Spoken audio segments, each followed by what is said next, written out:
Chapter 147, Might of the Devil Flame, 3. Absolute Heaven suddenly convulsed in shock when he saw the clear blue flame floating above Shifeng's palm. Although this flame looked minuscule, the heat it gave off was extraordinarily hot. Within an instant, he could already feel his mouth drying up. However, since the arrow was knocked, he had no choice but to let it loose. Within an instant, the ice-blue devil flame covered Shifeng's entire body, turning him into a man on fire. The ice-cold dagger suddenly stabbed into Shifeng's back. "You can move already?"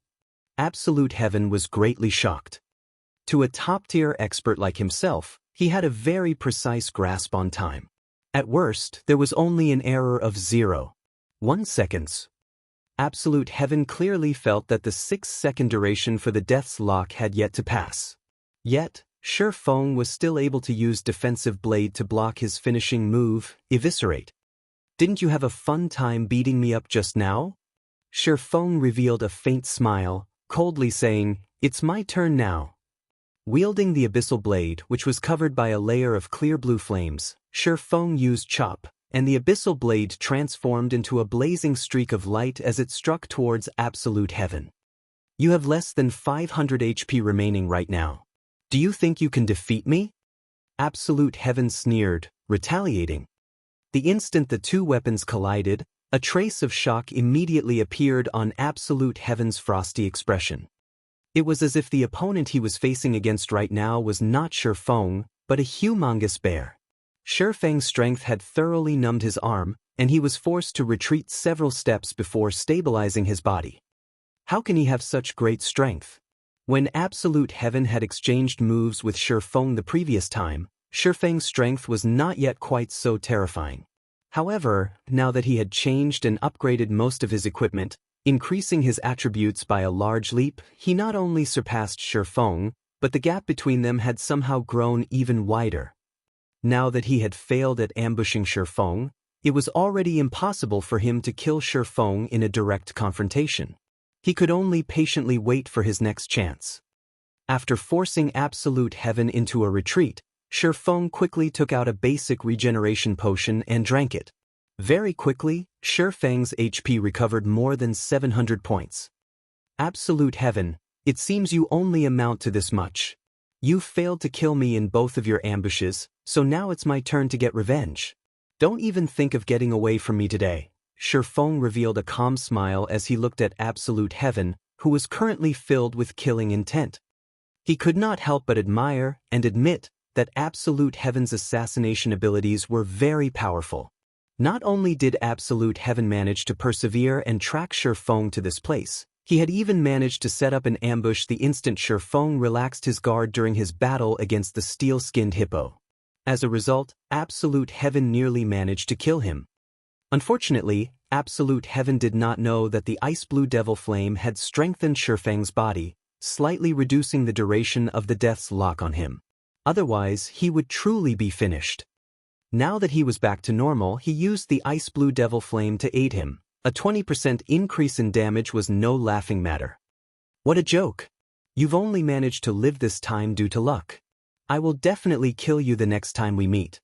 As for you wanting to keep me here, you couldn't do it the last time, and you similarly won't be able to do it this time." Absolute Heaven felt that Shifeng was simply too conceited, daring to declare that he could kill him. The rage in his heart burned from Shifeng's words. He inwardly vowed to form a more thorough plan to utterly vanquish Shifeng the next time. "Brother Feng, I'll help." At that moment, Blackie's vision was finally restored. He angrily glared at Absolute Heaven, prepared to use his evil whip. Shifeng waved his hand, saying with a laugh, "No need. Against him, I alone am enough." "Brother Feng, he is an assassin. He definitely has a lot of life-saving skills. His speed is also very fast. If he manages to escape, what should we do if he comes back to ambush us again?" Blackie had seen before an assassin's myriad of escaping skills. If not properly countered, one would be completely helpless against an assassin. "Relax, he can't get away." "All right then." Since Shifeng insisted, Blackie could only resolve himself to watch. The reason why Shifeng voiced out those words was to agitate and provoke Absolute Heaven. When dealing with experts like Absolute Heaven, it was not easy to kill them. Dealing with such experts, one first needed to attack them emotionally, provoking them and sending their state of mind into a mess, before looking for a chink or weak point. Brat, you sure have a big mouth. I want to see just how you intend to block my path, Absolute Heaven said with a sneer, rage clouding over his expression. We'll know once we try, Shifeng revealed a calm smile. He activated Wind Blade, his body piercing towards Absolute Heaven. Originally, Shifeng's speed was already very fast. Now, with Wind Blade activated, Shifeng's speed was on a whole nother level. He arrived in front of Absolute Heaven within an instant, 6 sword images immediately stabbing towards Absolute Heaven's vital points. So fast! Absolute Heaven was awe-shocked, hurriedly using his daggers to block the attacks. Ping! With the added power from the ice blue devil flame, Shifeng's attacks were not something that Absolute Heaven could easily block. Immediately, Absolute Heaven was in a disadvantageous position. He desperately blocked and dodged Shifeng's attacks, and he was forced into a retreat with every consecutive attack. After exchanging several moves without using any skills, Absolute Heaven was struck once by Shifeng. As a result, Absolute Heaven lost over 300 HP within an instant. Damn! Originally, Absolute Heaven only intended to exchange a few moves with Shifeng, grinding away Shifeng's arrogance. Never would he have imagined that he would instead be forced into a constant retreat. Yet, his pride as an expert was unwilling to admit that he had actually lost against Shifeng in a normal exchange. Seeing as the flaming sword was about to hit him, Absolute Heaven gritted his teeth, using the skill block to defend against this attack. If he was to receive another attack from that flaming sword, then he would very well lose his life. Not good, time to leave. The gap between our attributes and attack power is just too wide. After coming to grips with Shifeng, he clearly understood the gap between the two of them. It was especially true for that clear blue flame. Every time his equipment came into contact with it, their durability would continuously fall. Though his secret silver-ranked dagger was better off, only losing a little durability with each clash, the armor he obtained with much difficulty was only of mysterious iron rank. Just a single stab from Shifeng's sword had reduced over a quarter of the armor's total durability. If this situation were to continue, then his equipment would all soon turn to waste. Without the attributes provided by his equipment, he would definitely die under Shifeng's swords. Hence, he immediately turned and ran. You can't escape. Shifeng gave Absolute Heaven no chances at all, activating Windwalk immediately. As fast as a ghost, Shifeng caught up with Absolute Heaven in the blink of an eye. He then let loose his most powerful strength, creating 16 sword images in the blink of an eye. The sword images fully surrounded Absolute Heaven, the flames released by them looking as if they intended to devour Absolute Heaven. Absolute Heaven was greatly shocked. There was no way at all for him to stop so many sword images. He then hurriedly activated Wind Steps, using the 1-second invincibility to block all the incoming attacks. With his speed greatly increased, he immediately entered stealth mode. I said, "You cannot get away." Shifeng immediately leaped up, the silver lake in his hand releasing the power of fire and thunder towards Absolute Heaven's path of advancement. Absolute Heaven knew that this move of Shifeng's was immensely powerful. He immediately used Vanish, the 1 second of invincibility allowing him to avoid the damage and fainted effect of the Thunder Flame explosion. After successfully blocking the Thunder Flame explosion, Absolute Heaven no longer possessed any life-saving skills in his arsenal. Just like last time, he was prepared to leap up into the trees, shaking off Shifeng's pursuit. At this moment, he suddenly discovered that he was unable to jump nor move. Unknown as to when it happened, both his legs had been frozen solid, and even his figure was revealed. I've already said that you cannot escape.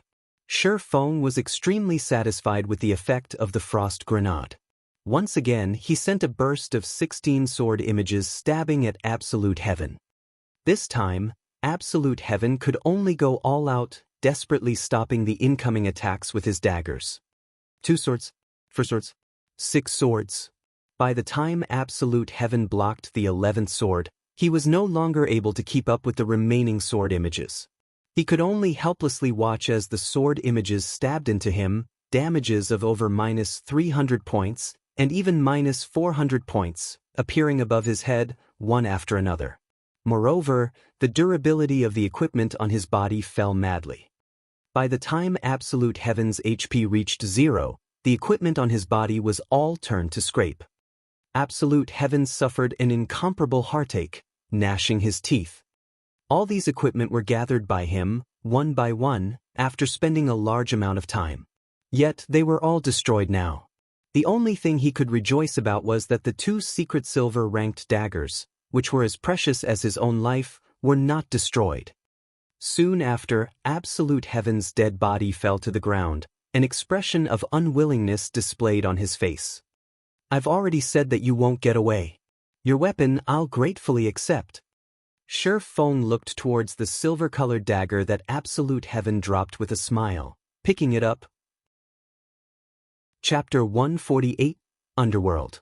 Absolute Heaven disappeared with the wind after he died. Shi Feng toyed around with the dagger Absolute Heaven dropped. The edge of the blade seemed capable of slicing air apart. A dagger with such a degree of sharpness was definitely a rarely seen item. Blade of Assassination? Shi Feng took a look at the dagger's introduction, discovering that the weapon was actually an exclusive item for assassins. Blade of Assassination, dagger, secret silver rank. Level 8. Attack power plus 51. Strength plus 5, agility plus 12. Attack speed plus 2. Durability 35/60. Additional passive skill dash. Sharp edge. Attacks have a 15% chance to cause an armor break effect, reducing target's defense by 50% for 10 seconds. Non-stackable. Class restriction. Assassin. With such a high attack power and agility, it was no wonder Absolute Heaven was able to deal such massive damage to Shi Feng. This Blade of Assassination was an assassination weapon completely made to increase the user's attack power and speed. It was definitely a favored weapon for the agility-type assassins. Based on Shi Feng's estimations, the Blade of Assassination was worth at least 1 gold coin. With this death, Absolute Heaven will probably need a very long time before he can recover. Shi Feng looked at the Blade of Assassination, a smile plastered on his face. Previously, Shi Feng still felt apprehensive towards Absolute Heaven constantly following him around and abruptly ambushing him. Now that Shi Feng used the ice blue devil flame to give Absolute Heaven a thorough beating, not only did Absolute Heaven lose a level, all the equipment on his body was destroyed as well. Absolute Heaven had even dropped his Blade of Assassination after dying. It would be a long time before it would be possible for Absolute Heaven to come looking for trouble again. "Brother Feng, you're just too awesome. You were like the incarnation of the fire god just now. Just looking from afar, I could already feel myself being burned. I didn't think that swordsmen would have such a skill. If I had known about it earlier on, I would have chosen to play as a swordsman as well. If I were to use this skill to pick up chicks in the future, I would definitely catch one with every hook I send." Blackie excitedly ran up to Shi Feng, his eyes filled with endless envy as he looked at the ice blue devil flame covering Shi Feng's body.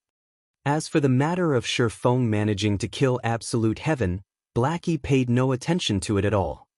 In Blackie's eyes, although Absolute Heaven was indeed an expert, he was still just an elite player of martial union. Shi Feng being able to kill him was all too normal. On the other hand, the elegant-looking clear blue flame surrounding Shi Feng was the truly shocking matter. Hearing Blackie describing the ice blue devil flame as a tool to pick up girls, Shi Feng became speechless.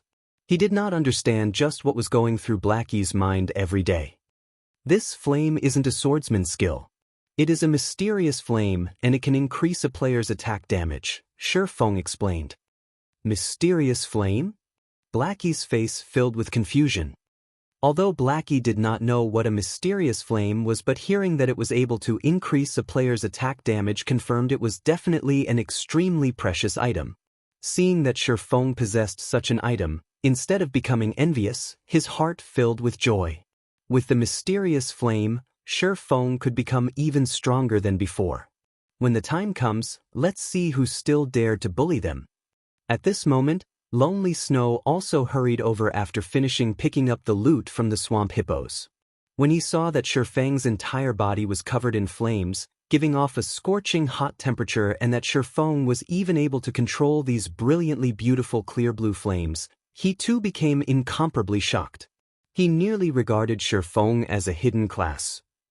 However, after listening to Blackie's explanation, Lonely Snow as well understood just how precious and powerful was the ice blue devil flame. The ice blue devil flame was definitely one of Feng's secrets. If others were to find out about this secret, there would definitely be tons of players wanting to obtain the ice blue devil flame. Moreover, Feng being willing to share this secret with them showed just how much he trusted them. Just this piece of trust alone was enough to let Lonely Snow feel that it was worth striving for Feng. Let's not chat for now. We should get rid of the steel-skinned hippo and quickly leave this place. After Absolute Heaven revives, he might tell the other players from Martial Union to come here and surround us. Feng no longer continued to explain, turning around and charging towards the steel-skinned hippo. Blackie knew that they could not stay in this place for too long as well. He started chanting incantations, aiding Feng in attacking and restricting the steel-skinned hippo. Although the steel-skinned hippo had high HP and defense, with its short vision range, it was destined to become an easy kill for Feng. What Feng needed to do now was to charge up and go all out at dealing damage. After bursting out all of his skills, he would then turn to escape. Meanwhile, Blackie would desperately attack from a distance, and as long as Feng finished using all of his skills, Blackie would use Evil Whip to restrict the steel-skinned hippo. Lonely Snow would then use Charge and Break before escaping as well. After Feng was more than 25 yards away from the steel-skinned hippo, the steel-skinned hippo would lose its target, dumbly rushing about. When the cooldown for Feng's skills ended, he would then continue with another round of bombardment, repeating the cycle all over again. This time, Feng did not keep his strength hidden away. He immediately used the Ice Blue Devil Flame, increasing his damage output by 20%. Simultaneously, the power of Ice-type and Fire-type skills was increased by 40%. With such an increase, Feng's damage against the steel-skinned hippo instantly soared. Even his normal attacks could deal around 50 to 60 damage now. As for Thunder Flame Explosion, the skill could cause over 400 damage to the steel-skinned hippo. Even if the steel-skinned hippo had high HP, it still frantically decreased under the fierce onslaught. Several minutes later, the steel-skinned hippo let out a blood-curdling shriek as its body fell to the ground with a boom. It dropped 4 items and gave a large amount of EXP after it died. Amongst the 4 items, 2 of them were level 15 bronze equipment, while the remaining items were a Tier 1 strength gemstone and a bronze-ranked leatherworking material. The effects of the Shadow's Blessing was fully displayed here. Otherwise, aside from giving out a lot of EXP, a level 15 elite would at most give out a piece of equipment and some materials only. Let's go somewhere else to kill swamp hippos. After killing the steel-skinned hippo, Feng brought Blackie and Lonely Snow to another grinding spot. The Silent Swamp was extremely large in size. Its size was at least 2 to 3 times that of the Gale Valley. Meanwhile, the habitat of the swamp hippos took up 1/10 of the entire Silent Swamp. Moreover, they were scattered throughout the entire Silent Swamp. With the 1 to 200 members of Martial Union, it would be hard-pressed for them to locate Feng's party successfully. Moreover, Feng was very familiar with the Silent Swamp. He had once lived at this place for over 20 days in his previous life, so he knew which locations had the highest number of swamp hippos and also the locations with the fastest respawn rates. Feng also knew the spawn locations for the elite monsters in Silent Swamp. However, with the strength of their party of 3 right now, the only elite monster they could deal with was the steel-skinned hippo, as the other elite monsters did not possess any clear weaknesses. If they were to go against these elite monsters, they would have to risk their lives doing so. Leveling up at this place is just too awesome. Originally, I thought that the leveling speed at Gale Valley was already extremely fast, but after coming to this place for less than 2 hours, I've already managed to reach level 9. If we are to continue in this trend, within 3 hours, I would definitely reach level 10 and be able to enter White River City. At this speed, the elites of those major guilds have probably just reached level 9. Blackie excitedly said, if Cola and the others didn't die and were with us right now, we 6 would be able to enter White River City today, becoming the first party to enter White River City. Lonely Snow nodded, agreeing with Blackie's statement. He too could not help but admit to the invigorating feeling of having Shurfeng power leveling them. This leveling speed was at least 10 times faster than the other players. Even if martial unions surrounded them and killed them once right now, with Shurfeng carrying them, they would quickly recuperate their losses. They did not need to fear having a confrontation with a large guild like Martial Union at all. Red Leaf Town, slums. Absolute Heaven was currently drinking away his sorrows in the enchanted bar. When the others saw Absolute Heaven, they all obediently distanced themselves to a corner, not daring to go near him at all. The reason was due to the waves of killing intent radiating off of Absolute Heaven. There was nobody who was willing to come into contact with that aura. Damn, I made a huge loss this time. Sooner or later, I will definitely have my revenge. Though Absolute Heaven did not feel heartache over the loss of his levels, it was a different story for the equipment he lost. It was especially true for the Blade of Assassination. As long as he put some time into it, he could easily catch up in terms of EXP. However, it was a different story for equipment. It was especially true for top-tier equipment. Those top-tier equipment were only obtainable through killing monsters or doing high-level quests. They were not something that could be obtained within a short amount of time. The opportunity was also needed to obtain them. Just what is that clear blue flame? After equipping his weapon, he could actually destroy my mysterious iron equipment with such ease, and even greatly reducing the durability of my secret silver weapons. Recalling the ice blue devil flame that surrounded Shurfeng's body, Absolute Heaven could not help but shudder in fear. To every player, the destruction of their equipment was much more terrifying than facing death itself. Just considering the future, every time he fought Shurfeng, he would once again risk the possibility of all of his hard-earned, top-tier equipment being destroyed. It was truly a nightmare. Brother Absolute Heaven, long time no see.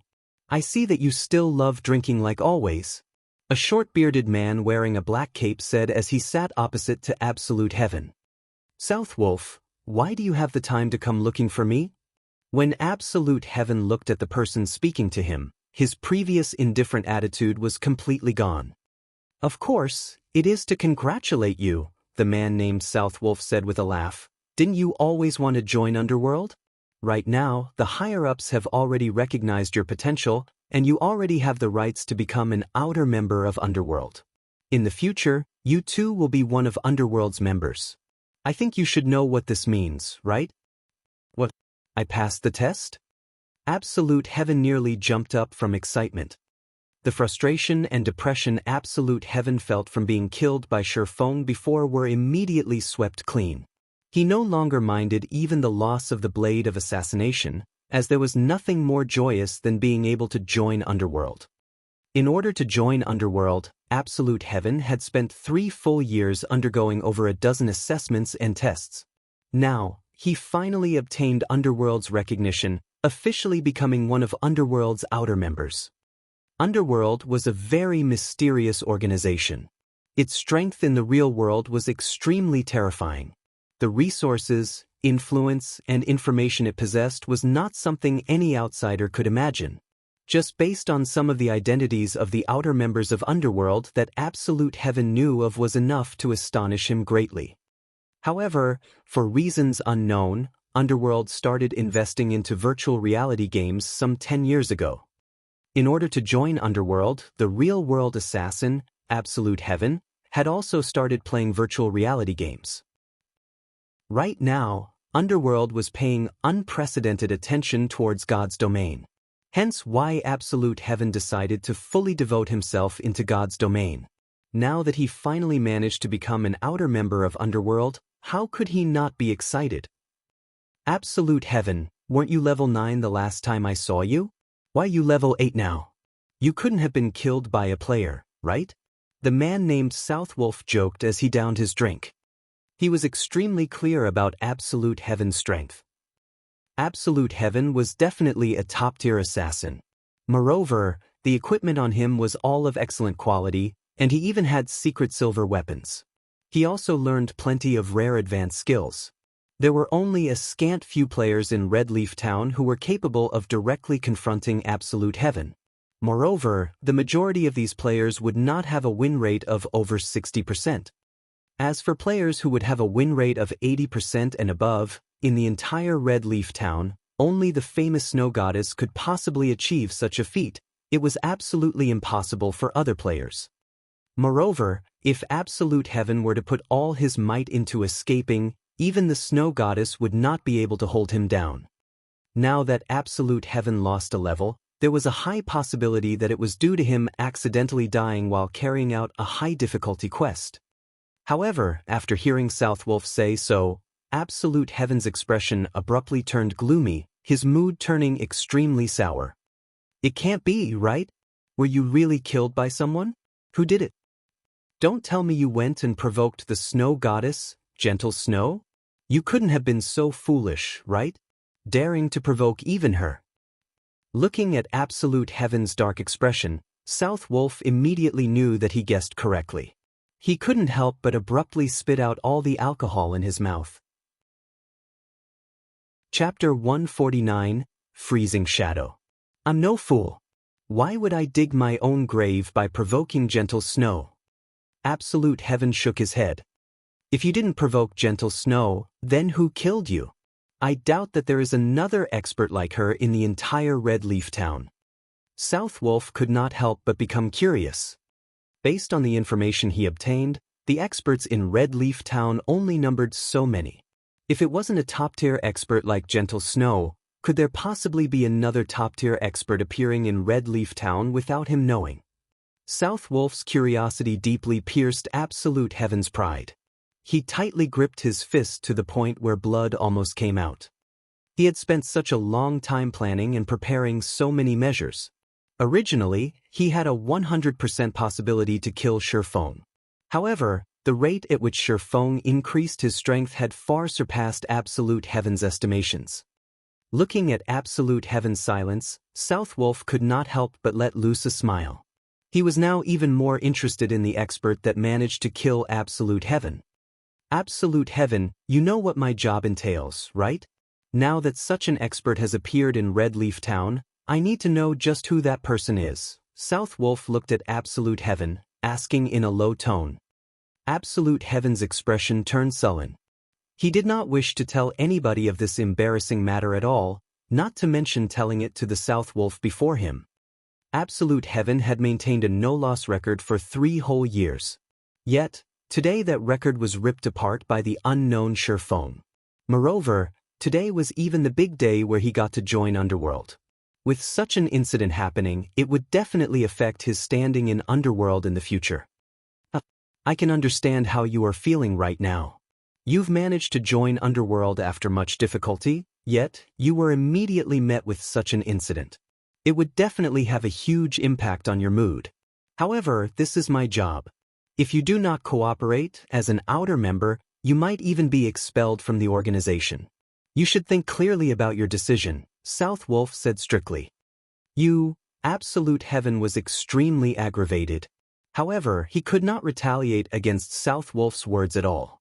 He could only forcefully suppress the burning rage in his heart, saying in a low tone, "The person's a swordsman called Yifeng." Swordsman Yifeng? Isn't that the Yifeng that cleared the hell mode of the Dark Moon Graveyard together with Gentle Snow? Southwolf entered into deep thought. I've seen his battle recording before, and I've also analyzed his strength. He is indeed an expert, but it is only up to a normal standard.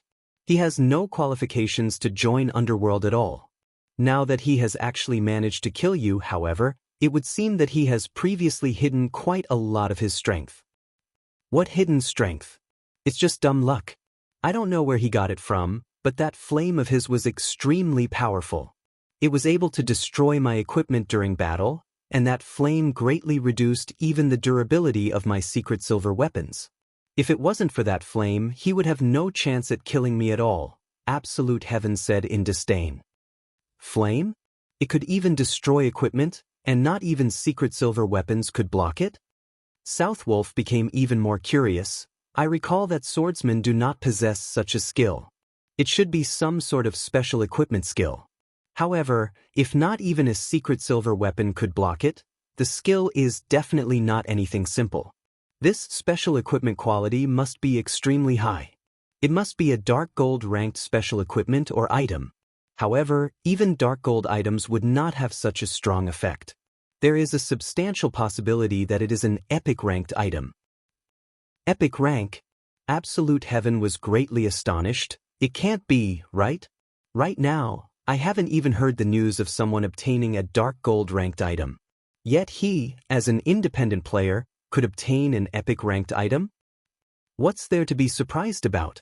God's domain is filled with mystery. Even if it is only at this stage of the game, there is no surprise at obtaining an epic ranked item. Within Underworld, there has already been more than one person who obtained a dark gold ranked item, but it is indeed my first time hearing about an epic ranked item. However, this is still just a guess of mine. It requires deeper investigation. Southwolf's face was filled with joy. Thinking that he could obtain such information, even if it was only a possibility, he could still receive quite a reward from the higher-ups. If he could confirm this information, he might even be able to increase his standing within Underworld further. I've already passed on all the information about which the Underworld wishes to inform you. I'll now go and investigate about that flame. If it truly is an epic ranked item, as long as Yi Feng hands over that flame, taking into account his techniques, he might be able to become an outer member of Underworld. Within this period, you should avoid seeking him out for trouble. After all, you guys might be colleagues in the future, Southwolf said with a laugh as he departed from the bar. Damn it. Looking at Southwolf's unconcerned attitude as he departed, Absolute Heaven abruptly punched his fist onto the table. The beer bottles on the table all fell to the ground, breaking apart into fragments. Silent Swamp, Stream Falls. Shi Feng was currently leading Blackie and Lonely Snow to attack a jade green, three-headed snake. Three-headed snake demon, rare elite. Level 16. HP 15, 000/15, 000. A rare elite was not much stronger when compared to a normal elite monster of the same level. It was extremely rare for players to meet one, hence why it was called a rare elite. However, even these rare elites had specified respawn points. Only, they had many locations they could spawn from, so it was not easy to locate them at all. The loot of rare elites was much better than that of normal elites. Hence why many players loved rare elites.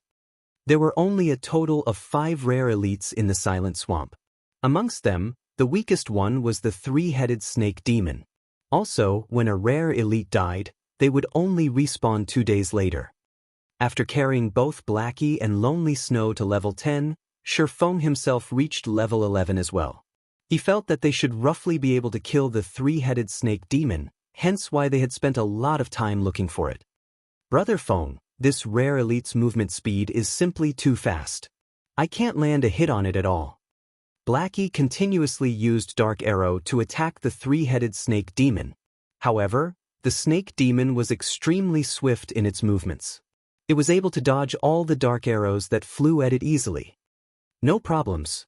You just need to use Curse to weaken the three-headed snake demon's speed and strength, Shi Feng said in the party chat. Previously, they obtained many good items from grinding the swamp hippos. Amongst those items was the Weakening Curse skill book for Cursemancers. The skill was able to reduce all the attributes of the target by 15%, damage dealt by 15%, and increase the darkness damage the target received by 10%.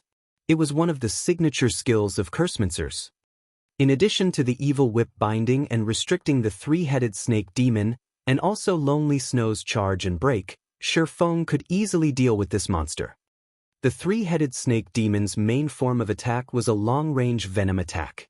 This venom was extremely terrifying, and even a level 15 MT would not be able to withstand the sustained damage caused by the venom.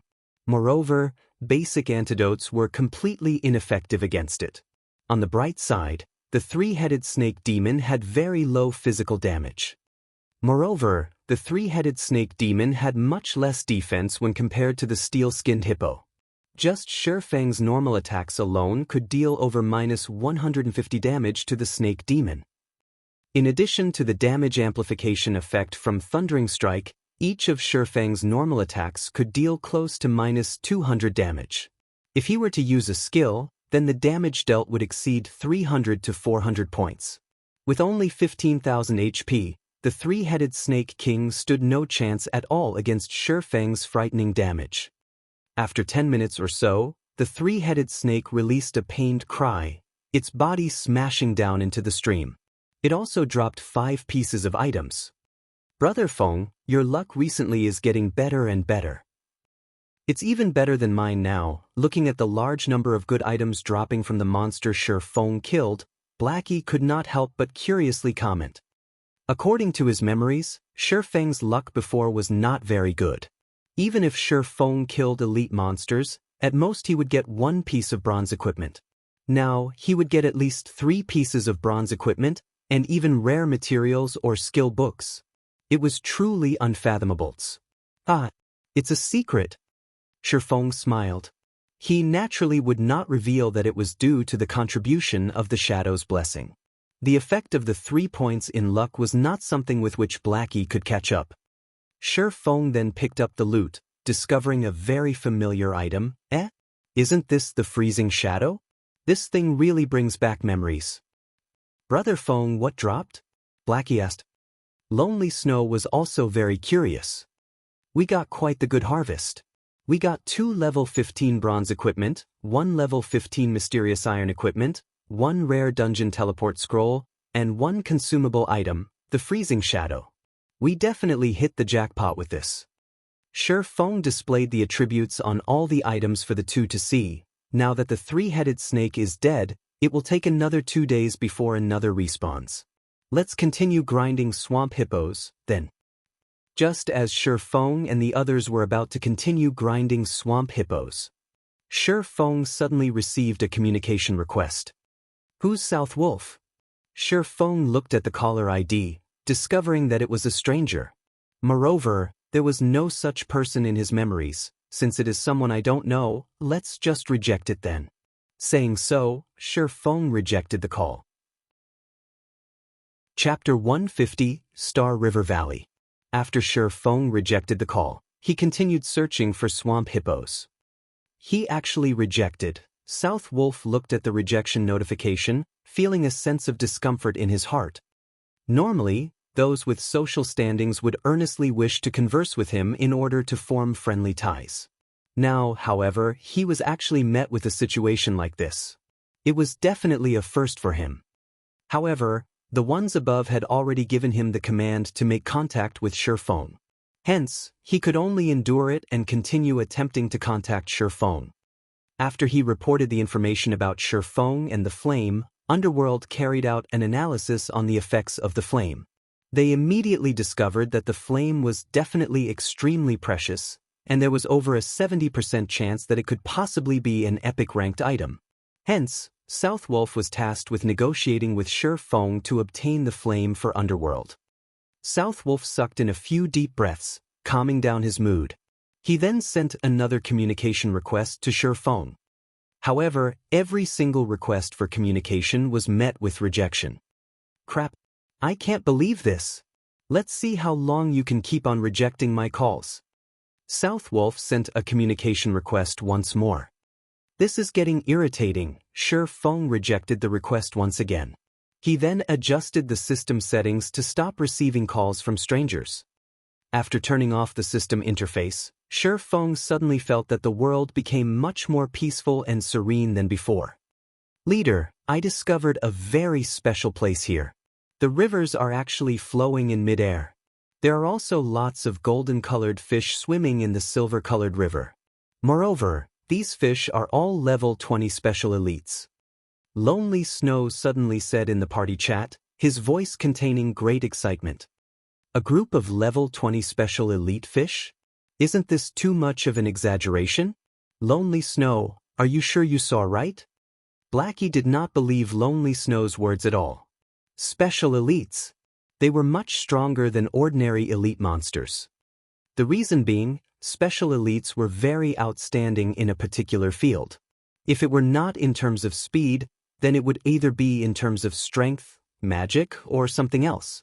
There were extremely few special elites in God's domain, and their rarity was comparable to rare elites. Not to mention finding a group of special elites, even meeting with a single one was extremely difficult.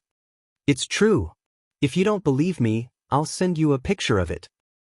After taking a look at the picture, it was indeed as Lonely Snow said. The location in the picture was like a wonderland on Earth, dazzlingly beautiful. It was truly hard to imagine that the dark and damp silent swamp would have such a location in it. There were hundreds of big golden fish in the Silver River, and they all shone brilliantly, creating a dazzling sight. Golden-colored fish? Sherfeng entered deep thought as he looked at the golden fish in the river. Suddenly he thought of a possibility. What are the coordinates? I'll come over immediately. When Sherfeng and Blackie arrived at the silver-colored river, they discovered that this river was actually moving in position, though it moved at an extremely slow speed. Sherfeng and Blackie only managed to locate this river due to Lonely Snow continuously following it. As expected, it is the Star River Valley.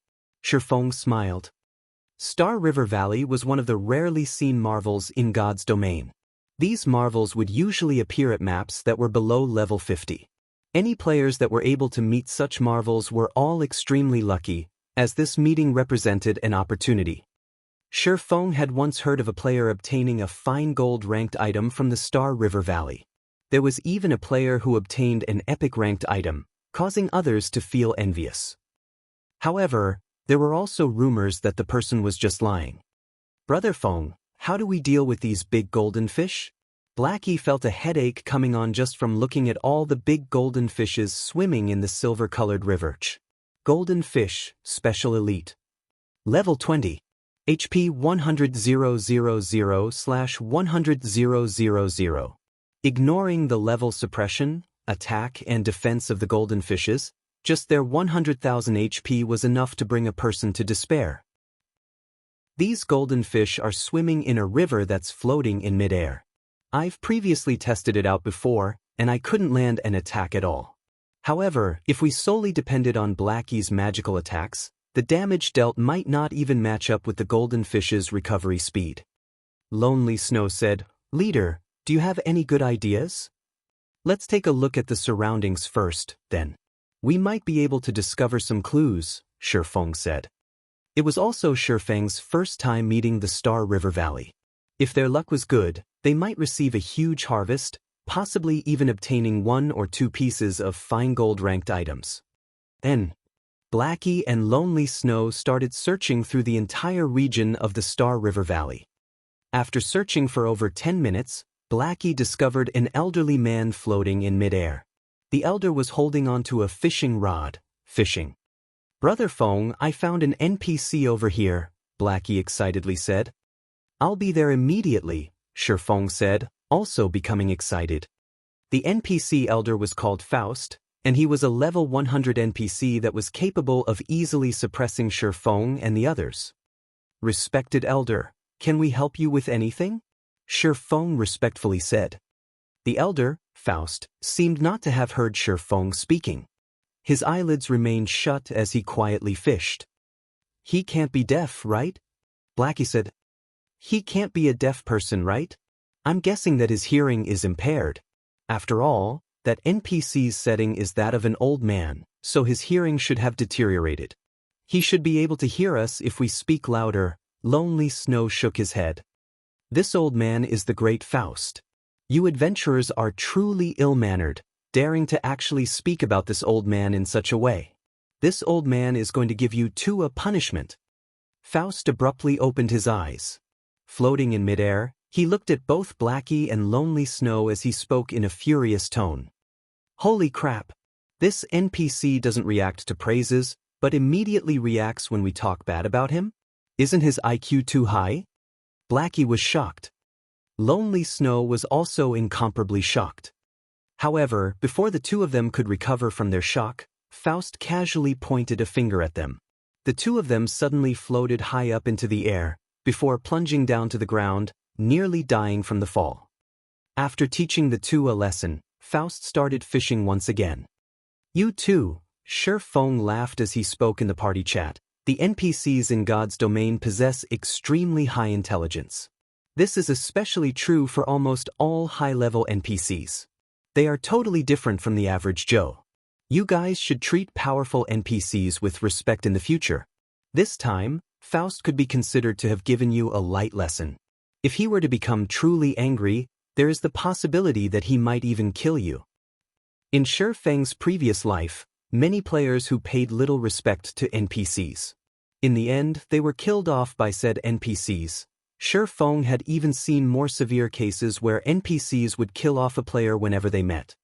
Brother Feng, why didn't you say so early? Blackie complained. I wanted to say it, but you guys spoke before I had a chance to say anything, Shi Feng shrugged, shoving away the blame. D. Just as Shi Feng was about to reveal his strategy, the system's message notification constantly rang out.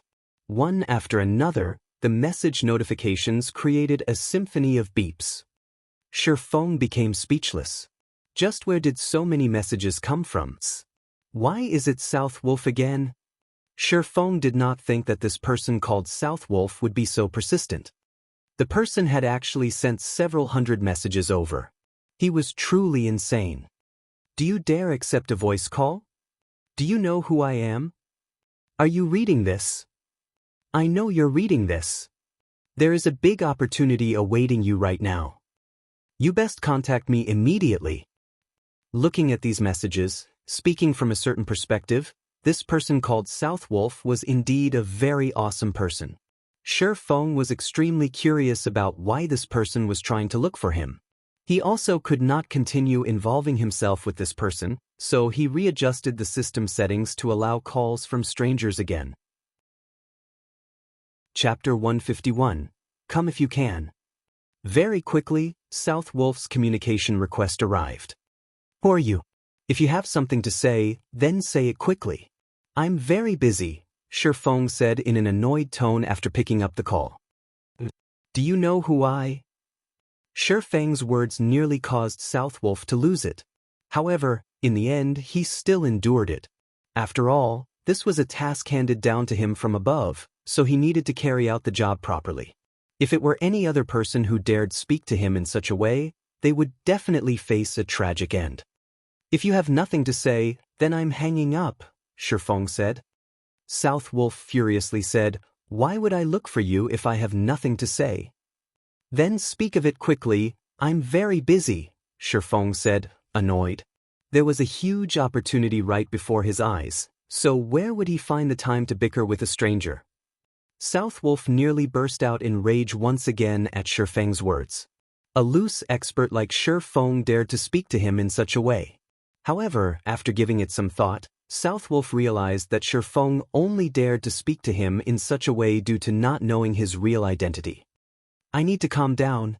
Calm down, South Wolf consoled himself, saying, as long as he knows my identity, he will definitely be shocked witless. I am the spokesperson for Underworld. I assume that you have never heard of the name of Underworld, right? That's because Underworld is a gigantic hidden organization. If a person does not reach a certain degree of standard, they will have no qualifications for knowing about our existence at all.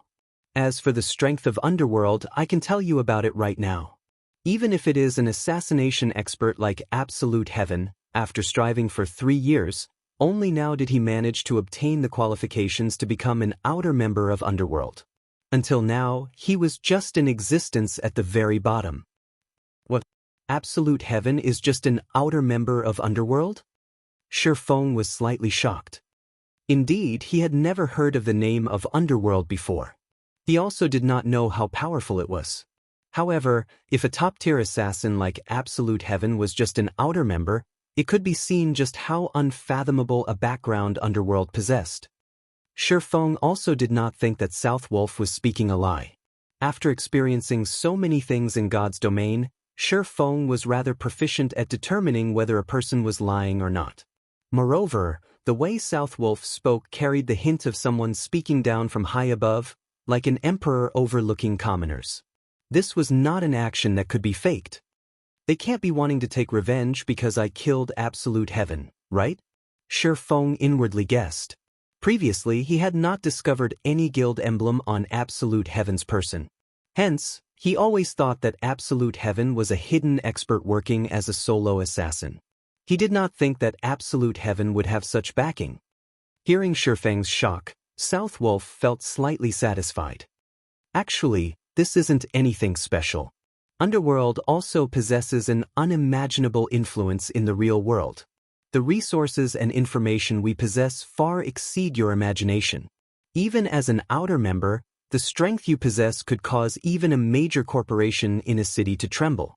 Even the snow goddess, Gentle Snow, that you're very familiar with, has to treat an intermediate member of Underworld with respect, not to mention the upper management of Underworld. South Wolf laughed, proudly saying, "By telling you all this information, I am not trying to brag about Underworld, but instead, I am telling you just how powerful of a background Underworld possesses. If you don't believe me, you can go ask Gentle Snow. Without sufficient strength, one would not even have the qualifications to know about the existence of Underworld. I'm contacting you to tell you that you have already received the attention of Underworld. You now possess the qualifications to join Underworld." "Is it because I killed Absolute Heaven?" Shi Feng calmly asked. "And you can put it that way.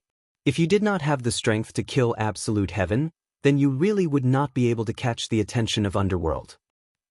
South Wolf was slightly astonished. Shi Feng was actually not the least bit excited after hearing his words. If others were to receive a similar message, they would normally be ecstatic, wishing they could join immediately.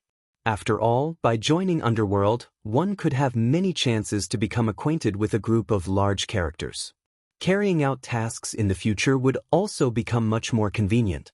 The information Underworld possessed far exceeded what one could imagine, and it would have an unimaginable benefit towards one's future development. "So you're saying as long as I agree, I can become an outer member of Underworld immediately?" Shi Feng had long since weathered through plenty of storms. He was no longer that immature youth in his early 20s. Hence, he reacted extremely calmly.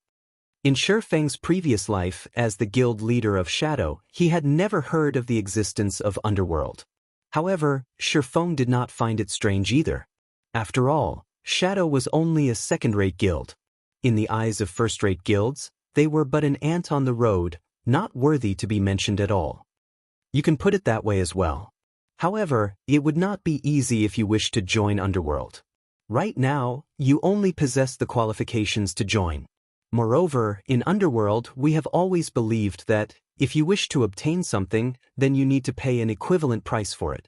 Only when you can afford the price to join Underworld, would you be able to officially become an outer member. Can you tell me what sort of price I need to pay? The price to join Underworld is a considerable amount. Even Absolute Heaven spent 3 years to join. However, you are extremely lucky. From my previous investigations, I discovered that there is a certain flame in your possession that is able to greatly increase your attack and destructive power. As long as you hand over that flame and pay a monthly membership fee of 10 gold coins, you will officially become an outer member of Underworld. I see, realization struck Shi Feng. The organization, Underworld, was similar to a grand chamber of commerce in real life. If one wanted to join the organization, then they needed to pay the membership fee. However, not just anybody possessed the qualifications to join the organization. Within the organization, members would be able to form platforms for mutual assistance, information sharing, and resource sharing. With this, members would be able to obtain many more business opportunities to develop their own enterprises further. Since you understand, when are you prepared to pay the price? I can't stay too long in Red Leaf Town. I still have many other things that I need to do, South Wolf said with a laugh. As long as he could obtain the epic ranked flame in Shi Feng's hands, Coupling it with several years of accumulated contributions, he would be able to officially become an intermediate member of Underworld. At that time, he would be able to call the wind and rain as he pleased. "Sorry, but I refuse to join. You should look for someone else," Shifeng said in a stern tone. After his experience with Shadow, he no longer wished to join someone else's organization. Moreover, he did not need to join someone else's organization. With his advantage as a reincarnated person, he had knowledge of tons of information of which others were unaware. He also knew the trends in which the future would develop toward. If Underworld was seeking him out to cooperate as equals, then he could put some consideration into the matter. However, for him to become a member of Underworld, it would only be a different form of slaving off for someone else. Fortunately, he did not possess such a hobby. Right now, he could already start establishing a large workshop.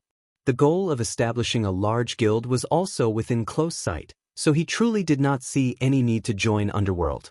The most valuable thing one could obtain within Underworld was information about God's domain. In the eyes of others, although such information was extremely precious, to Shifeng it was common knowledge. The reason he spoke so much was simply to find out more about Underworld. "What did you say?" Southwolf thought he had heard incorrectly. After speaking for such a long time, Shifeng had simply rejected him. "I'm not interested in joining Underworld. You should look for someone else," Shifeng reiterated once more. "After speaking so much, in the end, you are just toying with me." Southwolf angrily said, "Do you know what kind of consequences your actions will bring? It is you who contacted me first. Now that I don't wish to join Underworld, are you going to threaten me to join?" Shifeng sneered. "Since you dare to toy around with us, Underworld, you naturally have to pay the price. Hand over the flame, and I'll consider it as if this matter never happened. Otherwise, prepare to suffer Underworld's wrath." Southwolf threatened in a cold tone. "Ah, you finally revealed your fox's tail. Since the beginning, your goal has always been the flame, right? You found out from absolute heaven that my flame is not anything simple, so you wish to have it for yourselves now, is it?" Shifeng calmly said, "I only have one sentence to say to you.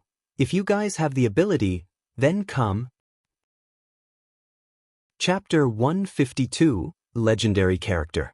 Southwolf fell silent at Shifeng's calm reply.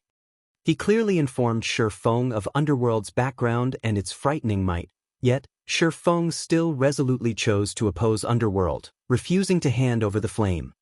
This was the first time Southwolf encountered such a case. If you think that, just by being acquainted with and backing of a gentle snow, Underworld will not dare target you, you couldn't be more wrong. Southwolf sneered, "Even the currently famous Ouroboros does not dare possess enmity against Underworld, not to mention a measly first vice leader. I'll give you one last chance to hand over the flame. That way, you can still play in God's domain comfortably. Otherwise, there will be no place to accommodate you in all of God's domain." It looks like you really don't understand human words. Or is there a problem with your intelligence? Shifeng laughed disdainfully. "You wish to take something that belongs to me just with just a few words? Do you think that your family runs God's domain or something? I'll tell you one more time. If you have the ability, then come. I'm eager to see just what you can do to me." If it were his last life, Shifeng might have yielded. However, it was a different story altogether now. In this life, he possessed both the capital and confidence to challenge a gigantic existence like Underworld. After reincarnating, Shifeng's goal in life was to complete the dream he never accomplished in his previous life, establishing his own virtual empire. On this path, he was destined to make enemies of the many major powers of God's domain. If he lowered his head to Underworld now, how could he challenge the tyrants of God's domain in the future? How could he compete over the resources, territory, equipment, and such in God's domain? Although Underworld's influence was massive, and its influence in reality similarly great, when faced with God's domain, the globally acknowledged second world, nary a power in the world could interfere with the main God system, not to mention a measly Underworld. Even if Underworld wished to investigate Shifeng's identity in real life, it was an impossible task to achieve. After over 100 years of operation and improvements, the privacy of players in virtual reality games was nigh perfect. It was also impossible to uncover a person's identity through virtual trades. Very good. Since it seems that you have truly steeled your heart to oppose Underworld, you better make your preparations to enter hell. Southwolf was so angry he smiled. He truly did not think that there would be a person who did not fear death. Shi Feng was but a single independent player, and he only dared speak those conceited words because he did not know the terror of Underworld at all. In Southwolf's view, Shi Feng was just an arrogant and presumptuous fool who did not know fear. Underworld's main influence covered 2 empires and several kingdoms, Star Moon Kingdom included. As long as he reported this matter to the higher-ups, within a few days, an independent player like Shi Feng would no longer remain mingling in God's domain. At that time, Shi Feng would have no choice but to offer up that epic ranked flame. Hell, is it? I've enjoyed its atmosphere plenty of times before, and entering yours won't make any difference. Shi Feng shrugged, smiling insolently as he spoke. Shi Feng now possessed the ice blue devil flame. With his current battle prowess, he did not fear any player in the least. If they wished to gang up on him, he would use guerrilla warfare to deal with them. His leveling speed was extremely rapid, so he could afford to face off against them. He did not believe that there was any guild or power that could afford to waste that much manpower and resources to continuously battle him in Red Leaf Town. After speaking his piece, Shi Feng disconnected the call. Brother Feng, what happened? Blackie could feel Shi Feng's rage from the conversation he just had. Nothing much, it was just someone trying to rob me. Shi Feng shook his head, casually describing Underworld as a bandit. We're better off thinking of a way to get information off of that elderly NPC. Okay, Blackie nodded, agreeing. Although Shi Feng spoke lightly, Blackie knew that the matter was not as simple as Shi Feng described. Blackie inwardly hated himself for not being any help to Shi Feng. If he could become more powerful, he might be of help to Shi Feng in the future. In actuality, Blackie was not alone in this train of thought. Lonely Snow also detected the abnormality in Shi Feng's tone, and he similarly hated himself for being so weak and helpless. I must work harder to improve my technique and strength. At the very least, I can't remain as dead weight to Brother Feng. Suddenly, the two of them held an eager desire to increase their own strength. Meanwhile, after Shi Feng hung up on him, Southwolf immediately contacted the upper echelons of Underworld. Southwolf, how is the matter regarding the epic ranked item coming along? Young Master Feng, I've already tried my best, but that brat Yi Feng still refused. He also looked down on Underworld, telling us to come at him if we have the ability. Ha! He's truly an interesting fellow. It is no wonder Snow is paying attention to him. I haven't met such an arrogant person for a very long time now. Since he has rejected my good intentions, let him disappear from God's domain. I'll give you the authority to mobilize all of Underworld in White River City, so quickly fetch me that item. Yes, this subordinate will definitely succeed. After the call ended, Southwolf released a sigh of relief. Listening to that person's tone, they were definitely angry. Otherwise, that person would not have given him the authority to mobilize the full strength of Underworld in White River City just to deal with a single Yi Feng. Yi Feng, let's see how long you continue acting freely. Very soon, I'll show what kind of place hell really is. Just thinking of Shi Feng was enough to cause Southwolf's belly to fill with rage. However, when he thought about how he could operate all the power of Underworld in the White River City region, he could not help his excitement. Although Underworld had a very low member count, each and every one of them were elite experts. Some were even the upper echelons of major guilds. If he gathered all of the members within the White River City region, the total power might even surpass that of a third-rate guild in White River City. Being able to mobilize such a power, just thinking of it gave him an invigorating feeling. Moreover, a majority of Underworld's members were players who walked the path of darkness. What they loved most was murder, and they were the best at dealing with independent players like Shi Feng. Meanwhile, as Southwolf thought of ways to deal with Shi Feng, the person himself, was in the process of having a conversation with the NPC named Faust, albeit a one-sided one. According to Shifeng's understanding, Faust was a strange old man. Although Faust was a strange old man, he was also a legendary character. He was once known as the Elemental Dominator. During his youth, Faust had once killed a mighty dragon and had even sealed the Great Demon King. A Great Demon King was the human equivalent of a Tier 5 class. Moreover, Faust was once a teacher to the Emperor of the Black Dragon Empire. Rumor had it that Faust had once fought against a god and survived the encounter. However, when he reached the age of 100, he suddenly started wandering all over God's domain. Right now, Faust was already an old monster that exceeded the age of 300. As to how powerful Faust was right now, Shifeng was unable to properly discern that. In short, Faust's strength was immeasurably deep. Hence, it was extremely difficult to start a conversation with Faust. The first condition to do so was to have sufficient strength to attract Faust's attention. The second condition was to have delicious cooking. Only when both of these conditions were fulfilled would Faust give out a rare quest called Delicious Golden Fish. When this quest was completed, one could obtain a reward. In reality, displaying sufficient strength to Faust was a simple task. To do so, one merely needed to deal over 100 damage to the golden fish. However, it was an extremely difficult challenge for players below level 20 to cause over 100 damage. At the very minimum, one needed to be level 20 and possess a complete set of bronze set equipment and a mysterious iron weapon to achieve such damage. Moreover, before one displayed their strength, they needed to initiate a conversation with Faust. On the surface, Faust appeared to not take notice of players. In reality, he secretly paid attention.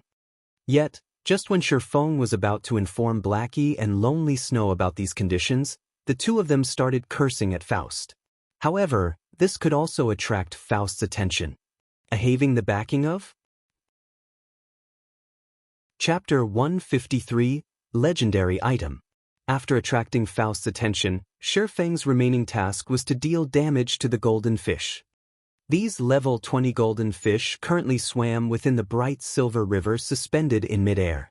The river was around 25 to 30 yards above the ground, making it impossible for any normal melee class to attack the golden fish. Moreover, the golden fish had scales as hard as diamonds, and it was nigh impossible for players below level 20 to cause them over 100 damage in a single attack. The golden fish possessed a very high magic resistance as well, reducing the magic damage they received by 40%. Also, the golden fish swam at exceptionally fast speeds in the Silver River, making them extremely hard to hit. As a result, there were many players who gained nothing despite having found the Star River Valley. One thing that greatly differed God's Domain from other virtual reality games was that, in God's Domain, there were many of fortuitous encounters available out in the field. These encounters could allow a player to soar to fame and power overnight, and Shifeng had seen many such examples before. However, even though there were plenty of fortuitous encounters available in God's Domain, encountering one did not necessarily guarantee any harvests. Whether one could obtain anything from such an encounter depended on one's abilities. Blackie, Lonely, you too take this. Shifeng took 2 basic frost grenades from his bag, passing them to the two. Previously, to obtain the ice blue devil flame, he used a lot of the frost grenades he stocked up. Right now, there were less than 20 remaining, and they were not enough to deal with all the golden fish in the Silver River. What? Aren't these frost grenades effects too powerful? These are godly tools for PK and grinding. If we could use them without limit, then our leveling speed would be absolutely heaven-defying. Blackie said, shocked, after taking a look at the frost grenades introduction. Just imagine if they used these frost grenades to grind on groups of level 30 monsters. They might even level up once every minute. At that time, what would martial union amount to them? Just the level suppression alone would be enough to oppress them to death. It would be fantastic if we could get more of these. In the future, if pikers surround us, we wouldn't even have to use a single skill to deal with them. Just by throwing a dozen or so of these frost grenades, they would definitely fall dead. However, with effects as good as these, I'm guessing that these items should be extremely rare and precious, Lonely Snow lamented. Indeed. Not to mention using them for grinding and PK, just having a few of these tools of massacre as lifesavers would be good enough. The longer Blackie looked at the frost grenade in his hand, the more he could not bear to part with it. With this item in hand, he could use it to save his life at the most crucial of moments. Shifeng only revealed a smile at the two's reactions. He took out another frost grenade for himself, turning to look at the golden fish in the suspended river, saying, "Stop chatting. In a moment, I'll count down to 3, and we'll all throw our frost grenades at the golden fish together." Blackie and Lonely Snow looked at the frost grenades in their hands, reluctance filling their eyes. Brother Feng, using the frost grenades to deal with these golden fish is just too wasteful. The golden fish have 100,000 HP each. The 200 damage from these frost grenades will not make any difference. Moreover, these items can be used at a crucial moment to save our lives. Using them right now is simply a waste. That's right, leader. Blackie and Lonely Snow both tried to persuade Shifeng. His actions right now were simply that of a wastrel. Shifeng was dumbfounded and speechless at the two's persuasion. Previously he had used these frost grenades to grind to level 9. Just use them with ease. I still have plenty of them in my possession. Later, I'll give every member of the party 30 of these frost grenades, Shifeng said with a laugh. Blackie and Lonely Snow were immediately shocked, even thinking that they had heard wrong. A frost grenade was such a precious item, yet Shifeng planned to give each of them 30 in the future? This was simply madness. In the future, if they met those bastards from Martial Union, with the frost grenades in hand, couldn't they utterly massacre them? With Shifeng's assurance, the two of them followed Shifeng's instructions, throwing their frost grenades at the golden fish suspended in midair. Boom! The frost grenades exploded in the midst of the Silver River. Even though the golden fish were adept at dodging, the explosion radius of the frost grenades was extremely wide. Some of the golden fish that did not manage to escape immediately froze solid, damages of over -100 points appearing above their heads. Faust, sitting suspended in midair, stroked his white beard. He nodded his head, saying, "Not bad. It seems that you guys have some ability to actually cause some damage to these golden fish." "Esteemed Lord Faust, we are only here to catch some golden fish to cook. We hope that our brutish actions did not disturb you." Shifeng acted courteously as he said. "Oh, I didn't think that you guys would be interested in cooking these golden fish." When Faust heard the word, cook, a flash immediately appeared in his eyes. "Since you guys wish to catch the golden fish, I wonder if you can help me catch some live ones as well? My strength is too strong, and I will simply kill these golden fish if I am not careful. This dilemma has left me with no choice but to slowly fish here." "This," Shifeng said with a hesitant expression. "Relax, I won't mistreat you all. As long as you can obtain a satisfactory amount of golden fish for me, I can trade some items for them. How about it?" Faust casually waved his hand, and immediately, tens of items with pleasing appearances appeared and floated in midair. Every single one of these tens of items was extremely valuable. Moreover, beside the item's introduction, the amount of golden fish required to trade for the item was displayed as well. Brother Feng looked. "That's a level 15 secret silver ranked staff. That's a mysterious iron ranked mage robe. What? That's a fine gold ranked cloth armor arm guard." Blackie instantly drooled at the sight of these items. Lonely Snow also discovered a level 15 fine gold ranked two-handed axe, his eyes sparkling at the sight of the weapon. Moreover, the attributes of the weapon were simply mind-blowing. If he equipped that weapon, his attack power would instantly soar by several times.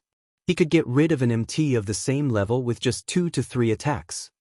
However, amongst the many items, an item with a faint orange glow attracted Shifeng's attention. That was the glowing effect only found on legendary ranked items. A legendary ranked item? Shifeng was shocked. Previously, he had only heard of players obtaining an epic item at most from the Star River Valley. Shifeng had even doubted the reliability of the information. Now, however, It seemed that the information was indeed true. The rarity of a legendary item was several tens of times greater than that of an epic item. If a legendary item were already present among the rewards, it would not be strange for there to be an epic item as well. In Shifeng's previous life, even after he reached level 200 and became a top-tier Sword King, he did not possess a single legendary ranked item. To Shifeng, a legendary ranked item was but a fleeting dream. Only the extremely few Tier 4 Apex experts would possess 1 or 2 legendary items. It was obvious just how rare a legendary item was.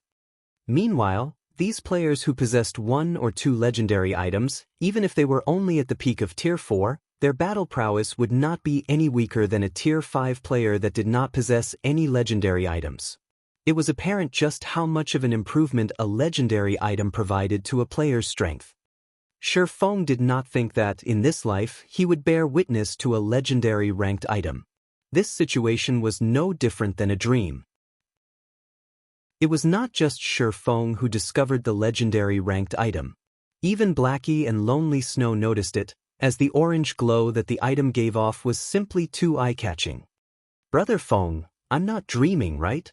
That's a legendary ranked item, right?" Blackie pinched his own cheeks, saying. Meanwhile, Lonely Snow was speechless from excitement.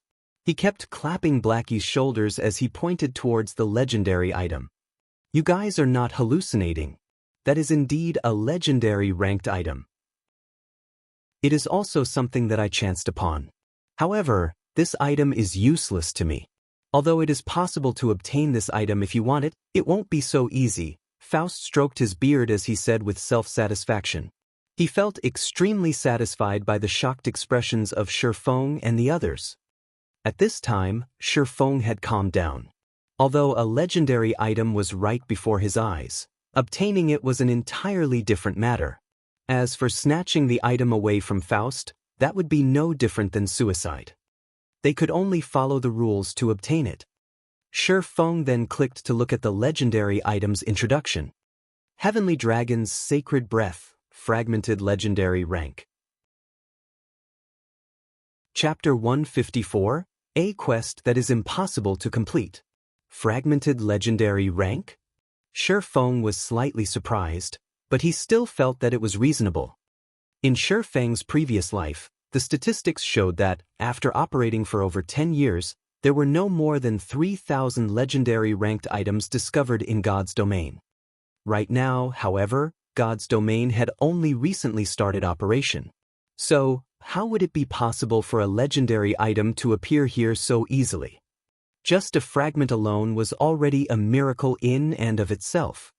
Blackie and Lonely Snow were dumbfounded after seeing that the item was only fragmented legendary rank. They got all excited over something that was completely different from what they imagined. As a result, their fiery, passionate hearts instantly cooled. "Isn't this just a scam? Didn't you say that it was a legendary item? Why is it only a fragment?" Blackie complained to Faust. It was no wonder the strange old man was so generous as to take out a legendary ranked item. In reality, it was only a fragment.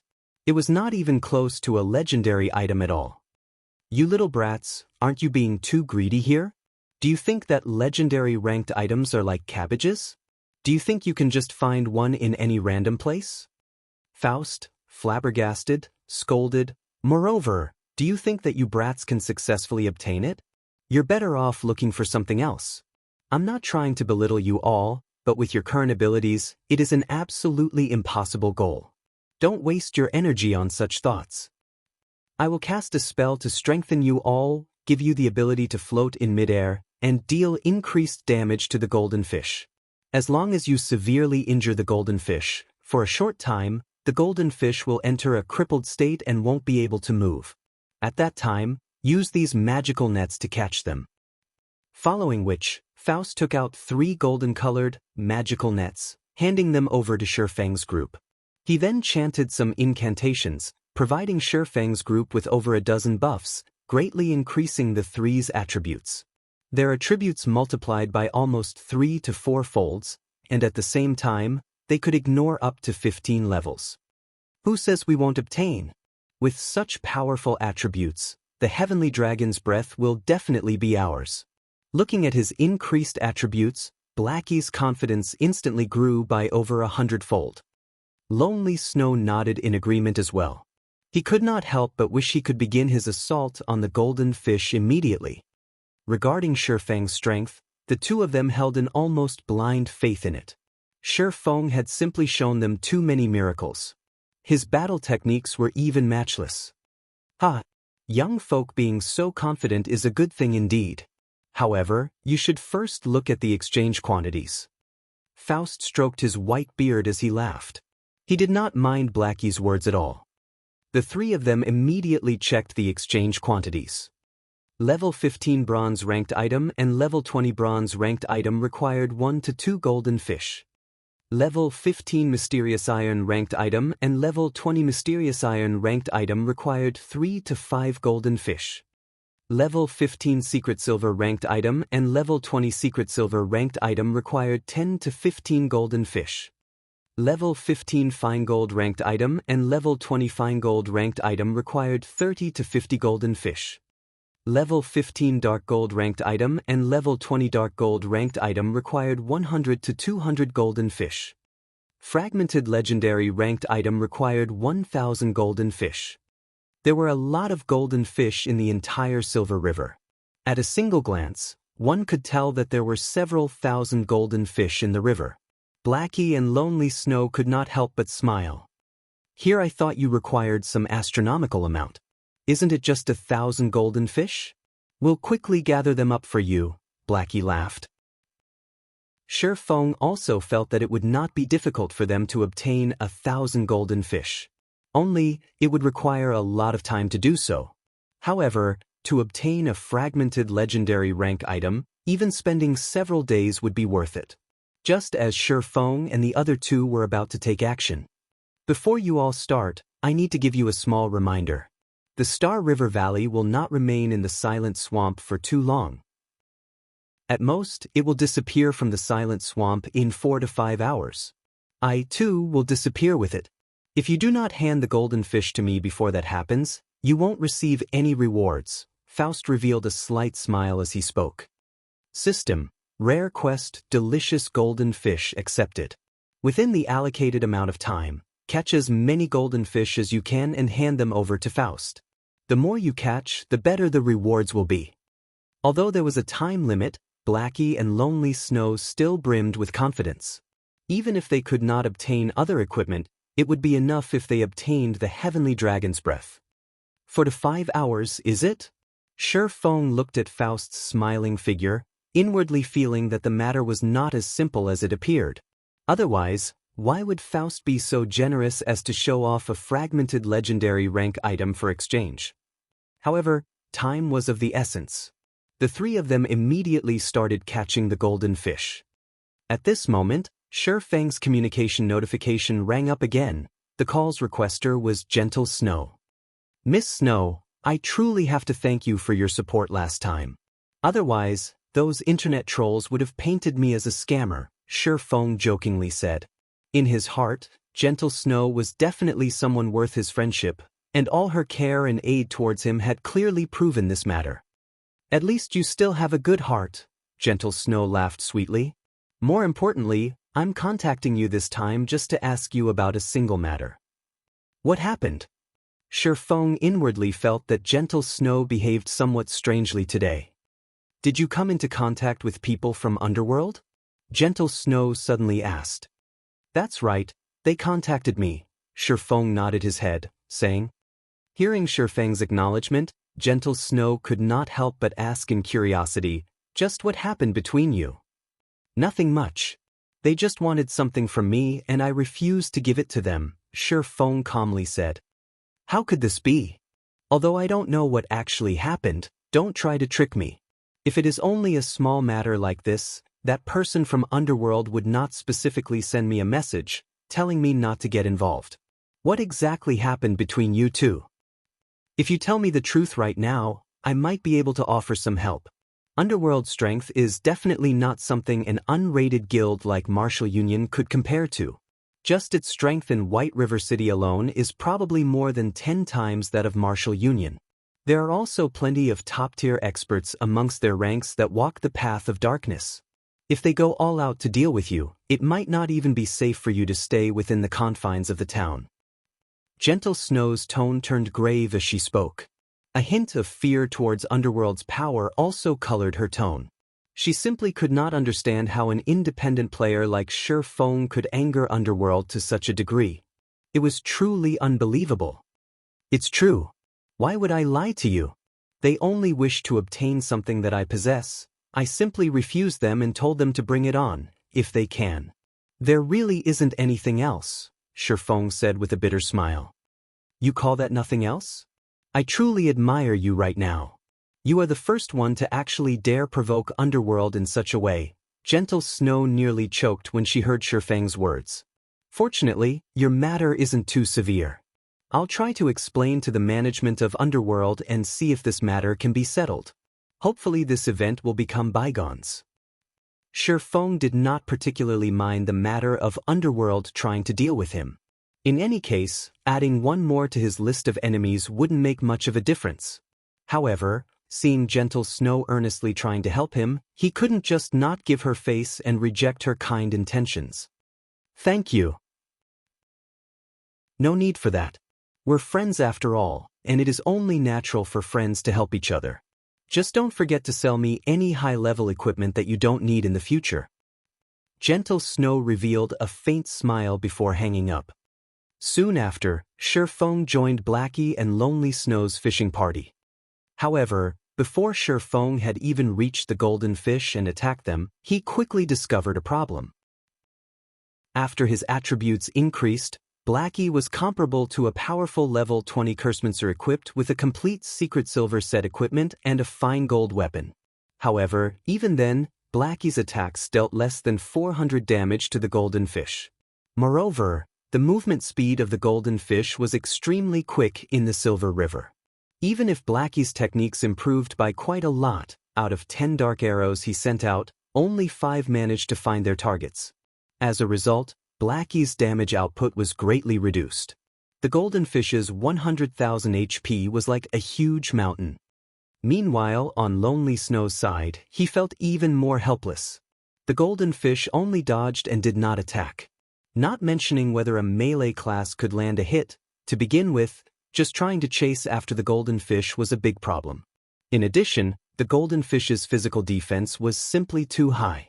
Lonely Snow's normal attacks only dealt around 200 damage, and his overall damage output could not even compare to Blackie's.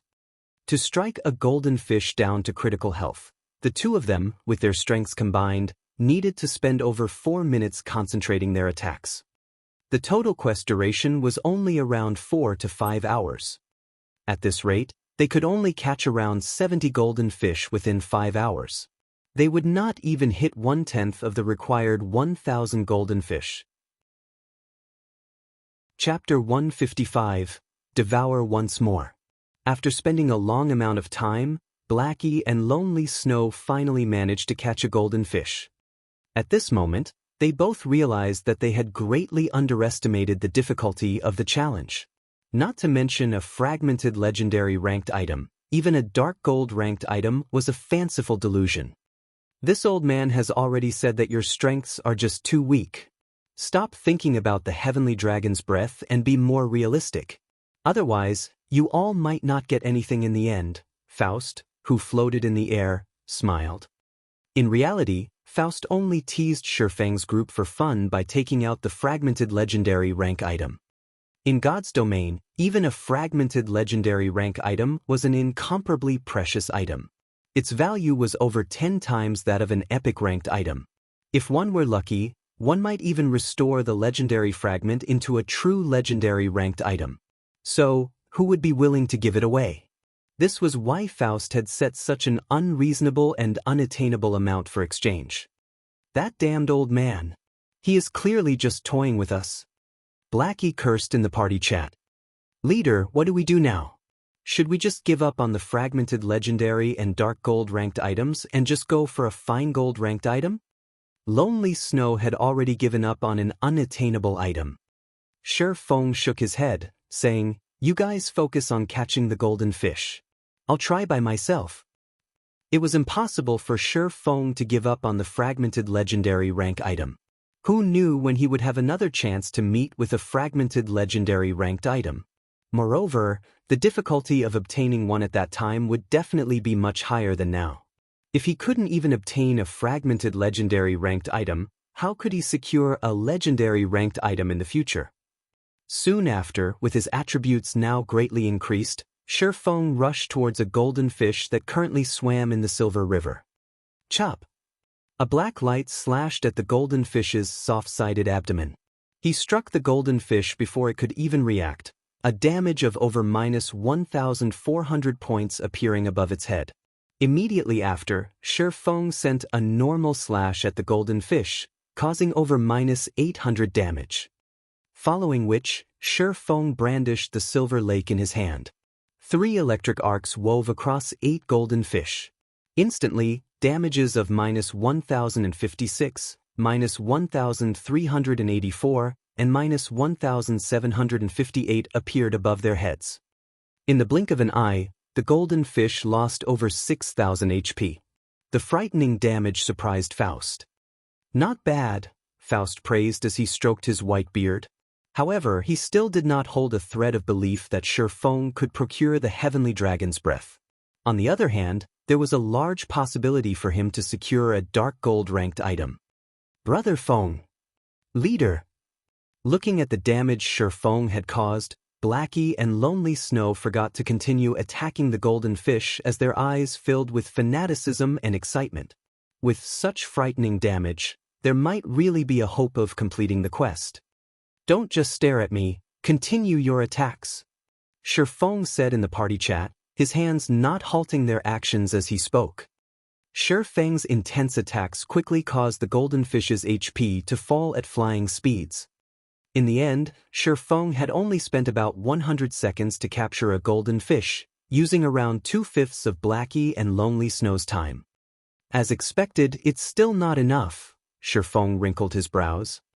At this rate, even if Shi Feng continuously attacked and captured the golden fish without stop, he would, at most, capture 170 to 190 golden fish.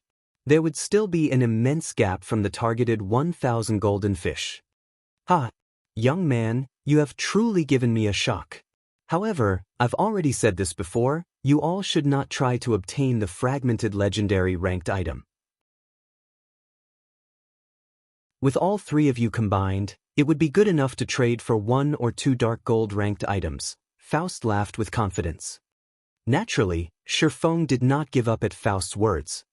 Suddenly, a clear blue flame appeared floating above Shi Feng's palm. This flame was the ice blue devil flame.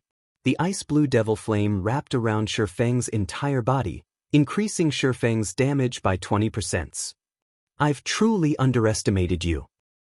You can even control a mysterious flame." When Faust saw the ice blue devil flame, he was once more given a shock. Looking at the mysterious flame's power, it should be a Tier 2 mysterious flame. Mastering a Tier 2 mysterious flame at such a young age, you are truly not a simple fellow. Unfortunately, it is still not enough. With the support of the ice blue devil flame, Shi Feng's damage soared once more. He then attacked zealously, filling the sky with sword images. Now, his normal slashes alone could deal over 1,000 damage, while his chop dealt over -1,700 damage. The most frightening was the thunder flame explosion, dealing over -3,000 damage. In the end, Shi Feng only spent around 1 minute to successfully catch a golden fish. Moreover, Thundering Flash, Earth Splitter, and Thunder Flame Explosion also dealt some damage to the other golden fish. Only, the cooldowns for these skills were too long.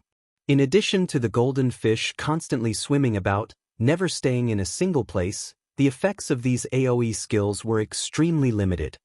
Continuing at this pace, Shi Feng could catch somewhere over 300 golden fish in 5 hours. However, it was still a great distance from 1,000.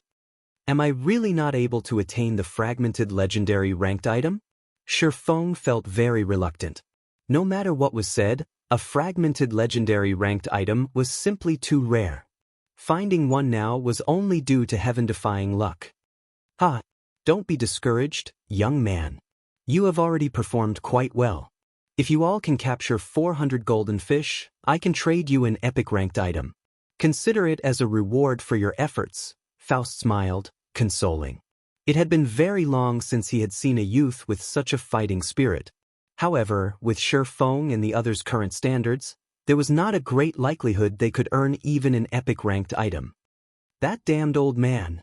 He only knows how to toy with us.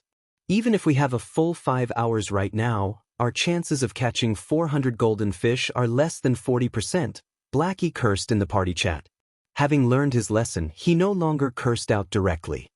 My attack power is still too low, my attack speed is also too slow. I need an increase to my damage and speed. Shi Feng entered deep thought as he tried to think of a way to increase his abilities. If he used the intermediate frost grenades, with all 3 of them bombarding a wide area of the Silver River, they might capture over 400 golden fish. The problem was, however, that he simply did not have that many intermediate frost grenades. Moreover, each intermediate frost grenade cost 10 silver coins. A single intermediate frost grenade could deal around -500 damage to the golden fish. Then, killing a golden fish would require 200 intermediate frost grenades, which would cost up to 20 gold coins. Taking into account the effective area of the frost grenades, every 200 frost grenades would kill around 20 golden fish, making the value of each golden fish the equivalent of 1 gold coin. Meanwhile, 1,000 golden fish would equal to 1,000 gold coins. Although purchasing a fragmented legendary ranked item for 1,000 gold coins was no different than daylight robbery, to begin with, Shi Feng did not possess nearly that much money. Hence, this method was not feasible. What should I do? How can I increase my attack power? Shi Feng flipped through his bag. He managed to think of over a dozen methods, but not one of them were feasible. At this moment, Shi Feng discovered the level 10 fine gold ranked greatsword that he collected from the Sun Temple. This greatsword was something he had prepared for the Abyssal Blade's level up. He had completely forgotten about it due to being too busy. Now that he collected 10 silver dawns, he could level up the Abyssal Blade. That's right. If I can raise the Abyssal Blade to level 10, its attributes will massively increase. Maybe it would be possible at that time. Inspiration struck Shi Feng. There would be a checkpoint for weapons at every 10 levels, and there would be a big improvement when these checkpoints were reached. Right now, the level 5 Abyssal Blade could rival a level 10 secret silver weapon. If it devoured a fine gold weapon and 10 secret silver weapons, it would undergo an impressive growth. Let's start devouring, then. Shi Feng immediately chose to level up the Abyssal Blade, starting the devouring process. Chapter 156, Black Dragon Coming into Being. At a glance, the Kabulu wilderness was comprised mainly of silt and gravel. There were also plenty of abandoned pastures and farmland. From time to time, sounds of crows cawing reverberated throughout the land. Level 10 monsters, such as white-tusked boars, large bisons, and vultures, roamed this land, and they were all extremely ferocious. At this stage of the game, a level 10 monster area was an extremely dangerous place for players. However, in a certain pasture in the Kabulu wilderness, a 20-man team currently grinded on white-tusked boars. We're almost finished clearing out the monsters over here. Little Shadow, go lure some more monsters over, a handsome youth commanded. This youth wore a set of golden armor and wielded a great sword. Yes, the level 9 assassin called Little Shadow very respectfully answered. He then turned to lure more monsters. If an average player witnessed this scene, they would probably be incomparably shocked. A level 9 assassin wearing mysterious iron set equipment was definitely an expert of God's domain. No matter which large guild such an expert joined, he would be one of the upper echelons of the guild. However, such an expert was unexpectedly willing to take on the role of an errand boy, and there was not even a hint of resentment or rage in his eyes when treated as such. On the contrary, there was even a hint of pride in them. What? Snow? The golden-armored youth was slightly surprised when he received a communication request from this person. He picked up the call and spoke in a soft tone. Snow, it's been a while since you've contacted me. How have you been recently? I really don't know why you insist on staying in a guild like Ouroboros. Won't you develop further if you join me in Underworld? Feng Xianyang, I've already said it before, I will not join Underworld. I will depend on myself to create my own legacy. I'm only looking for you today to ask for your help on a matter, Gentle Snow calmly said. Say it then. As long as it's a request from you, Snow, I will strive to fulfill it, the golden-armored youth immediately said with a smile. This was the first time Gentle Snow had came to him asking for help. Previously, Gentle Snow had constantly tried to put distance between them, so this was a golden opportunity for him to show off. It's nothing big. It's about the message that you sent me before, telling me to stay out of that matter. I understand the crux of the problem, and isn't it just a small conflict? Moreover, Yi Feng is a friend of mine. So, I hope that you can give me some face and let this matter go, Gentle Snow said. Yi Feng is it? Feng Xianyang wrinkled his brows. He did not think that Gentle Snow would ask him about this matter. That's right, it's Yi Feng. What are your thoughts? Gentle Snow asked. Since you've already spoken, naturally, there will be no problems. You can rest assured, I'll talk to my subordinates about it, Feng Xianyang smiled. Soon after, Gentle Snow disconnected the call. Snow, why would you care so much about that Yi Feng? You don't usually pay much attention to anyone else. Don't tell me you've taken a liking to that brat? Zhao Yueru, who stood beside Gentle Snow, giggled, the expression she revealed suggesting the two must be involved with each other. You're overthinking things. Gentle Snow rolled her eyes at Zhao Yueru. She then said in a soft tone, moreover, don't forget who it was that gave us the potion-making recipe. Not only did it allow you to become an intermediate potion-making apprentice, but you are also earning a lot of money with it. Aren't you happily counting your silver coins all day right now? Fine, I admit that he was indeed a great help, so we ought to help him in return this time. Hearing Gentle Snow saying so, Zhao Yuer was like a kitten that had its sore spot poked, acting pitifully. Moreover, Yi Feng's help isn't limited to just that one time. It was only thanks to him that we managed to clear the hell mode of the Dark Moon Graveyard, allowing my position in Ouroboros to rise rapidly. Many elders in the guild have also changed their initial attitudes towards me, choosing to stand on my side instead. This result has saved me from many troubles, and I haven't even gotten the chance to thank Yi Feng for this yet. Helping him with a small matter like this is nothing. Gentle Snow then continued, if Underworld still doesn't give up and still wishes to deal with Yi Feng, I can only use that move. However, since Feng Xianyang has already agreed, there should be no problems. On the other side, after Feng Xianyang ended the call, his face paled with anger. Feng Xianyang could not understand just what sort of relationship Gentle Snow had with that Yi Feng for her to actually speak up for him. Feng Xianyang had been trying to woo Gentle Snow for so long, yet she had paid him no attention from the start. Right now, Underworld was just teaching Yi Feng a lesson, yet Gentle Snow immediately came calling. The degree of care that she gave Yi Feng was abnormally high. It had even reached a degree that caused Feng Xianyang jealousy. Feng Xianyang had both money and power. He was also incomparably handsome. He was hundreds of times better than that Yi Feng in every way. Yet, Gentle Snow chose to pay attention to Yi Feng instead. There must be a problem here. However, Feng Xianyang was extremely clear about Gentle Snow's daily lifestyle. There was no chance that a minor character like Yi Feng could meet her in real life. The only possibility was in God's domain. There must be something that he had here that led to Gentle Snow treating him so well. If Yi Feng remained in God's domain, the two of them might have a deeper development. The more Feng Xianyang thought about it, the more plausible it seemed. Feng Xianyang's eyes gleamed with a cold glint. He had no intentions of watching his years of effort go to waste. I absolutely cannot let that Yi Feng remain in God's domain. He would not tolerate Yi Feng's continued contact with Gentle Snow. He needed to get rid of Yi Feng immediately. Only with Yi Feng gone would there be no possibility of any development occurring between him and Gentle Snow. Young Master Feng, Do you have any commands? South Wolf respectfully asked. I want you to break apart the relationship between Yi Feng and Gentle Snow. Think of a way to turn them against each other, then make Yi Feng disappear from God's domain. However, you cannot let others know that Underworld is involved in this matter. Do you understand? Feng Xinyang coldly said. Understood. This subordinate will carry out your orders. However, I hope that young Master Feng can allot me some more helpers.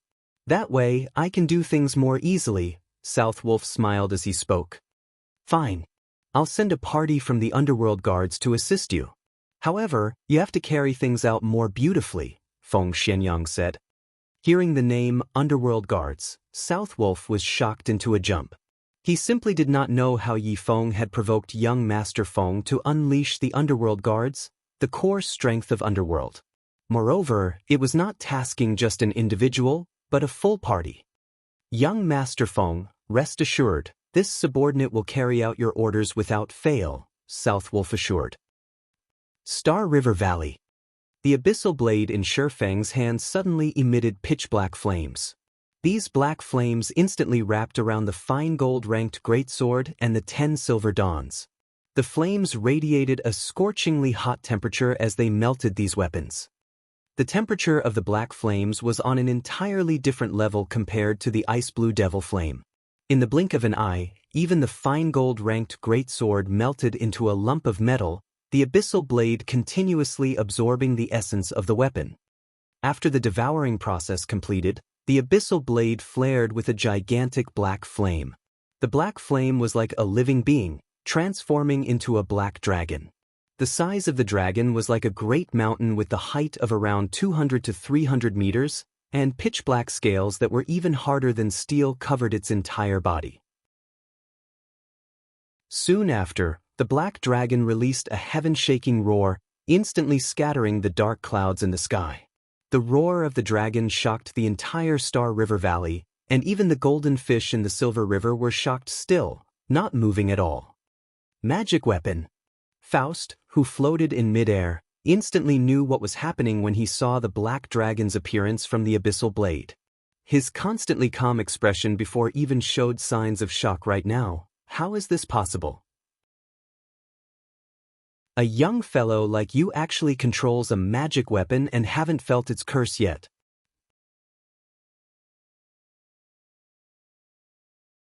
Chapter 157, Battle Prowess dramatically rises. The appearance of the black dragon instantly sent Blackie and Lonely Snow into shock. Just standing on the ground and feeling the roar that rang through the skies was enough to cause one to tremble with fear. As for the flames surrounding the black dragon, the temperature it radiated increased the temperature throughout Star River Valley by more than 10 degrees.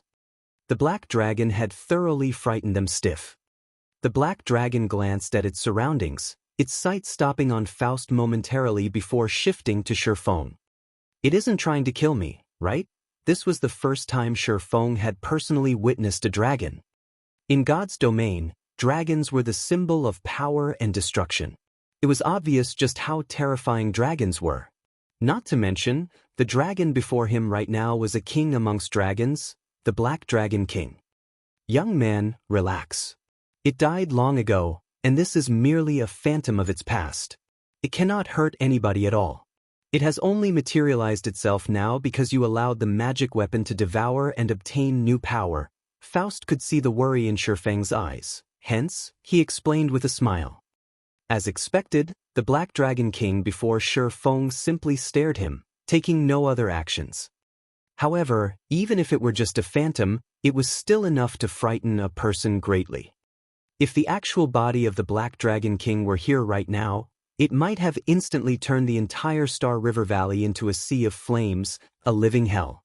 Shifeng and the others would not have remained standing there, safe and sound. After a moment, the shadow of the Black Dragon King dissipated, turning into black flames as it returned into the abyssal blade. Immediately, the abyssal blade began its transformation. Unknown silver-colored runes suddenly appeared on the pitch-black blade in Shifeng's hand. The abyssal blade itself gave off a faint illusion of being surrounded by black flames. There was also a dragon coiling around the hilt of the sword now. A single glance was enough to tell that the abyssal blade was no ordinary item. Is this the new power of the abyssal blade? As Shi Feng held the abyssal blade, he felt the misconception of two minds connecting with each other. It felt as if the abyssal blade were becoming another part of his body, and moving it was no different than stretching his own arm. Aside from this misconception, the attributes of the abyssal blade also underwent an earth-shaking transformation.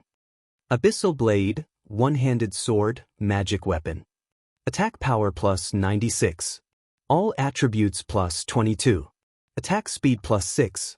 Ignore levels plus 7. Attacks have a 30% chance of causing 200% damage, 10% chance to cause 300% damage, 20% chance to induce doom curse, reducing all attributes by 40%, lasting 30 seconds. If wielder belongs to any swordsman job, all skill levels plus 3.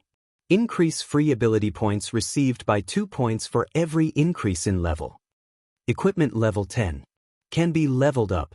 Devour 10 level 15 mysterious iron equipment and 1 level 15 secret silver equipment to level up to level 15. Can be evolved, unknown. Additional skill 1, Phantom Kill. Instantly creates a doppelganger. You can control this doppelganger. Doppelganger will have 50% of original body's attributes and all skills. At the same time, doppelganger and the original body can be swapped. Duration of 40 seconds. Cooldown, 5 minutes. Additional skill 2, Abyssal Bind. Binds enemies and prevents movement, reducing defense by 100%. Duration of 3 seconds.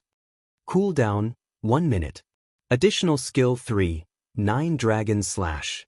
Instantly create 9 phantoms of the abyssal blade for the wielder's use. Each phantom sword is capable of dealing up to 30% damage. Duration of 28 seconds. Cooldown, 5 minutes. Additional skill 4, Dark Violent Dance. 40% of the total damage dealt spreads in a cone-shaped area towards targets within a distance of 12 yards for 30 seconds. Cooldown, 1 minute. The abyssal blade was personally created by Mastersmith Alice's using the Black Dragon King's fangs as material. It is one of 36 famed swords, and it is ranked 31st. However, this sword has been cursed by the Black Dragon King. Aside from providing the wielder with immense strength, there will be a backlash every period of time. However, after being remodeled by Jack using a star crystal, the strength of the backlash has been greatly reduced. If the wielder is unable to suppress the backlash, the wielder will receive the curse of the Black Dragon King, permanently reducing all attributes by 50%. Unable to be dropped. Unable to be traded. It looks like, if the abyssal blade devours better quality weapons, the resulting improvements are also greater. Shi Feng was extremely satisfied by the abyssal blade's improvements. Right now, the abyssal blade's attack power has reached the standard of a level 10 dark gold ranked two-handed weapon, not to mention its frightening attributes. Just the chances of causing a double damage critical hit increasing to 30% was a frightening improvement, not to mention the chances of inflicting the doom curse increasing to 20%. As long as the target was cursed, all their attributes would be reduced by 40%. It was a fatal power. Let's test out the new power. Shi Feng tightened his grip on the abyssal blade as he looked towards the thousands of golden fish swimming in the silver river. The heavenly dragon's breath will definitely be mine. Young man, you are still better off giving up. Although you have greatly increased your weapon's prowess, it is still impossible for you to obtain the fragmented legendary ranked item, Faust said with a smile. It was not that he looked down on Shi Feng. Rather, he was extremely clear about the difficulty of the challenge he had set. If Shi Feng reached level 20 right now and possessed a complete set of level 20 fine gold set equipment, in addition to a level 20 magic weapon, he would then have a chance of completing this quest. However, it was clear that Shi Feng had yet to reach such a standard. Moreover, he was still far from achieving it. On the other hand, there was a great possibility that he could earn an epic ranked item now. What if I used this? Shi Feng suddenly took out the freezing shadow he previously obtained. Freezing shadow, dart type consumable item. Usage count, 10,000/10,000. Causes 120% frost damage towards a target. Only effective towards enemies that are level 30 and below. No cooldown.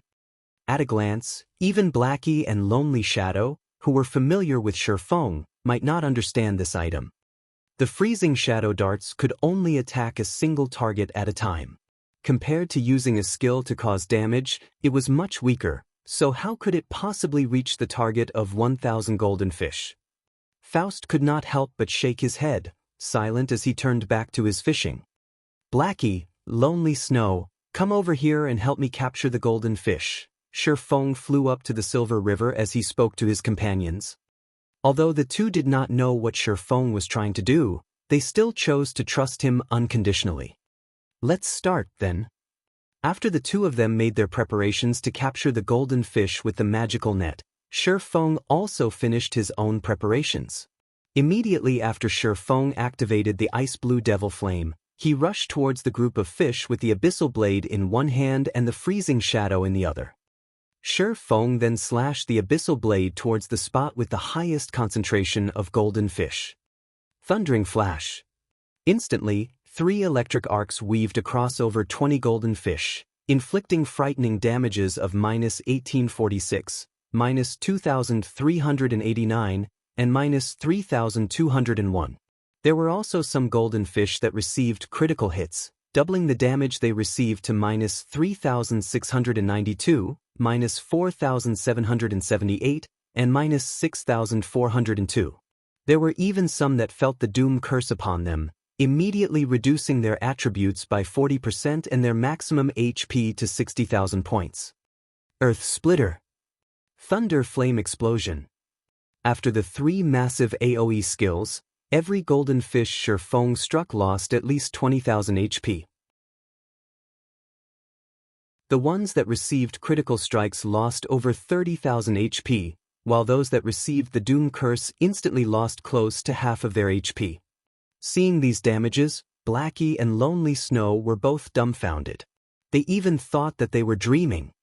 Scatter and Go, Dark Violent Dance. After using the 3 massive AoE skills, he wielded the freezing shadow as he activated the Dark Violent Dance. Shio! Shio! Shio! Instantly, more than 10 freezing shadow darts pierced the golden fish inflicted with the Doom Curse. Every dart caused over -1,700 damage. Simultaneously, the damage spread effect of the Dark Violent Dance caused over -600 damage to each of the surrounding golden fish. In the blink of an eye, over 100 golden fish had their HP reduced. Unlike the frost grenades, the freezing shadows did not have a cooldown. The number of darts a player could toss out within a fixed period of time depended solely on their attack speed. Due to the attribute improvement of the Abyssal Blade, Shifeng's attack speed had become much faster. In addition to Faust's buff, Shifeng could easily throw out 20 freezing shadow darts simultaneously. However, in an attempt to pursue stability and accuracy, Shifeng limited the number of darts he tossed out to 12 at a time. Due to Shifeng's unrestrained damaging, the HP of the golden fish afflicted by the Doom Curse madly reduced. Very quickly, the 60,000 HP of these golden fish fell to a critical level, forcing them into a crippled state. Chapter 158, The Final Violent Dance. Lonely, I'm not dreaming, right? Blackie slapped Lonely Snow's shoulders, his finger pointing towards the group of crippled golden fish.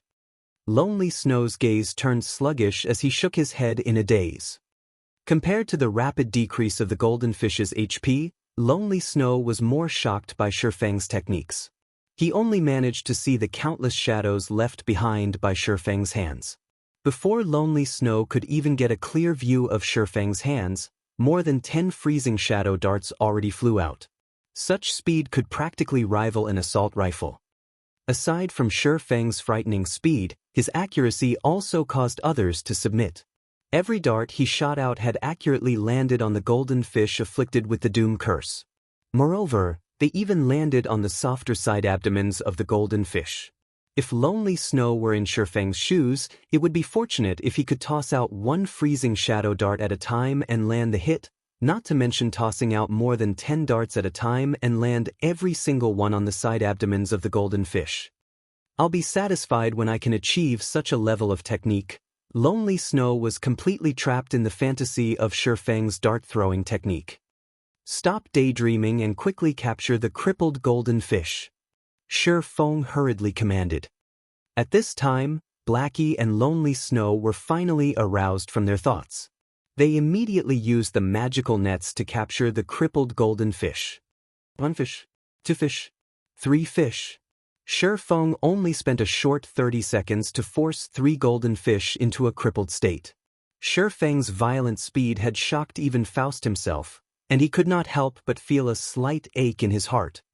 However, when the effects of the damage amplification, Doom Curse, and Dark Violent Dance dissipated, the capturing speed of the golden fish immediately slowed. Shifeng could only wait until the cooldown for Thundering Flash, Earth Splitter, Thunderflame Explosion, and Dark Violent Dance to finish before renewing his assault. Overall, Shifeng's group captured an average of 5 golden fish per minute. Within 1 hour, they could capture around 300 golden fish, and within 4 hours, they could collect the required 1,000 golden fish and complete the quest. Time passed little by little. Unknowingly, over 4 hours passed by already. We're rich. We're rich. Lonely, how many fish did you catch? I got 618. You? Ha! I have more than you. I have 645. We'll have 1,263 if we add them together. We've already reached the targeted 1,000 to trade for the fragmented legendary ranked item. Leader, hang in there. We should still have some time remaining. We might even gather another 100 or so golden fish to trade for a dark gold ranked item. Blackie and Lonely Snow captured the golden fish in exhilaration. As they watched the number of golden fish continuously grow in their bags, they could not suppress even a smile of their faces. The only misfortune in this situation was that Shifeng could not raise his skill proficiency by attacking these golden fish. He also did not obtain a single point of experience from his efforts. If he killed this many level 20 special elites in a normal situation, the 3 of them would have long since risen by 2 or 3 levels. However, Shifeng did not feel much from this.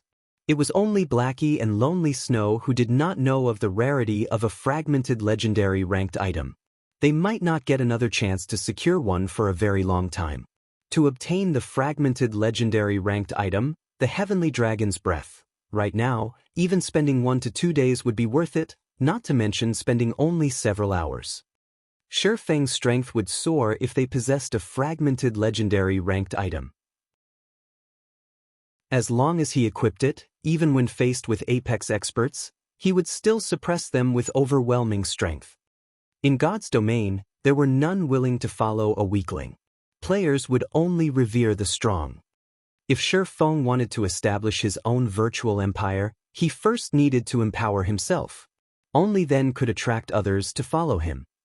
During the early stages of God's domain, players like Shifeng, who had yet to start up their own workshops, had 0 chances of competing against the various large guilds. In God's domain, there were plenty of high-leveled field bosses that dropped valuable loot. There were even some that would drop dark gold ranked items. If lucky, players might even encounter a High Lord ranked monster. Although High Lord ranked monsters were incomparably powerful, they possessed a small chance to drop an epic ranked item.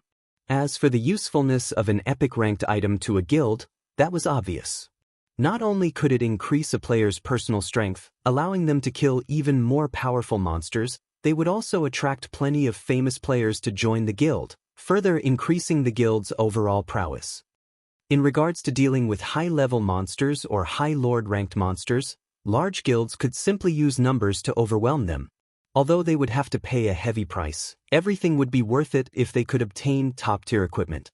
Meanwhile, small guilds and workshops did not have such capabilities, and such a situation would allow the large guilds to have a much easier time procuring top-tier equipment.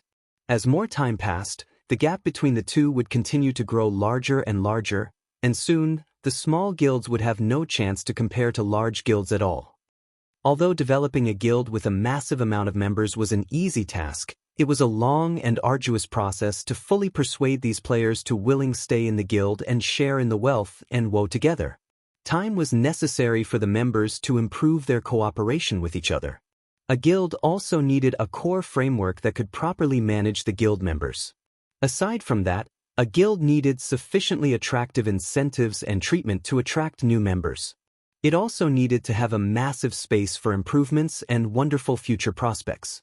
Meanwhile, having wonderful future prospects meant having a powerhouse as a leader. None of these points could be missing. Otherwise, the recruited members would easily choose to leave the guild.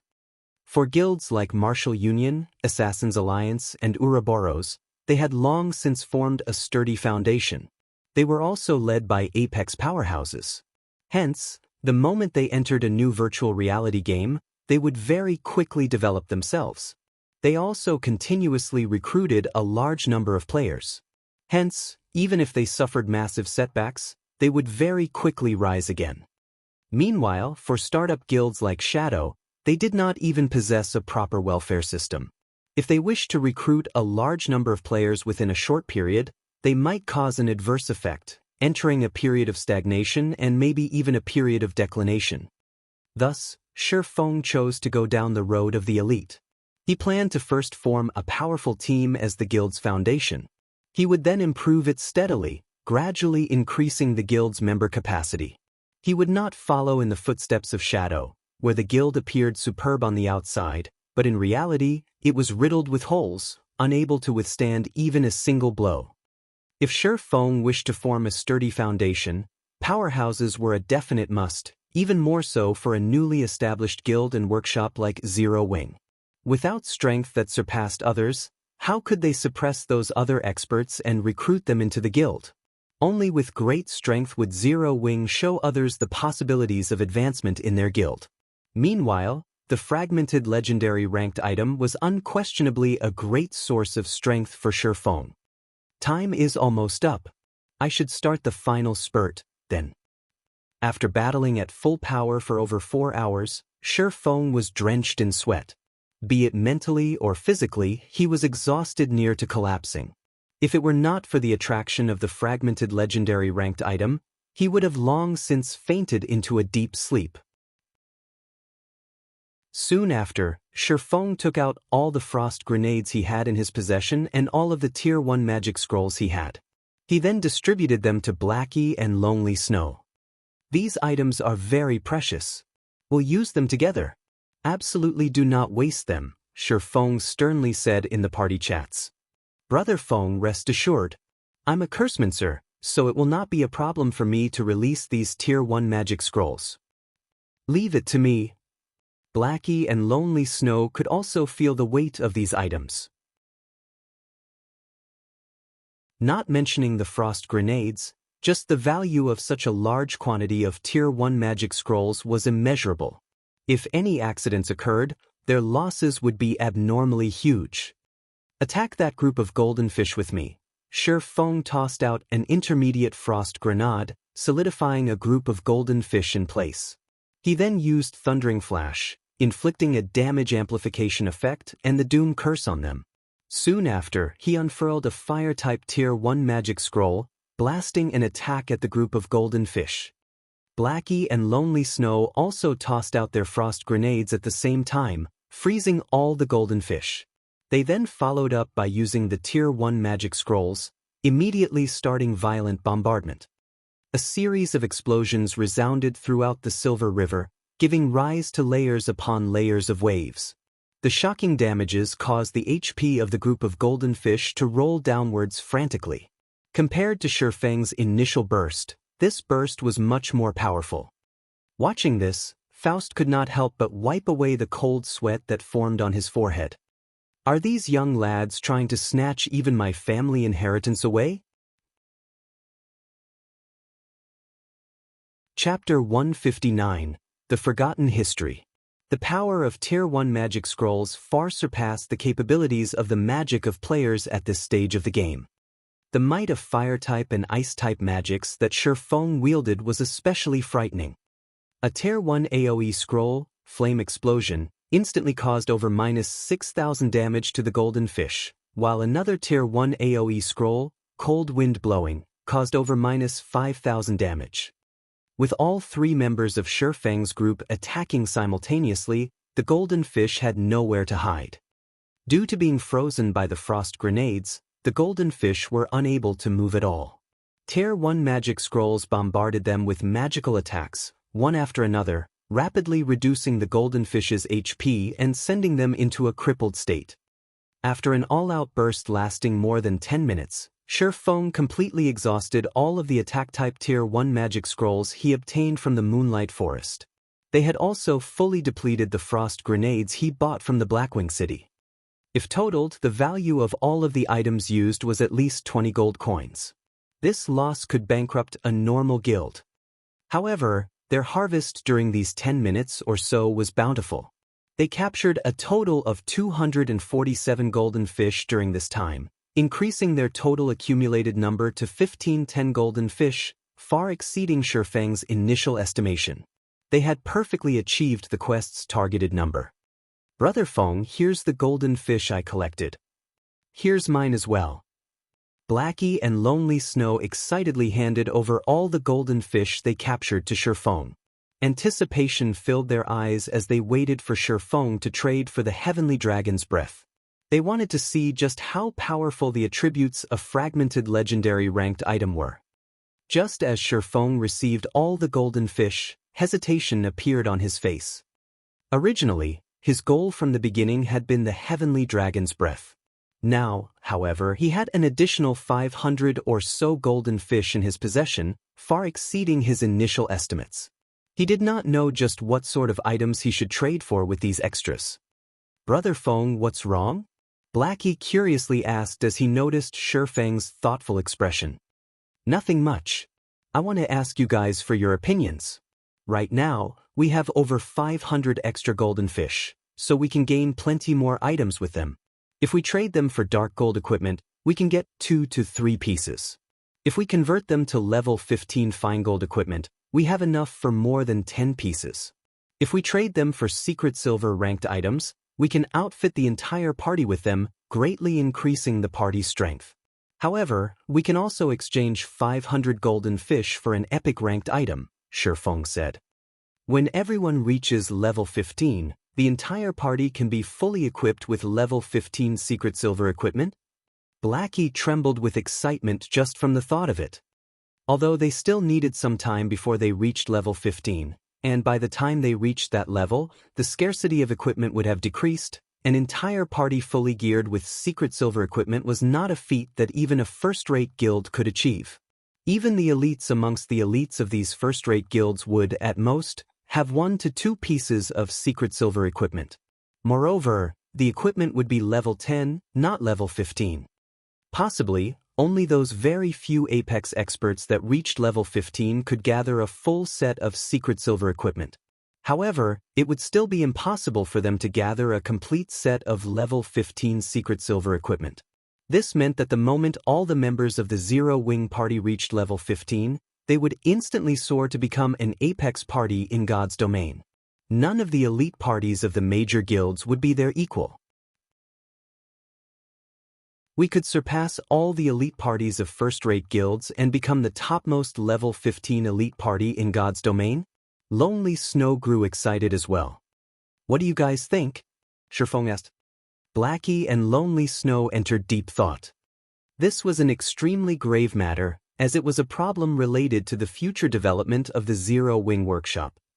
After the three of them gave the matter some thought, Blackie suddenly said, Brother Feng, my suggestion is to trade for the epic ranked item. Although it would be awesome for our party fully equipped secret silver equipment the moment we reached level 15, it isn't exactly impossible for us to get more secret silver equipment in the future. Meanwhile, an epic ranked item is definitely something we won't encounter again. We also don't know when we'll get another chance like this. This is an extremely rare opportunity, so we need to grab it without hesitation. Although an epic ranked item can only raise a single person's strength, its benefits to the party not that great. However, with a single powerhouse in the party, we will have a much easier time obtaining secret silver ranked items. On the other hand, even if we had a party fully geared with secret silver equipment, we won't obtain even a single epic ranked item. When considering the future, level 15 secret silver equipment will sooner or later be worthless. However, it is a different matter for an epic ranked item. It can bring us longer-lasting benefits. I also agree. To a large guild, the improvements brought about by an epic ranked item might not compare to over 100 pieces of secret silver ranked items. However, these large guilds are still willing to use hundreds of secret silver ranked items to trade for just a single epic ranked item. The reason being, although having 100 or more secret silver ranked items could temporarily increase our strength, what about the future? Leader, I think we should exchange for an epic ranked item instead. Blackie and Lonely Snow exchanged looks with each other. They had both given Shifeng their most earnest opinions. They both believed that, once Shifeng grew stronger, by the time they reached level 15, he could outfit them with a pile of good equipment. So, why should they carry out an action that was the equivalent of killing the chicken to get the egg? I get it. I'll take a look and see whether or not the epic ranked items available for trade will be of any help to us in the future. If they are useless, then I'll exchange for a dozen or so fine gold ranked items. Shifeng nodded his head. In reality, Shifeng had thought of this matter as well. However, he couldn't be too selfish either. Compared to a fragmented legendary ranked item, an epic ranked item was not as important. Hence, when trading for other items, he needed to consider everyone else's opinions. After all, this was a result that was only possible through everyone's joint efforts. Young adventurer, here is the list of items. Have a look, and simply tell me whichever items you wish to trade, Faust said with a stiff expression. He truly did not expect the young fellow before him to be so powerful. To actually obtain the heavenly dragon's breath that he had treasured for so many years. He had not been willing to sell it in the past, even when someone offered 30,000 gold coins. Yet, today he was trading it away for only 1,000 golden fish. Shifeng looked at the list of items, discovering that there were 3 additional epic ranked items available for trade. There was a necklace called Heart of Light, a longbow called Star Chaser, and a staff called Mavis's Guard. As for the dark gold ranked items and fine gold ranked items, there were a ton of them available. Almost every kind of item was available. However, the item that aroused the most attention was still the fragmented legendary ranked item, the Heavenly Dragon's Breath. It was needless to be mentioned that the Heavenly Dragon's Breath had to be purchased. As for the remaining 3 epic ranked items, one of them was a longbow, a weapon for rangers, and it was useless to their current party. Hence, only the necklace and staff remained as options. However, when Shifeng looked at both the attributes of these items, he was instantly speechless. He could not decide which item would bring the greatest personal improvement to his party. Which one should I choose? Shifeng's gaze kept switching between the 2 epic ranked items before him, indecisive. Faust only revealed a smile at this sight. What he loved watching the most was the distressed appearance of young people. After hesitating for a long time, Shifeng suddenly recalled a name in his memories from long ago. This name had once resounded throughout God's domain. However, after going through the ravages of time, this name slowly became unknown and forgotten. Esteemed Lord Faust, I wish to exchange for the Heavenly Dragon's Breath, Mavis's Guard, and this level 15 secret silver ranked ring, the Ring of Glory, Shifeng said. How do you know about this matter? Listening to the items that Shifeng wanted to exchange, Faust was instantly dumbfounded. He fixedly stared at Shifeng, asking in disbelief. Chapter 160, Shocking Attributes. Great. The gamble paid off. It really is a treasure left behind by that great existence.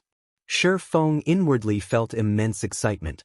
However, he did not reveal it on his face, maintaining a calm outward expression. To Faust's shock and questioning, Shifeng did not give out an answer.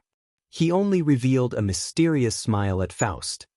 "Esteemed Lord Faust, I wonder if I can purchase these items?"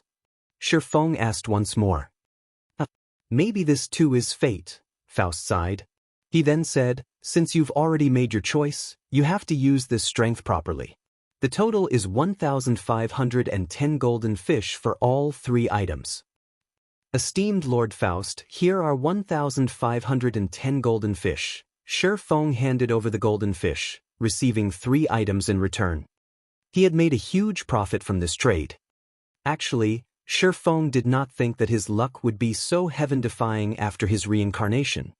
In Shifeng's previous life, 6 years after God's domain began, Shadow accidentally discovered a level 150 lost ruin. Moreover, to fully explore the lost ruin, they had sacrificed a disastrous amount of resources. However, they did not obtain anything significant from this exploration, only managing to find a golden book on a goddess statue. There was nothing special about this book. It was simply a book made of pure gold, so it did not rot easily. Recorded in the book was a segment about a long-forgotten history. Meanwhile, one of the phrases within the book contained the name Mavis. During that ancient era, Mavis was likened to a god, and she was referred to as the god of light. Compared to the strange old man, Faust, Mavis was much stronger. Aside from that, Shifeng had not a clue about who Mavis was. Even so, an item left behind by a legendary existence much stronger than Faust would not be an ordinary item. Meanwhile, Blackie and Lonely Snow stood silently in confusion as they watched Shifeng. They did not understand why Shifeng was so joyful. However, listening to Faust's words, they faintly felt that they had gained a great advantage from the trade. "Young man, seeing that fate has allowed us to meet, let me give you a warning. The magic weapon in your hand is extremely terrifying. Sealed within the magic weapon is the curse of the Black Dragon King, which even I will not face. This curse is extremely formidable, and even if the lucky stone suppresses it, sooner or later, you will have to face it." Faust's caution was grim. He then continued, saying, "While you allow your magic weapon to absorb more power, you also strengthen the curse suppressed within the weapon. Remember that a magic weapon is a double-edged sword. If you wish to obtain extraordinary strength, your will must be extraordinary as well. Otherwise, strength will, soon or later, devour you whole. Maybe this is also fate. Although the Heavenly Dragon's breath is only a fragmented item, it could still, more or less, aid you in resisting your magic weapon's backlash. If you can fully restore the Heavenly Dragon's breath, it will bring you unimaginable benefits. Strive harder, young man." Finished speaking, Faust's body vanished, while the entire Star River Valley gradually faded from existence as well. System: Rare Quest Delicious Golden Fish completed.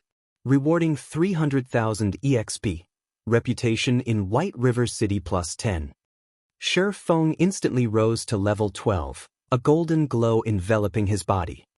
Immediately after, a golden glow also coated Blackie and Lonely Snow, both of them reaching level 11. "This quest is too awesome. It instantly gave me 150,000 EXP. Blackie said, entranced. Lonely Snow also nodded, saying with a smile, "I also received 140,000 EXP. With this, our Zero-Wing party dominates the top 3 positions of White River City. If others know of this, our Zero-Wing workshop will become famous. We might be more than famous. Those other players from major guilds might even be dumbfounded. Those bastards from Martial Union would regret becoming enemies with us. The next time we meet them, I will teach them a good lesson." Confidence about the future filled Blackie's heart. Now that his level was so high, and his equipment was excellent, even if he encountered several experts from Martial Union, he could still kill them all. While Blackie fantasized, the Star River Valley had completely disappeared. Only the dark silent swamp and dying forest remained around them. "Brother Feng, that strange old man looked so shocked just now. Just what did you obtain from him?" Blackie curiously asked. "Nothing much. I got the fragmented legendary ranked item, the Heavenly Dragon's Breath, an epic ranked staff, Mavis's guard, and a secret silver ranked ring, the Ring of Glory. Shi Feng shared the information of the items with the other two. Heavenly Dragon's Breath, ring, fragmented legendary rank. Equipment requirement: Strength 200, Agility 200, Intelligence 120. Strength plus 40%, Agility plus 40%, Intelligence plus 30%, Endurance plus 30%. Movement speed plus 20%. Attack speed plus 30%. Ignore levels plus 10. All item level requirements reduced by 10 levels. Additional skill 1, Dragon's Authority.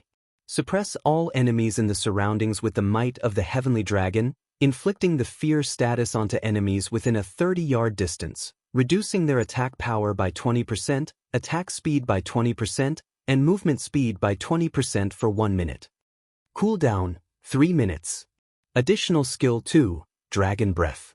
Inflicts 6x damage in a 305-yard line in front of you. There is a 20% chance to induce the fainted state for 2 seconds. Cooldown, 5 minutes. Additional skill 3, Heavenly Dragon's Power.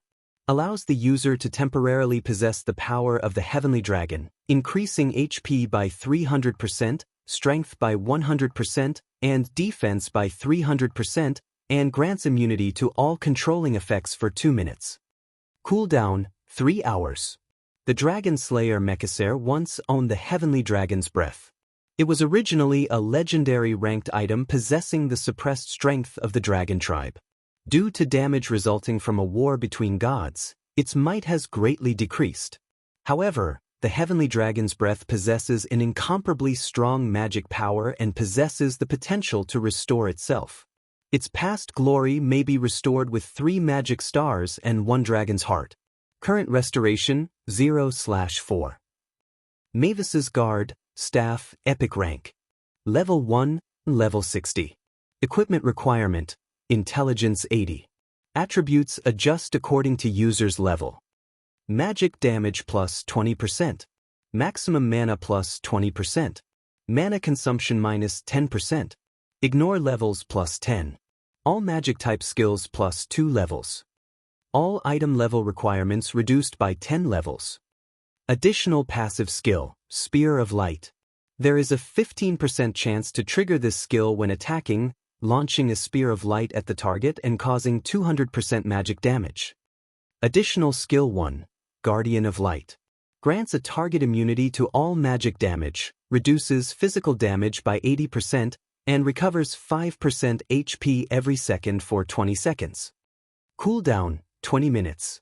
Additional skill 2, Stars of Light. Deals 500% magic damage to targets within a 5-yard radius, or deals 300% magic damage to targets within a 20-yard radius. The damage scales up by 10% every second for 15 seconds. Cooldown, 30 minutes. Mavis's Guard was once a staff blessed by the god of light, Mavis. It possesses incomparably powerful magic. However, due to the limited materials used to make the staff, it is unable to display its full might. Its maximum level can increase to level 100 if a master forger uses 5 radiant god steel to reforge the staff. Ring of Glory, ring, secret silver rank. Level 15. Equipment requirement, Intelligence 40. Intelligence plus 24, Vitality plus 15, Endurance plus 10, Strength plus 8, Agility plus 8. Increases damage of all light-type magic by 15%. These are a fragmented legendary ranked item and an epic rank item. Aren't they too OP? Blackie and Lonely Snow's eyes nearly popped out of their sockets when they saw the attributes of the 3 items. Previously, they thought that the attributes of a secret silver weapon were already powerful. Only now, after seeing these attributes, did they understand that no matter how strong you were, there would always be someone stronger than you. In the face of fragmented legendary ranked items and epic ranked items, secret silver ranked items were simply trash.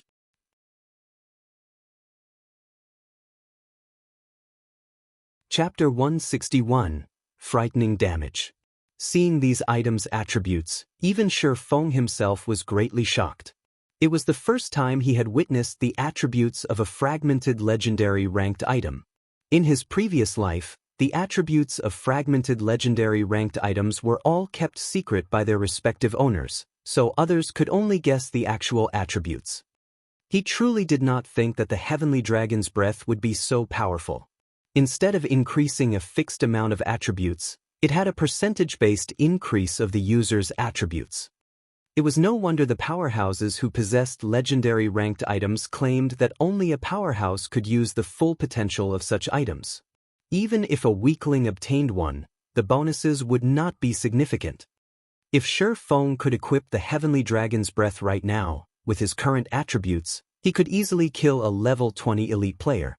Unfortunately, with the equipment requirements of 200 strength, 200 agility, and 120 intelligence, Shi Feng could only helplessly stare at it. Right now, his strength was only at 111 points, with only 123 points in agility and a measly 50 points in intelligence. He was still far from possessing the required attributes. With the magic weapon he possessed, he would obtain 2 more free attribute points than other players for each level up. Even so, if he wished to equip the Heavenly Dragon's breath, he needed to be level 20, at the very least, and own a full set of level 20 fine gold equipment. Blackie, see if you can equip Mavis's Guard and the Ring of Glory. Shi Feng handed the 2 pieces of equipment to Blackie. Shi Feng had made considerations when he chose these 2 pieces of equipment. He could not always carry everyone in the party, as he still had many things he needed to tend to. However, if he wanted his party to level up quickly, the party needed a powerhouse to lead it. Meanwhile, the matter regarding an epic weapon was extremely important. The person he could trust the most was Blackie, so he could feel secure passing both the Mavis's Guard and Ring of Glory to Blackie. With the improvement brought about by these 2 pieces of equipment, Blackie's damage output might even surpass his own. After all, his magic weapon was currently only the equivalent of a dark gold weapon. It was still a distance away from rivaling an epic weapon. Moreover, Blackie was a mage class, and Blackie's grinding speed was originally faster than his. In addition, the skills Mavis's Guard granted were extremely powerful. Blackie would have a much easier time leveling up the party than he would. All right then. At first, Blackie hesitated. He felt that he did not possess the qualifications to wield this epic weapon in the least. However, looking at Shi Feng's serious attitude and trust, he nodded his head earnestly. Although the requirement of 80 intelligence was very high, Blackie was already level 11.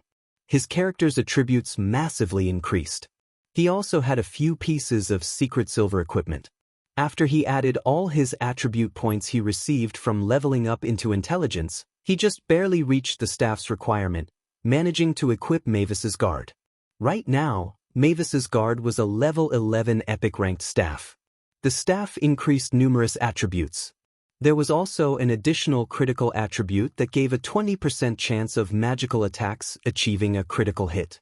It was much more powerful than Blackie's original goal. Mavis's Guard also reduced the level requirement for equipment by 5 levels. After Blackie equipped the Ring of Glory and the previously obtained level 15 Mage class Mysterious Iron equipment and Bronze equipment, he was completely born anew. He now gave others a faint oppressive feeling. This isn't real, right? My intelligence has reached 186 points. Blackie exclaimed, looking at his attribute panel. Compared to before, the 186 intelligence was more than double what he had before, not to mention the increase in his magic damage.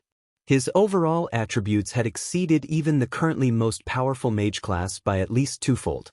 He could possibly one-shot a properly geared level 10 MT. Too powerful? Lonely Snow gazed at Blackie's dazzling attributes with admiration. Even so, he would not feel jealousy over Blackie. After all, this was a natural matter as he had only recently joined Zero Wing Workshop. Just the aid he received in leveling up and the amount of secret silver equipment were already unimaginable, not to mention receiving an extremely important item such as an epic ranked item. On the other hand, it would be extremely strange if he received an epic ranked item that he could use right now. Moreover, when Lonely Snow looked at Shurfang's carefree reaction as he gave Blackie the epic ranked item, he knew that as long as he performed well in Zero Wing Workshop, there was bound to be a day where he could obtain his very own epic ranked item as well. Hence, he did not need to be jealous over Blackie. An epic weapon is as frightening as expected, Shurfang said with a smile, looking at Blackie's attributes. Normally, an epic ranked item's level would grow along with its user. Only when Blackie reached level 60 could he display the true potential of Mavis's protection. The potential displayed by the level 11 Mavis's guard was but the tip of the iceberg.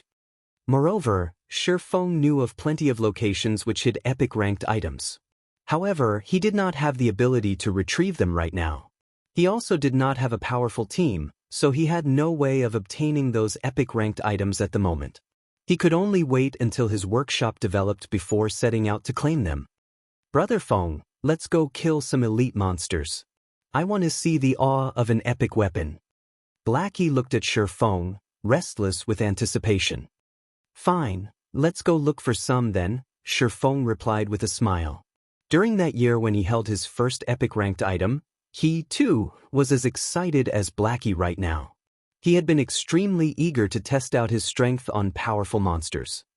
Very quickly, under Shurfang's leadership, the trio located a level 17 rare elite, the Swamp Lizard. Swamp Lizard, rare elite. Level 17. HP 200,000/200,000. I'll lure it over. Lonely, try to restrict it as it attempts to spit out gray fog and use caution. Blackie, pay careful attention while you kite it. Make sure you maintain your distance from it, Shurfang spoke in the party chat. The Swamp Lizard was the most challenging rare elite in the Silent Swamp. If it was not for reaching level 12, the Abyssal Blade having upgraded to level 10, and Blackie's possession of Mavis's guard now, he would not have chosen to fight this monster at all. The Swamp Lizard was a physical melee-type monster. However, it could deal a lot of damage. With a single claw attack, it could take away more than half of a normal level 15 MT's HP. Its attacks also carried an additional petrification effect that slowed the target. Moreover, the Swamp Lizard's movement speed ranked at the very top of all the monsters found in the Silent Swamp. If a normal level 15 party met it, the usual result would be a party wipe. Soon after, Shurfang circled the Swamp Lizard. Without holding back, he activated the Ice Blue Devil Flame. He then used Wind Blade, his swords piercing towards the back of the Swamp Lizard. 2 damages of -288 and -224 points appeared above the Swamp Lizard's head. Compared to when Shurfang dealt with the 3-headed snake demon, his damage had greatly increased. However, to the Swamp Lizard, which possessed 200,000 HP, such damage was negligible. With an angry bellow, the Swamp Lizard slashed its claws at Shurfang. Shurfang dodged to the side, sending a level 7 chop slashing towards the Swamp Lizard's waist. A damage of -1058 popped up above the Swamp Lizard's head. The Swamp Lizard immediately released a pained wail. Its steel-like tail turned into a black shadow as it swiped at Shurfang. Shurfang quickly reacted. He leaped into the air and dodged the attack, distancing himself from the Swamp Lizard at the same time. Lonely Snow took this chance to use Charge on the Swamp Lizard, interrupting the Swamp Lizard's follow-up attack. He then sent a violent strike at the Swamp Lizard's back, causing -28 damage. Lonely Snow nearly spat out blood when he witnessed this damage. However, he was utterly helpless about it. Not mentioning the level suppression, the Swamp Lizard's physical defense was extremely high. Moreover, Lonely Snow could only deal this amount of damage due to reaching level 11 and wielding a secret silver weapon. Otherwise, he wouldn't even deal over 10 damage. "Let me see just how amazing you are, Mavis's guard." Blackie had waited in frustration. He shot out a level 7 dark arrow strengthened by the Mavis's guard. When the skill blasted the Swamp Lizard's body, a damage of -712 points appeared above its head. Immediately after, Blackie's attack triggered the passive skill on Mavis's guard, the Spear of Light. A silver-colored spear of light struck the Swamp Lizard once more, landing a critical hit of minus 1,354 damage. The damage was far more powerful than Shifeng's attacks. Immediately after, Blackie used Evil Whip. 9 thick chains constricted the swamp lizard. When the swamp lizard broke free from one of the chains with much difficulty, a damage of minus 116 points appeared above its head. By the time it broke free from all the chains, Evil Whip had caused close to minus 1,000 damage. Due to Blackie's intelligence reaching over 100 points, he activated the intermediate hidden passive skill for intelligence, Quick Chant. The passive greatly reduced the time required for chanting spells, increasing Blackie's rate of attack. As a result, damages in the hundreds continuously appeared above the swamp lizard's head in quick succession, its HP decreasing like water flowing from an open tap. This is too powerful. This is an epic weapon. Lonely Snow was tongue-tied from watching this scene. Blackie was similarly dumbfounded. In addition to Shifeng controlling and damaging the swamp lizard, before even a minute had passed, the swamp lizard fell dead. It dropped 4 items in total, a level 15 mysterious iron equipment and 3 rare materials. Come on, let's look for a place with plenty of monsters to release the stars of light. Seeing that even normal spells were so powerful, Shifeng highly anticipated witnessing the staff's additional AoE spell.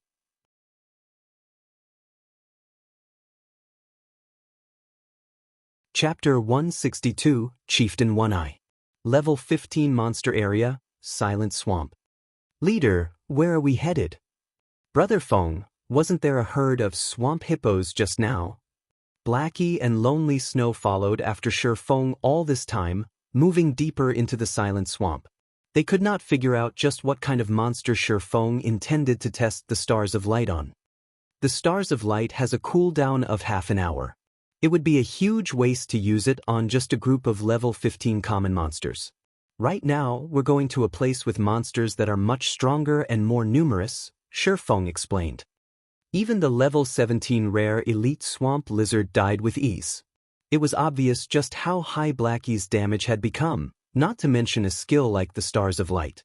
The skill could possibly one-shot the level 15 swamp hippos with only 2,000 HP each. That would not properly display the true might of the Stars of Light. Only by seeing the skill's full potential could Shifeng make an accurate judgment.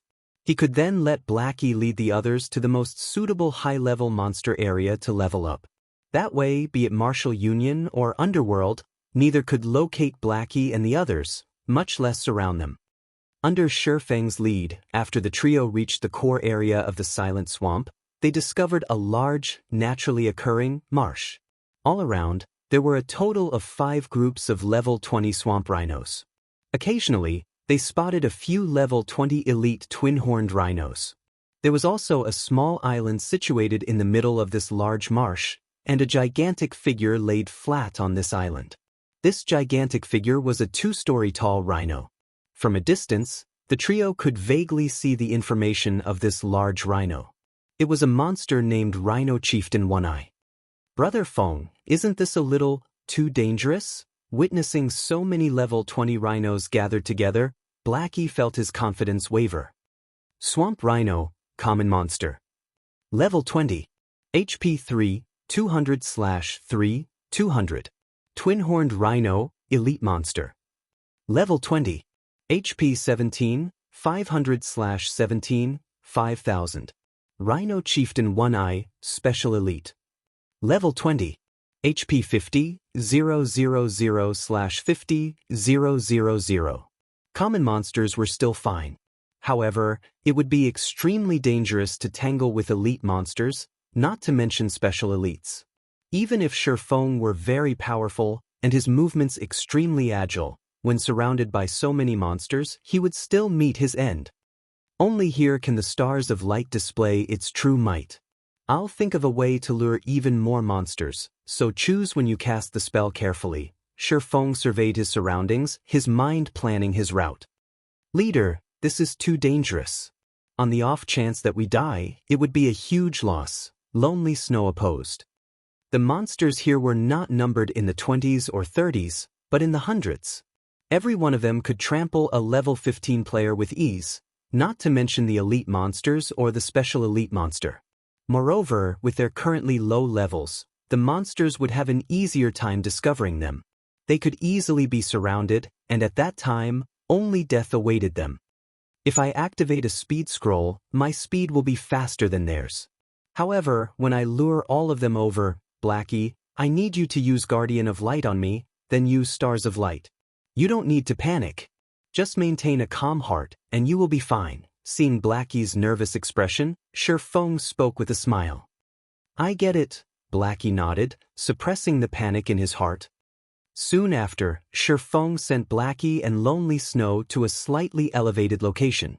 On his own, Shifeng activated a speed scroll before rushing towards the rhinos. The rhinos immersed in the marsh quickly discovered the intruder. After all, Shifeng's level was simply too low. He was only level 12, and there was a huge distance from level 20. In addition, Shifeng did not attempt to hide his movements in the least, making it even easier for the monsters to discover him. Within moments, over 20 rhinos stood and rushed towards Shifeng. Although the marsh did not reduce movement speed by half, it still reduced it by 30%. Fortunately, this movement speed reduction was also effective against the rhinos. Now that Shifeng had used a speed scroll, catching up to him was impossible. Shifeng followed along the route he had planned before and circled the central island. He intended to lure all the rhinos in the marsh, aside from the one atop the central island.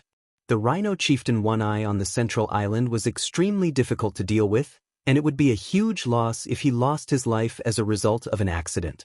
Hence, Shifeng had no intentions of luring it. Brother Feng. Leader's movement technique is truly powerful. If I were in his place, those rhinos would have already turned me into meat paste. Standing on high ground, Blackie and Lonely Snow watched Shifeng use various movements and methods to dodge the attacks from the group of rhinos. They could not help but wipe away the sweat permeating their foreheads. The number of rhinos Shifeng lured grew larger and larger. He had only run half the distance, yet he lured over 100 rhinos. Every time he dodged an attack, the rhinos would dangerously scrap past his body. However, after witnessing this scene repeat itself over and over, Blackie and Lonely Snow discovered that Shifeng successfully dodged every single time. He would always dodge the attack at the very last millisecond. He relied purely on technique to do so, and there was not a hint of luck or coincidence at all. Blackie and Lonely Snow both engraved this scene deeply into their minds, resolving themselves to learn from Shifeng in the future. With an expert like Shifeng demonstrating the moves, they would not have to spend time slowly exploring these techniques. After watching for only a moment, the two of them had benefited greatly. They could not help but wish they could try out these dodging techniques right this instant. Just when Shifeng thought that all was within his control, an elite twin-horned rhino suddenly appeared in front of Shifeng, charging at him. Although Shifeng used parry to block this attack, his entire person was still sent flying. By rotten luck, he landed on the edges of the central island, alarming the rhino chieftain One Eye. Discovering that a human had disturbed its rest, One Eye abruptly stood up. It glared at Shifeng with its blood-red eye, its front hoofs gouging the solid ground as it released an angry roar.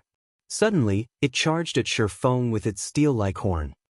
Compared to the other rhinos, this rhino chieftain One Eye possessed an extremely fast speed, and not even the marsh could impede its immense charging power. This was the rhino chieftain One Eye's skill, Violent Charge.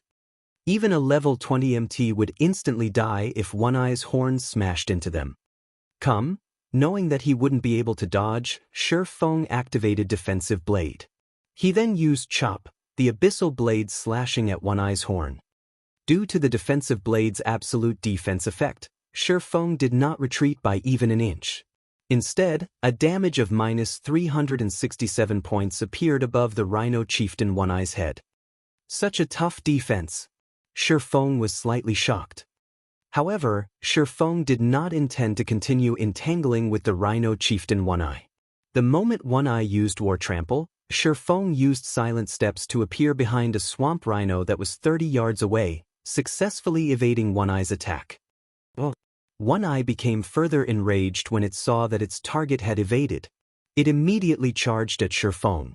However, it did not use violent charge this time, so its speed was only slightly faster than the other rhinos. Blackie used the skill. After arriving at the appointed location, Shifeng stopped and spoke into the party chat. Although his plan did not include luring the rhino chieftain One Eye, the plan still had to proceed. He simply had to be more careful now. "Leave it to me," Blackie had long since waited with anticipation. Immediately, a golden brilliance descended upon Shifeng's form. This was the effect of the first additional skill of Mavis's guard, Guardian of Light. For 20 seconds, Shifeng became immune to all magic damage. He also enjoyed 80% physical damage reduction and 5% HP recovery every second. Following which, Shifeng activated the Tier 2 Life Shield, his maximum HP soaring. Over 200 rhinos surrounded Shifeng. If it were a level 20 MT standing in place of Shifeng, that MT would have long since been trampled to death. However, Shifeng could hold on. Through evading alone, Shifeng managed to dodge over 60% of the attacks sent at him. In addition to Guardian of Light recovering 5% of his HP every second, he was able to hold onto his life. Almost. Shine out, stars of light. When Blackie saw all those monsters grouped together, he used Mavis's guard's other skill, Stars of Light. After chanting the final verse of the incantation, Blackie lost half of his mana in an instant.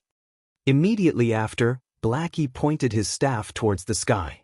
The dark clouds hovering above the large marsh were instantly pierced and disappeared. The sky trembled, and suddenly, a gigantic golden magic circle appeared in the sky, shining down on the core of the silent swamp.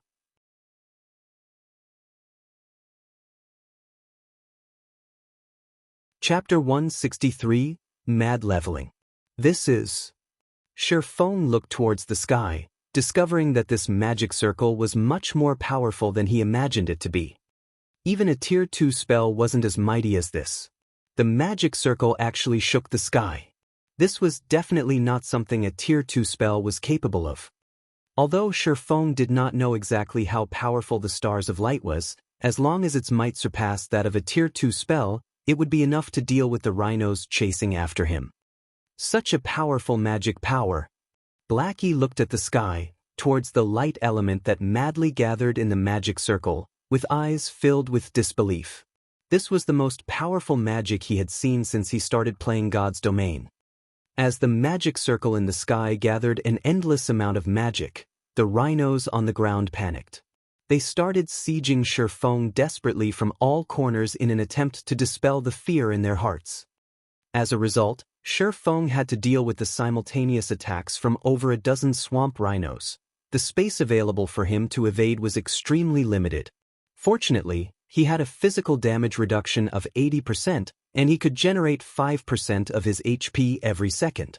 Faced with no chances of dodging the incoming attacks, Shifeng abruptly leaped into the sky and activated the ice blue devil flame. The clear blue flame instantly covered his body, while the power of thunder and fire gathered around the abyssal blade. Thunder flame explosion. The moment the abyssal blade struck down, thunder and fire engulfed and devoured all the monsters within a 5-yard radius. Damages of -626 points appeared above the heads of the monsters, and there were even some rhinos who received critical strikes, succumbing to over -1,000 damage. All the rhinos Shifeng's attack struck fell into a fainted state, unable to move for 4 seconds. The monsters surrounding Shifeng in a fainted state formed a natural barrier, granting Shifeng a short breather. Is it starting? Shifeng detected that the golden magic circle in the sky had finished gathering magic power. The magic circle then transformed into a shooting star, falling from the sky. Before the shooting star collided with the ground, Shifeng cast Thundering Flash at the rhino chieftain One Eye. Unfortunately, the 3 streaks of thunder did not deal much damage to One Eye. All 3 attacks only caused around a total of -900 damage. However, Shifeng's aim was not its damage, but the additional 20% damage amplification effect. It would allow the stars of light to inflict massive amounts of damage to One Eye. Finally, the golden shooting star reached the ground, landing in the center of the rhinos. An explosion occurred, and a blinding light devoured every inch of the large marsh. From a high position, Blackie and Lonely Snow saw damages of over -1,000 points appearing above all the rhinos in the marsh.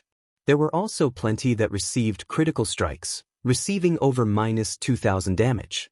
Furthermore, the rhinos close to the epicenter received damages of over -3,000 points, and some even received frightening damages of over -6,000 points.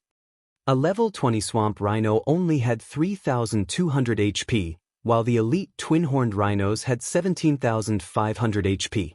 Even the rhino chieftain One Eye only had 50,000 HP, -3,000 damage was not a light injury. AO! One Eye was enraged. It immediately directed its furious gaze at Blackie. It was not just the rhino chieftain One Eye. All the other rhinos also redirected their rage to Blackie, as the damages Blackie caused were simply too high. There were many swamp rhinos that instantly died from this single attack. However, during the time these rhino monsters directed their angry gazes towards Blackie, a second golden-colored shooting star appeared in the sky. 2 descended. This time, the impact of the shooting star caused 10% more damage than the previous one. This attack wiped out all of the level 20 swamp rhinos, and only the high HP elites and Chieftain One Eye remained alive. However, this was not the end. With every passing second, for a total of 15 seconds, a shooting star would appear and descend from the sky. Moreover, each shooting star would deal 10% more damage than the previous one. The elite-ranked twin-horned rhinos could only hold on until the 5th shooting star before dying out completely. Meanwhile, Chieftain One Eye remained alive. Its angry gaze turned deadly as it glared at Blackie atop the high slope. Chieftain One Eye instantly went berserk, its defense and attack power greatly increasing as it charged forth. "I won't let you go." Feng used Wind Blade and arrived in front of the rhino chieftain One Eye. He then stabbed the abyssal blade at it. Abyssal bind. 9 abyssal chains instantly coiled around One Eye, preventing it from moving even an inch. Following which, streak after streak of stars of light crashed down into the marsh. From the initial -3,000 damage, the damage had now accumulated up to over -7,000 damage. Rhino Chieftain One Eye's 50,000 HP very quickly drained to 0. It then vanished within the blinding light, leaving behind a pile of items. After the stars of light ended, the entire marsh fell deathly silent. All the monsters within had turned into ashes, leaving behind piles upon piles of items. At the same time, golden light surrounded the bodies of both Blackie and Lonely Snow. Within an instant, their levels jumped from level 11 to a little beyond level 13. Feng had also risen to 92% of level 13, only a thread away from level 14. Blackie looked at the staff in his hands, then looked at the marsh. He did not know how to express the emotions that filled his heart. Not only had the stars of light kill the level 20 elite monsters, it even killed a level 20 special elite. Its intense might far exceeded Blackie's imagination. Previously, they had enjoyed an extremely envious leveling speed. Now, however, it was no longer envious, but shocking. They rose by 2 levels in just slightly over 10 seconds. Moreover, they had risen from level 11 to level 13 and not from level 1 to level 3. Even elite players would have to grind for 5 or 6 days to obtain such a frightening amount of EXP. However, they achieved it in the blink of an eye. This is simply too formidable. If this skill is used in a team battle, no matter how powerful the enemy team was, they would still have to surrender. Lonely Snow unconsciously shuddered as he spoke. Only now did they truly understand why all those large guilds were so desperate to obtain an epic ranked item. Even if they had to sacrifice countless members, they would still willingly choose to overwhelm those powerful monsters with the lives of their people. As long as they obtained an epic ranked item, be it leveling up or securing high-level equipment, everything would become a lot easier. The current scene before Blackie and Lonely Snow was the perfect example. Not to mention a special elite, the Stars of Light could inflict massive damage to even a chieftain-ranked field boss. This was definitely not a feat that a party, fully equipped with secret silver equipment, could achieve. The aid rendered by an epic-ranked item to a workshop's development was simply immense. It far outstripped the usefulness of more than 100 secret silver-ranked items. The massacre the Stars of Light caused yielded Shurfeng's group with plenty of level 15 to level 20 bronze and mysterious iron equipment. There were also plenty of varying gemstones. At the very least, the total value of all these items was 10 gold coins or more. It's finally over. Shurfeng let loose a relieved breath. If it were not for the Stars of Light, he definitely could not contend with a level 20 special elite that went berserk. However, he managed to verify the prowess of the Stars of Light personally. He could now send Blackie and the others to the level 22 map, the Crystal Forest, to level up. The drop rate for gemstones in the Crystal Forest was much higher than in the Moonlight Forest. Not only could they level up quickly, but they could also earn a lot of money and extremely precious gemstones and equipment. Moreover, it would be impossible for their enemies to locate Blackie and the others, killing 3 birds with 1 stone. After the trio tidied up all the loot, Shurfeng intended to make a trip back to town to clear up his inventory. Leader, the situation you wanted me to investigate has already occurred. Several guilds have started taking action. Should we start taking action now? Kola, who was in Red Leaf Town, suddenly contacted Shurfeng, his face filled with excitement. Great! Just in time. I've waited a long time for this moment. Our Zero Wing workshop should also start taking action now. Shurfeng smiled brightly. It's about time we show off Zero Wing workshop strength.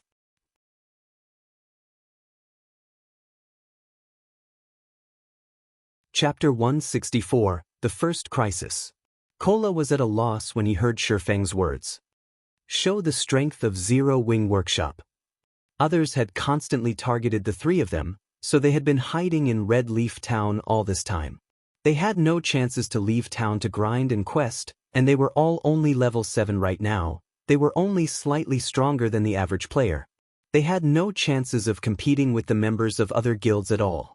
If this situation continued, their levels would, sooner or later, fall behind even the average players. Is leader telling us to go level up? Kola grew excited at the thought of this possibility. This is too great. We're being stifled to death by constantly staying in town. It would be fine even if we have to slaughter our way out. You 3 wait for me inside the hotel in the trade area. I'll be there soon. Shurfeng did not further explain, only revealing a faint smile. Brother Feng, what happened to make you so happy? Blackie curiously asked, seeing Shurfeng's joyous smile. Something good. You too, stay here and continue leveling up. I'll bring Kola and the others later on. After you carry them to level 10, go to White River City to do some high-level quests, Shurfeng said. Brother Feng, rest assured, now that I'm fully geared in level 15 bronze and mysterious iron equipment and possess Mavis's protection, carrying Kola and the others will be a breeze, Blackie assured his leader. He was level 13 right now and even had an epic-ranked staff. If he could not carry Kola and the others to level 10 quickly, he might as well revert to playing with mud rather than play God's domain. When Kola and the others see our levels, they will be shocked. And when they see Blackie's epic-ranked staff, the Mavis's protection, they will be stunned speechless. I am even eager to see their expressions, Lonely Snow joked. That's right. Kola and the others could not possibly imagine that, within just a short few hours, we went from hiding from Martial Union's pursuit to reaching to level 13. We've taken the top 3 rankings within the Star Moon Kingdom and even possess an epic weapon now. Compared to before, it is like the difference between heaven and earth. If I were in their shoes, even I wouldn't believe it. Blackie grew even more joyful at the thought of the shocked expressions of Kola and the others. You guys, Shurfeng helplessly smiled at the sight of his 2 teammates. Soon after, he took out a return scroll, teleporting to Red Leaf Town. At this moment, there were a lot of changes occurring in Red Leaf Town as well. The number of players purchasing equipment in the trade area grew larger and larger, and an endless stream of shouts for purchase filled the air of the trade area. There were many new players walking around and looking at the stalls set up throughout the street, looking for required items and equipment. Meanwhile, inside the hotel at the trade area, I've previously asked you guys to collect hard stones, so just how many have you actually collected? Why is the number of wet stones still 0? Unstable Devastation's expression turned grim as he asked. He abruptly stood up after taking a look at his subordinate's report. Boss Unstable, under your commands, we desperately tried to purchase all the hard stones available. However, we're not sure why, but hard stones are extremely scarce on the market right now. Moreover, they're very expensive. After much determination, we only managed to collect slightly more than 4 stacks. However, our guild has only recently started nurturing forgers, so their success rate of making whetstones is extremely low. So, that subordinate timidly said. Ping! Unstable Devastation slammed his fist onto the table, snarling, "You bunch of useless wastes. I clearly notified you all of this matter long ago, and 3 or 4 hours have passed already. Yet, you guys couldn't even produce a single whetstone? How is the elite team supposed to level up this way? Why do I even need you guys here?" Boss Unstable, maybe the other guilds have discovered the issue of their weapons deteriorating quickly? Maybe that's why we only managed to purchase a few stacks of hard stones? The Berserker, 5 Rats, says. That's the high possibility. After all, it isn't only our guild leveling up in high-level monster areas. However, hard stones aren't exactly rare, and they can be obtained from level 2 monster areas or above. Moreover, normally nobody touches those things, so there should be a huge stockpile available in Red Leaf Town right now. There should also be plenty of players selling them on the auction house. We also discovered this matter fairly quickly, so even if the other guilds have taken action, it is impossible for them to buy them all out immediately. Unstable Devastation nodded, then shook his head again. He could not make any sense of the situation. After they started hunting Yifeng's party, they discovered that the durability of their weapons fell extraordinarily fast. In the beginning, they paid no attention to it, only focusing on leveling up and their search for Yifeng's party. However, before they found Yifeng, their equipment and weapons were already close to scrap. Without a choice, they had to give up their search for Yifeng, returning to town to repair their equipment. Although the journey back wasted a lot of time, the elite team's equipment was extremely precious. If they did not repair it all in time, resulting in their equipment turning into scrap, the guild would suffer an irrecoverable loss. Moreover, without the equipment, they would also have no way to grind and level up. Thus, they needed to return and repair their equipment. After repairing their equipment, Unstable Devastation began hearing complaints from his subordinates. The repair fees were too expensive, they said. The cost of repairs had nearly depleted all the money they had. As for classes that wore plate armor, they were even forced to borrow money from others for the repair fees. This situation dumbfounded Unstable Devastation. These players were all elites amongst elites. Normally, they carried a lot of money on their persons, and they were considered wealthy. However, their wealth was not enough to cover the fees. Unstable Devastation quickly discovered the crux of the problem. The lower the remaining durability of a piece of equipment was, and the higher the level of the equipment was, the more expensive the resulting repair fee would be. Grinding high-level monster areas greatly depleted equipment's durability. Making a trip to and fro from town to these high-level areas also required them to waste at least 2 to 3 hours. Moreover, they could, at most, stay for 3 to 4 hours at these high-level monster areas before they needed to return to town to repair their equipment. This meant that they had to spend almost half their time in God's domain just traveling. As a result, the time needed for a single level up almost doubled. If they could negate the travel time, their leveling speed would surpass the other players. When Unstable Devastation thought of this crucial matter, he immediately instructed his subordinates to look for a solution to this problem. The resulting solution was the whetstones. Although this item could only repair a small amount of durability of a weapon, Even that small amount was enough. Compared to equipment used for protection, a weapon's durability decreased at a much greater rate. If they used whetstones to repair their weapons, the total cost would be much less than repairing it at the smithy. Hence, Unstable Devastation quickly ordered his subordinates to purchase whetstones. However, they quickly discovered that forgers did not normally create this item as its cost was simply too high. Moreover, whetstones normally did not sell at all. Unstable Devastation could only take a step back once again, and instead choose to purchase hard stones, the materials required to make whetstones. Hard stones were also relatively cheap items. They were mainly used to create whetstones and certain engineering components. Each stack was only around 30 copper coins, and there were 20 in a stack, which meant that they could make 20 whetstones from a single stack of hard stones. However, Unstable Devastation had received even more shocking news. If they could not purchase whetstones directly, then so be it. However, how could hard stones be difficult to purchase as well? In reality, it wasn't just Martial Union who had discovered this problem. The other guilds had also discovered this issue. By the time they tried to purchase hard stones, they suddenly discovered that, be it the auction house or the stalls in town, there were only scarce amounts of hard stones remaining. It was far from enough for the forgers in their own guilds to create whetstones with. Elsewhere, Shi Feng had just set foot on the main street of the trade area. He watched as the various large guilds tried to purchase hard stones at a high price. They purchased each stack for 80 copper coins. The price of hard stones had more than doubled. Immediately, Shi Feng felt an intense joy in his heart. The moment he had long awaited had finally arrived. However, this was only the beginning. He still wanted to add oil to the fire, causing the price to soar sky-high.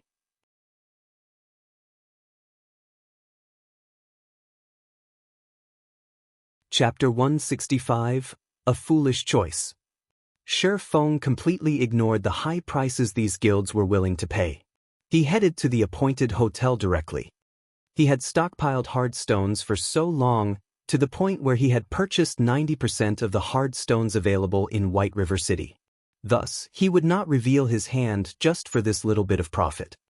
Right now, the danger of equipment durability was only beginning. Along with the constant increase of players' levels, they would head towards monster areas of a higher level. Very quickly, players would discover the problem regarding their equipment durability and the importance of whetstones.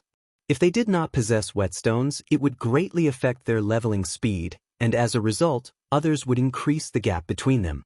This result had caused the demand for whetstones to soar. They were as popular as the commonly used regeneration potions and mana recovery potions. Meanwhile, hard stones were required to make whetstones. Along with the growing demand for whetstones, the prices of hard stones would still increase by several folds. In Shi Feng's previous life, hard stones once sold for a maximum price of 3 silver coins per stack. Its price had increased by 10-fold from the original. Right now, due to God's domain's evolution and the investment of major corporations, the available resources were more precious than in Shi Feng's previous life. Most likely, the prices of hard stones would increase to record highs. The current price of 80 copper per stack was only the beginning. Red Leaf Town, Trade Area, Black Rose Bar. At this moment, Fire Dance had gathered her entire team to discuss matters regarding the team's future development. Fire Dance's team often frequented this Black Rose Bar. As it occupied a more secluded region, very few players came to this place. Thus, this place became the gathering spot for Fire Dance's team. Every time they completed a dungeon raid or obtained some precious item, they would come to this bar to celebrate. Fire Dance, we understand what your intentions are. However, I will still tell you the same thing. We are only playing God's domain to pass the time, and we don't have any great ambitions. We prefer to be free, and we aren't planning to earn any achievements through God's domain. If you want me to join that person called Yi Feng's team, I can only tell you that I'm sorry. That's right, Fire Dance. If it were a normal situation, maybe joining would be fine. However, Yi Feng has a beef with Martial Union, and right now Martial Union targets us too. Martial Union has already put out the word that, if we do not sever our relations with Yi Feng and apologize to them, we won't ever need to think about leaving town to level up and quest. If we leave town, they'll just kill us and send us back. If we join Yi Feng's team, won't we end up in an even worse situation? That's right. Martial Union is just too powerful right now. There is no way Yi Feng can establish himself in Red Leaf Town. If you want us to join Yi Feng's team, I can only look for another way out of this. I too share this opinion. We have lost a lot of our levels, and our average right now is only level 5. We can only apologize to Martial Union if we want to have the possibility to continue mingling in Red Leaf Town. If we join Yi Feng's team, we'll truly be finished. According to my investigations, the Martial Union branch in Red Leaf Town is completely under the control of that person called Unstable Devastation. He has gathered all the players from Martial Union in 5 different towns to Red Leaf Town, and he is prepared to go all out developing in Red Leaf Town. There are many experts from Martial Union in Red Leaf Town right now. Their guild's treatment is generous, and its development rate is impressively fast. I heard that their member count has already exceeded 1,000, and amongst them, there are over 200 elite members. They are much stronger than before. Martial Union has the ability to constantly target us and prevent us from leaving town to grind and level up.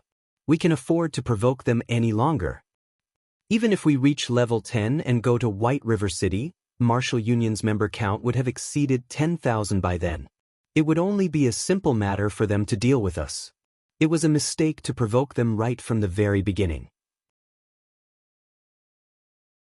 Our only way out of this mess is to offer them an apology. Right, I agree as well. Our original goal in playing God's Domain was simply to mess around. We are completely different from that Yi Feng who has embroiled himself in a fight with Martial Union. If you, Fire Dance, wish to join him, please don't drag us in as well. We don't wish to be under surveillance 24 hours a day. Fire Dance did not expect everyone to voice their opinions. They all expressed their refusal to join Shifeng's team, and they even wanted her to apologize to Martial Union. I understand. I'll only ask this one last time, then. If there are any of you willing to join Yi Feng's team with me, please stand by my side. Fire Dance understood their troubles. Previously, they were all veteran gamers of virtual reality games. However, the virtual reality games they played before only had a player base in the hundreds of thousands. Even until the later stages of the game, a top-tier guild would only have several thousand members. On the other hand, God's Domain had made clear to them the true meaning of a large guild and the true power of a game with over 2 billion players across the globe. God's Domain was completely different from any other virtual reality games. It had utterly shattered their concept of virtual reality games, as it was practically a second reality. Previously, they didn't think there was anything special about the various large guilds. Only now did they truly understand how frightening a guild could be in a virtual reality game. Just the members of Martial Union inside a single town reached the thousands, and it was still increasing. If they reached White River City, their member count would break into the tens of thousands. A team of independent players like themselves could not afford to provoke such a large guild. Moreover, such a large guild like Martial Union was only an unrated guild. As for third-rate, second-rate, and first-rate guilds, they were tyrannical existences. Although Martial Union was a very frightening existence in Red Leaf Town, Yi Feng's shocking performance had been deeply engraved onto Fire Dance's soul. She truly thought that she had wasted her time playing those other games before. Right now, only the thought of following Yi Feng filled her heart. She wanted to get to know and experience the world of Apex experts. Fire Dance, wake up, all right? We will not follow you. Right now, our only way out of this mess is to apologize. Haven't you always dreamt of becoming an expert in God's Domain? If you continue fighting it out with Martial Union, you will head away from that goal. Stop being silly and acting foolish. After Fire Dance finished speaking, aside from Water Buffalo, there was not a single person who walked towards Fire Dance's position. They all had their heads lowered, feeling that Fire Dance was simply too foolish. She had truly been bewitched by that Yi Feng for her to dig her own grave by joining him. Alright, since you guys have decided, Water Buffalo and I will join Big Brother Yi Feng by ourselves. Fire Dance's mood sank after hearing everyone's decision. They had joined each other after much difficulty, dreaming of reaching some achievements in God's domain. Yet, the result was such in the end. Soon after, Fire Dance opened her friends list, selected Yi Feng, and contacted him. Previously, she had told Yi Feng that she would contact him after speaking with her team. Now that everyone had finished their discussion, she had to notify him. Big Brother Yi Feng, I'm done on my side, Fire Dance said, disappointed. Although she had long since guessed such a result, she originally thought that 3 to 5 others would follow her. Now, however, there were only 2 of them. She was too embarrassed to even speak of this matter. That's great. How many people do you have? If we have enough, we can raid a team dungeon. At this moment, Shi Feng had just finished meeting with Cola and the others. He was prepared to focus fully on establishing a core team for Zero Wing. Before that, he sent Cola and the other 2 to visit the auction house to purchase some bags with larger capacities, a large amount of mana recovery potions, and some refreshments. He also asked Violet Cloud to join Blackie to grind and level up. However, he did not think that Fire Dance would contact him just in time. Her timing was impeccable.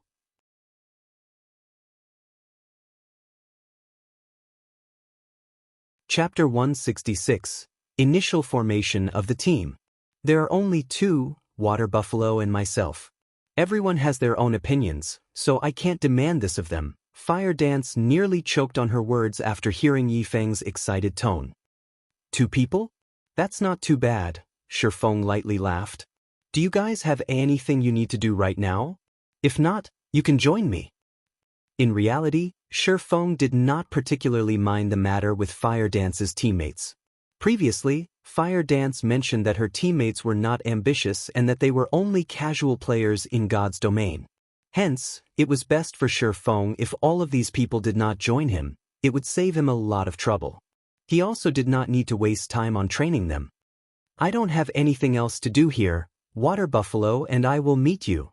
Previously, Fire Dance had worried that she would disappoint Yi Feng with the news. However, after listening to his relaxed tone, she could not help but sigh in relief. After disconnecting the call, Fire Dance and Water Buffalo bade farewell to everyone else. They did not know when they would meet again. I truly can't understand her. Why is she so obsessed with that guy? An assassin in leather armor said after Fire Dance departed. He could not help but sigh. I'm also very curious about that Yi Feng. Just what is so good about him? If she becomes Martial Union's enemy like this, by the time we enter White River City, she might very well still be in hiding in this town, not daring to leave. Would there even be a meaning to such a gaming life? The team members that chose to stay behind voiced their confusion, one after another. Meanwhile, at the Fountain Plaza of Red Leaf Town, although it was still daytime in God's domain, the benches that decorated the plaza were currently overcrowded with players. All around, one could see couples flirting with each other. The scene was the complete opposite of a battlefield. Big Brother Feng, sorry for making you wait. Upon her arrival to the Fountain Plaza, she discovered Yi Feng enjoying the breeze as he waited for someone. No worries. All our members are finally here now. In the future, we will all be members of the same team. Let me introduce you all, then. Shi Feng smiled as he started introducing each of the team members. There were a total of 6 members present, excluding himself: the Guardian Knight, Cola, the Oracle, Drowsy Sloth, the Summoner, Gluttonous Mouse, the Cleric, Violet Cloud, the Assassin, Fire Dance, and the Berserker, Water Buffalo. With all 6 of them, they could be a standard dungeon party. Fire Dance, being level 9, was the highest leveled player amongst them. Following her was Violet Cloud and Water Buffalo, who were both at level 8. The remaining were all level 7. Looking at how Violet Cloud had raised herself to level 8 just through cooking, the effort and suffering she had gone through were obvious.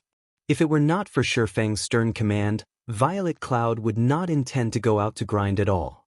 She rather preferred continuously cooking and earning money.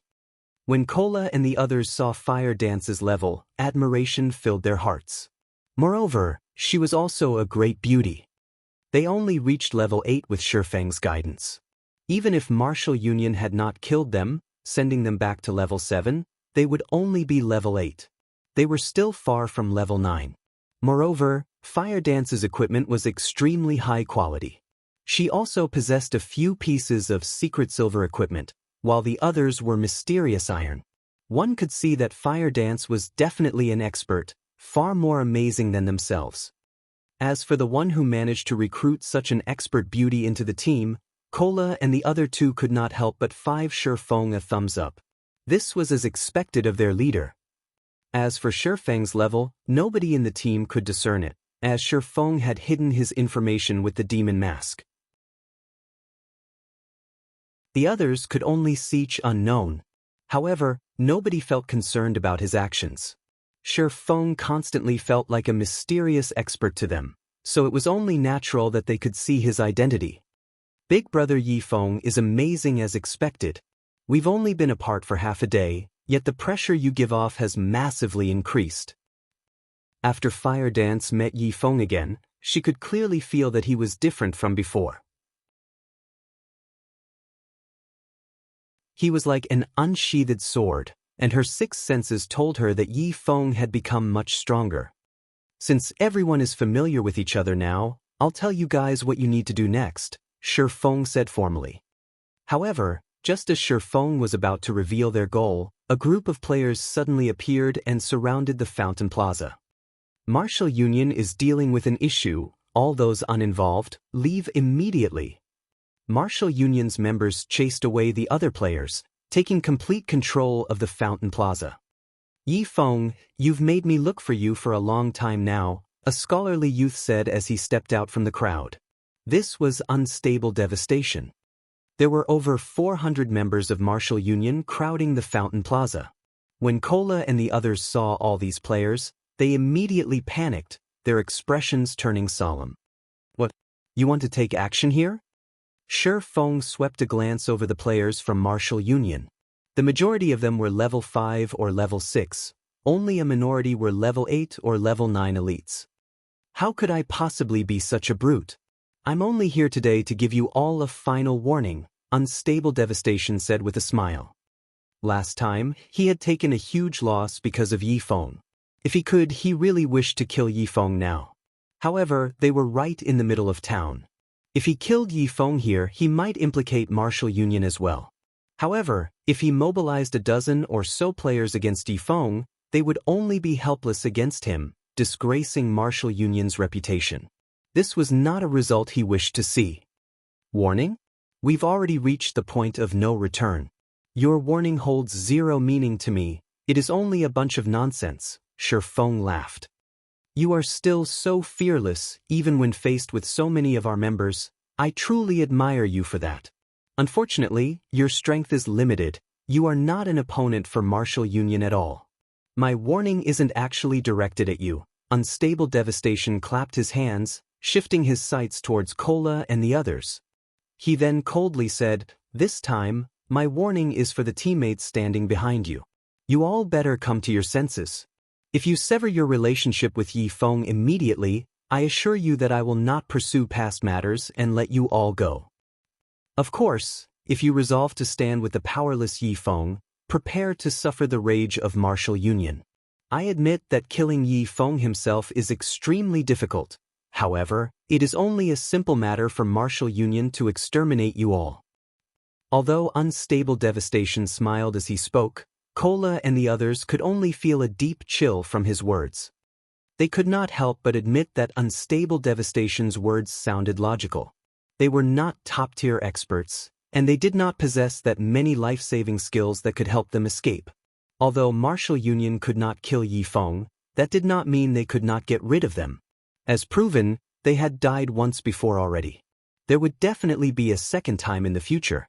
If such a situation continued, they would not have a future in God's domain to speak of.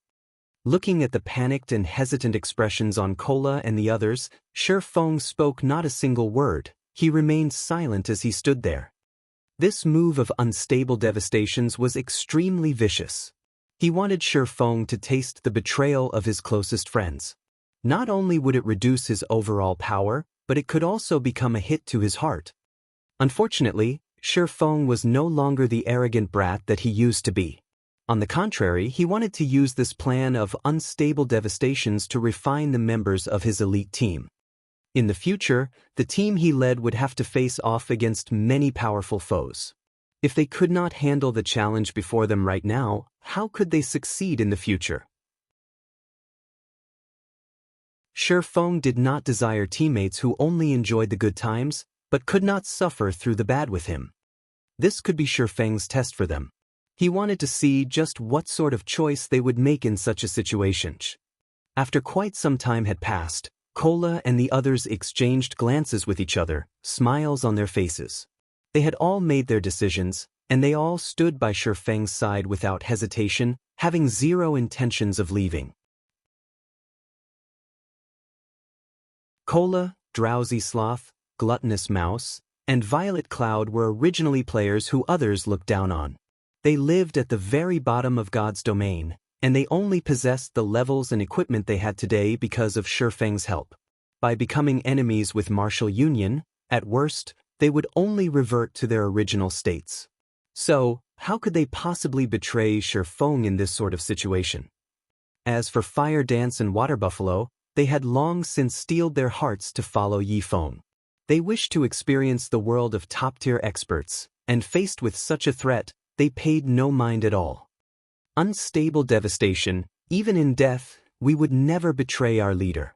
If you have the ability, then come. Cola laughed loudly as he looked at unstable devastation. Good. Very well said.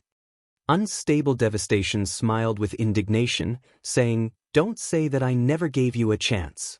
This is something you've all chosen for yourselves, so don't blame me for not lacking courtesy. Boys, get them." Originally, Unstable Devastation thought that he could take this chance to shame Yi Feng, turning him into a laughingstock. However, he truly did not think that these people would be so muddle-headed. They must have eaten something wrong to follow Yi Feng so steadfastly. Otherwise, Yi Feng must have shown a hopeful fantasy, letting them think that they still had a future. Since he was already here, he would not let Yi Feng and the others escape unscathed.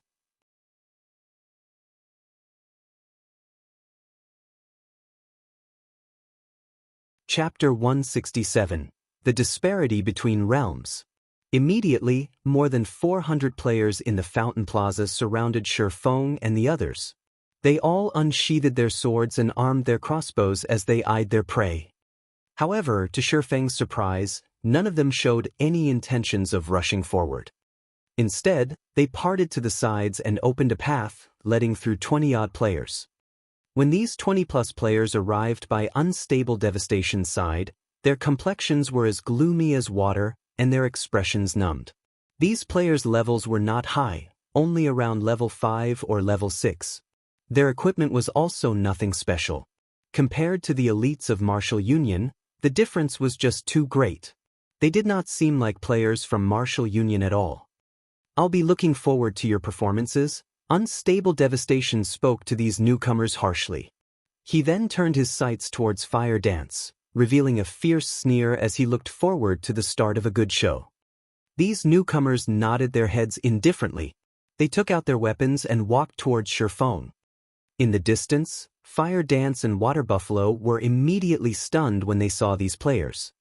"You guys, why are you all with Martial Union?" Fire Dance loudly questioned these players. The 20-plus players that walked over were not strangers to Fire Dance. On the contrary, they were the ex-companions with whom Fire Dance shared both bitter and sweet times. At this moment, Unstable Devastation looked at Yi Feng, laughter escaping his mouth as he said, "Ha! Yi Feng, I am an extremely generous person. Previously, these players aided you in killing many of Martial Union's members. I've promised them that as long as they kill you and your companions, I will forgive all of their past transgressions, and Martial Union would no longer seek trouble with them. Yi Feng, don't you think that you should do something for them to compensate their losses?" Unstable Devastation jeered. Yi Feng had embarrassed him greatly last time, so he would not let him off the hook so easily. He eagerly wished to see whether Yi Feng would dare take action or not. As long as Yi Feng took action, the headline on tomorrow's official forums would be, "Publicly acknowledged swordsman expert is an extremely treacherous person. He willingly killed his allies to save himself." At that time, only tatters would remain of Yi Feng's reputation. Unstable Devastation wanted to see just how Yi Feng intended to mingle in God's domain in the future. Unable to endure it any longer, Fire Dance abruptly burst out in rage. Her eyes sent a chill as she glared at Unstable Devastation, yelling loudly, "Unstable Devastation, you despicable little man. These people have all killed your martial union members under my commands. If you have the guts, then come at me." Originally, Fire Dance felt extremely joy for being able to join Yi Feng's team. She did not think that she would cause Yi Feng such a mess. If Yi Feng killed all of these people right now, others would gossip and nasty rumors about him would spread. Yi Feng would be slandered as a merciless person, a person willing to kill even those who had helped him in the past. Although this matter was not of her doing, these people were still her past companions. She was responsible for leading them to kill the members of Martial Union. Now that these people had betrayed her and sided with Martial Union, bringing trouble to Yi Feng, she felt extremely apologetic towards Yi Feng. "Fire Dance, we have no choice in this matter. We have to do this if we wish to obtain Martial Union's forgiveness and continue playing in Red Leaf Town. Fire Dance, this is our only way out. We hope that you can understand." "That's right. They forced us, left us no way out. Let us kill you just this once." Fire Dance's companions closed the distance as they spoke. Some of the mage classes even started chanting their spells, prepared to launch their attacks. "You guys," Fire Dance's complexion turned extremely ugly. She immediately turned towards Yi Feng, apologetically saying, "I'm sorry, big brother Yi Feng. I will definitely give you an account of this matter." "Unstable Devastation, you best listen up. I, Fire Dance, will immediately leave the team right now. I will no longer have any relations with big brother Yi Feng, so let me shoulder this debt between us." Fire Dance immediately left the party. After her public declaration, she unsheathed her daggers as she walked forth, towards her companions. She intended to deal with these companions of hers personally. That way, Yi Feng would not experience in any sort of slander. After seeing this, Unstable Devastation's complexion turned pale with anger. He did not think that this woman called Fire Dance would be so determined. "Fire Dance, aren't you just making things harder for us? Regardless of the circumstances, we were once companions in the past. How could you treat us like this?" "That's right. We've gone through life and death so many times together. Are you really going to treat us like this?" Fire Dance's previous team voiced their accusations, one after another. These accusations deeply pierced Fire Dance's heart. The laughs and suffering they went through together, all the bonds had simply turned to smoke. The only thing she could do was hold back her tears and kill the emotions in her heart. "Fire Dance, are you going to be so heartless as to kill us?" A middle-aged assassin wearing gray-colored leather armor asked resentfully. His words had immediately caused Fire Dance to pause. However, immediately after, this middle-aged assassin stabbed his dagger towards Fire Dance's heart. Dang! Before the gleaming dagger could reach its target, a pitch-black sword blocked the attack. "Fire Dance, you're not taking me, the team leader, seriously, are you? Since you've already joined my team, you are still a member of our team until this leader decided to kick you out. I will not acknowledge your selfish retirement from the team. Now that you are a member of our team, this team leader has the responsibility of shouldering everything for you. So, in regards to your painful memories, I will help you purge them all." Ever since Shi Feng re-entered God's domain, he no longer cared about what others thought of him, because only weaklings would mind how others looked at them. "Oh right. I forgot to mention one more thing to you guys. Anyone who joins my team has to keep in mind one important thing. If you constantly mind how others look at you, you will never truly improve your own strength and techniques. You don't have to care how others look at you. It is enough as long as you advance on the path that you wish to take. Only with that can you become a true expert. Shi Feng suddenly appeared in front of Fire Dance. To Fire Dance, he towered like a mountain before her, blocking any and all dangers from reaching her. Big brother Yi Feng. Tears inadvertently leaked out from Fire Dance's eyes. Yi Feng's actions and words truly touched her heart. After listening to his words, it was as if the door to the realm of experts slowly opened for her. Maybe her hesitation held her back from becoming a true expert. So what if he killed them? Who cared about others' opinions? The strong would never pay attention to such small matters. The only things they needed to consider were the courage to forge ahead and constantly raising their own strength. By the side, after Water Buffalo listened to Yi Feng's words, his heart was inexplicably moved. He would never have thought Yi Feng would be such a dependable person, a person others could admire. Meanwhile, Cola and the other two merely exchanged glances with each other, smiles plastered on their faces. That's right. This was the leader that they respected and admired. Immediately, Cola and the others stepped forward, one after another, blocking Fire Dance. Well said. So, what are you guys still waiting for? Unstable Devastation felt extreme joy. He had recorded all of Yi Feng's words. When the time came, he could deny his actions. Yi Feng, you despicable little man.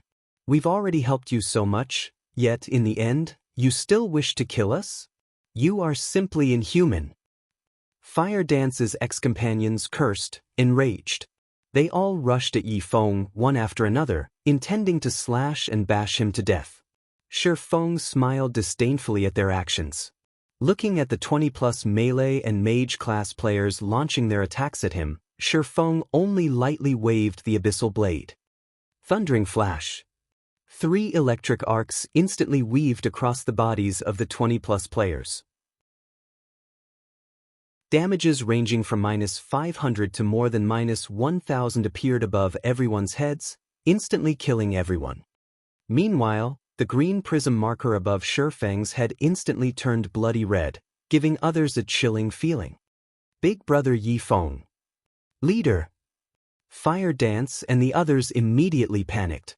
If a player actively killed other players within a town, the guards would hunt them until death.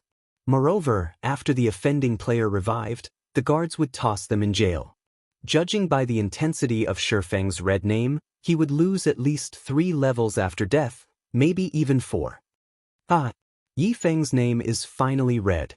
Without the town's protection, we can kill you here without any repercussions and make you lose all of your items. Unstable Devastation laughed madly, saying, "Everyone else, get him. I will immediately promote whoever manages to kill Yi Feng into the leader of an elite team." However, immediately after Unstable Devastation finished his words, a familiar voice sounded from behind him. "Has Ironsword Lion never told you how he died?" Shi Feng asked coldly, appeared behind Unstable Devastation after using silent steps.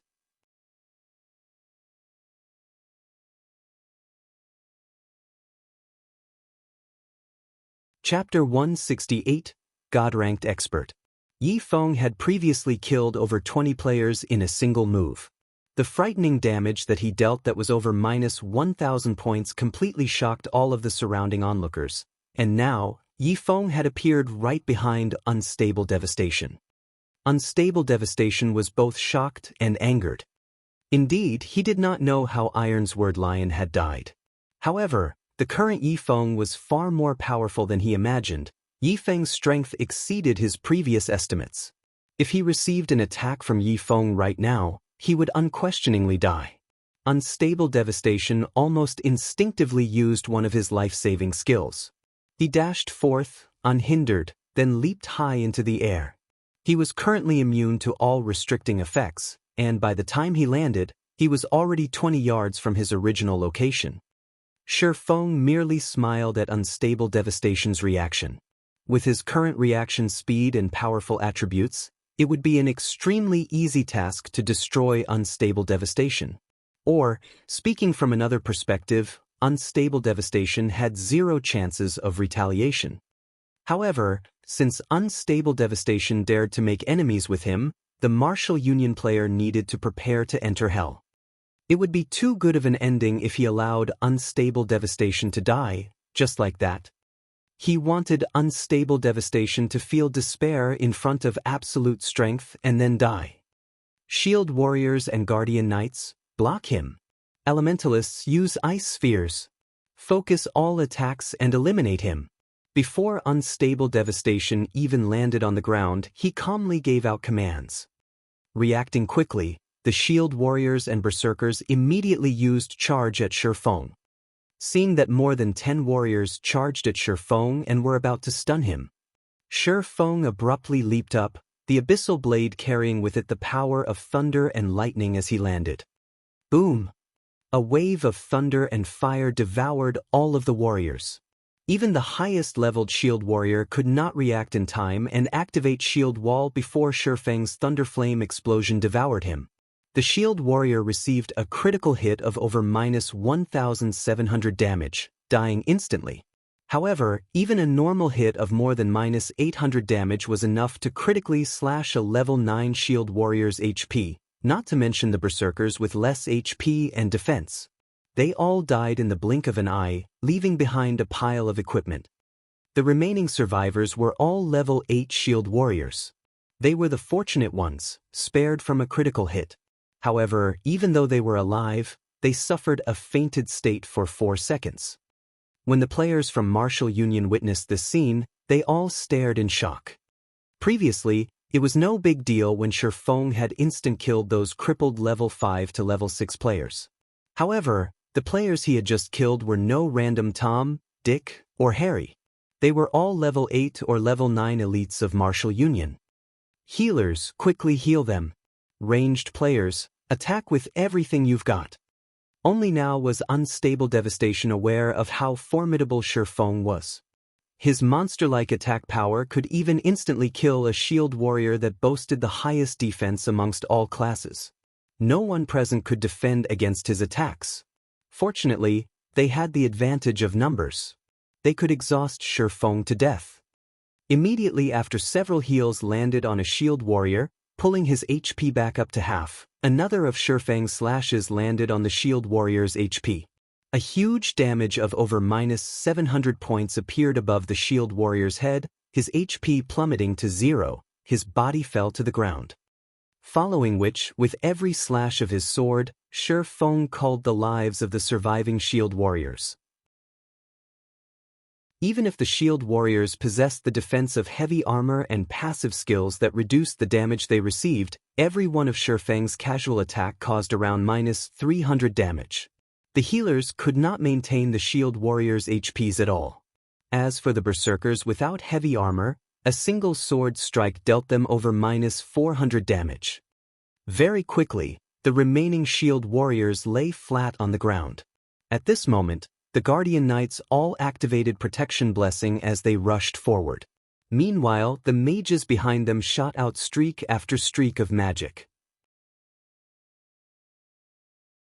Fireballs and ice spheres flew at Shifeng, one after another. Shifeng activated Wind Steps, avoiding more than half of the ranged attacks.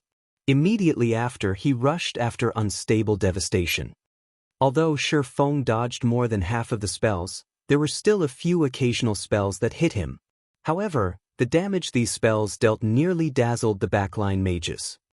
Even when blasting a level 9 MT, skills such as the Flame Explosion and Great Fireball could deal over 100 damage. However, none of them had actually dealt more than 20 damage to Shifeng. The highest damage was only -15 points, while a majority of the spells only dealt single digits. To Shifeng, who possessed over 1,500 HP, these spells simply tickled. Shifeng's automatic recovery alone regenerated 30 HP for him every 5 seconds. This indicated that, even if Shifeng received the ice and flame magic attacks from a normal level 7 or level 8 elementalist, Shifeng would not die, even if he did nothing. Shifeng's was currently level 13, and these mages had no idea. Shifeng also had 20 points in both fire-type and ice-type resistance. Even without the level suppression of 4 or more levels, their damage to Shifeng would not exceed 40 points. There were many mages on Martial Union's side. However, their damages were too pitiful to watch. Standing behind Shifeng, Drowsy Sloth and Violet Cloud merely used one heal each, and within an instant, Shifeng's HP was already back to full. Faced with another wave of melee classes charging at him, Shifeng activated Dark Violet Dance, using the 12-yard cone attack. Taking a step forward, Shifeng instantly circled the Guardian Knights, and like a ferocious lion he pounced on the other melee classes. Before one of the swordsmen could even use parry, Shifeng's sword sent him flying. The swordsman died in mid-flight, dropping a piece of equipment as his body disappeared. To Shifeng, these swordsmen and assassins' attempts to block him were meaningless. With a single Earth Splitter, more than 10 players lost their lives. Shifeng's attacks were all one-hit kills. With over 100 points in strength, he could snap a common weapon in half with his bare hands. As for the current Shifeng, who held the Abyssal Blade and Silver Lake in each hand, a simple slash from either weapon could easily send the assassins and swordsmen flying and greatly damage their weapons. For some who reacted slower and failed to block Shifeng's attacks, they died under a single slash. Not only did their defensive equipment's durability greatly decrease, but they also dropped a level and lost a piece of equipment. However, this was all. There was still the cleaving effect. Before the players behind could make sense of things, they lost close to half of their total HP, and in the next moment, even that remaining half vanished. As a result, a group of players lay dead on the ground after meeting their inexplicable demise. Within a short 5 seconds, Martial Union lost over a dozen elite members and several dozen average members. Shifeng was like the god of death that caused people's hearts to shudder. Meanwhile, Unstable Devastation stood only several meters away from that frightening god of death. Shifeng's chilling gaze landed on Unstable Devastation. The intent he radiated sent a chill down the surrounding Martial Union players' backs. Just looking into Shifeng's cold eyes caused them to retreat backward inadvertently. "Everyone, block him for me." Even when bombarded with so many spells and sieged on all sides by so many players, Shifeng still walked forth, step after step, leaving behind a massacre as he advanced. It was the first time Unstable Devastation felt such a deep-seated fear. To Unstable Devastation, Shifeng was no longer a player, but a devil. There was also the tangible killing intent that surrounded Shifeng. Although Unstable Devastation knew that this was only a game, the realistic effects of virtual reality caused Unstable Devastation to forget that this was just a virtual world completely. He had even forgotten how many elites of Martial Union had died and how grave losses were to Martial Union. The only thing Unstable Devastation knew was that he was in an extremely dangerous situation. If he did not escape immediately, only death awaited him. Immediately, Unstable Devastation activated a speed scroll. He then turned and ran. Shifeng simply smiled at Unstable Devastation attempt to escape. With a single wind blade, his sword pierced towards Unstable Devastation's back. Unstable Devastation spun around, firing an arrow from his bow in an attempt to hold Shifeng back. However, he immediately discovered that Shifeng was truly too frightening. Shifeng's pitch-black abyssal blade easily split the arrow, and in the blink of an eye, Shifeng arrived in front of him. A silver glow pierced his heart, and immediately after, another black glow slashed across his neck. Unable to stop his HP from madly decreasing, his HP reached 0 in an instant. Even until death, Unstable Devastation wore a stupefied expression. The others from Martial Union were similarly shocked as they witnessed this sight. Unstable Devastation was one of the big bosses of Martial Union. He was also a level 9 ranger. Yet, when facing Yifeng, he had no power to retaliate at all. Just how strong was this Yifeng? Shifeng noticed a secret silver-ranked longbow dropping after Unstable Devastation's death. He casually picked up the longbow and placed it in his bag. He then turned to look at the other members of Martial Union. Although Shifeng did not take any action, only sending them a glance, his might had already deeply engraved into their minds. The members of Martial Union all halted their actions, inadvertently backing off. They all revealed fearful expressions as they looked at Shifeng. Why hadn't the town guards arrived yet? This thought suddenly appeared in their minds. They felt that only the guards could protect them from Shifeng's attacks. However, from the moment Shifeng began his assault to the moment unstable devastation died, only a brief 8 or 9 seconds had passed. Even if the town guards hurried over, they would need at least 10 minutes before they arrived. Faced with the members of Martial Union who dared not move, Shifeng only swept a glance at them. He did not rush up and kill them. The cooldown for most of his skills had almost finished. Although he could kill a sizable chunk of Martial Union if he continued his spree, he would run the risk of paying with his and his teammates' lives, and this was not an ending that he wished to see. Meanwhile, Shifeng's actions had caused plenty of the surrounding onlookers to become tongue-tied. A single glance from Shifeng was enough to petrify the hundreds of players from Martial Union. This power was just too frightening. Just who is this guy? Is he a god-ranked expert? The onlooking players were both curious and shocked as they watched Shifeng.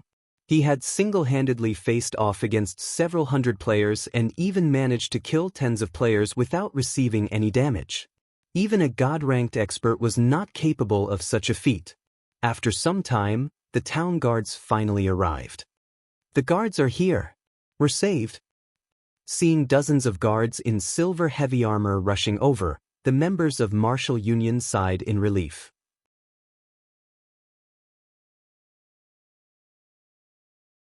Chapter 169.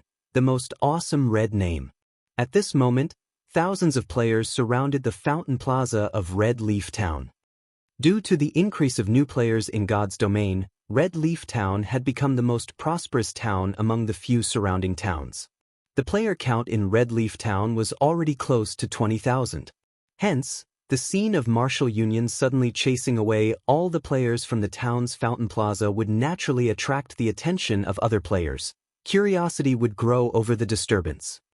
This wasn't limited to independent players. Even the other large guilds had sent players over to investigate what Martial Union was up to. When all these players arrived, they discovered that Martial Union currently attempted to carry out a vendetta against an independent player. Moreover, they did so right in the middle of Red Leaf Town. However, Red Leaf Town possessed a protective mechanism for players. If they started a battle here, the town guards would definitely appear. Not only would they kill red players on the spot, but they would also jail them upon revival. No matter how one looked at it, killing someone in town was unwise. Both sides would only suffer losses. At this stage of the game, no matter how many players one had on their side, they still would not dare provoke the town guards. Every player clearly understood how powerful these guards were. As these guards would normally patrol around the town, players could easily find one and observe their statistics. The normal guards alone were level 60, while the guard captain was a level 80 elite. It would not matter how many players went up against them, any who resisted would only meet their demise. To put it another way, the current players in God's domain had no abilities whatsoever to retaliate against the town guards. However, nobody would have imagined that someone would actually take action. Moreover, the one who took action was that independent player. Originally, everyone thought that the independent player was fated to die. In spite of that, the results exceeded everyone's expectations. One man alone had massacred the players from Martial Union, instilling a paralyzing fear. This feat was too heaven-defying.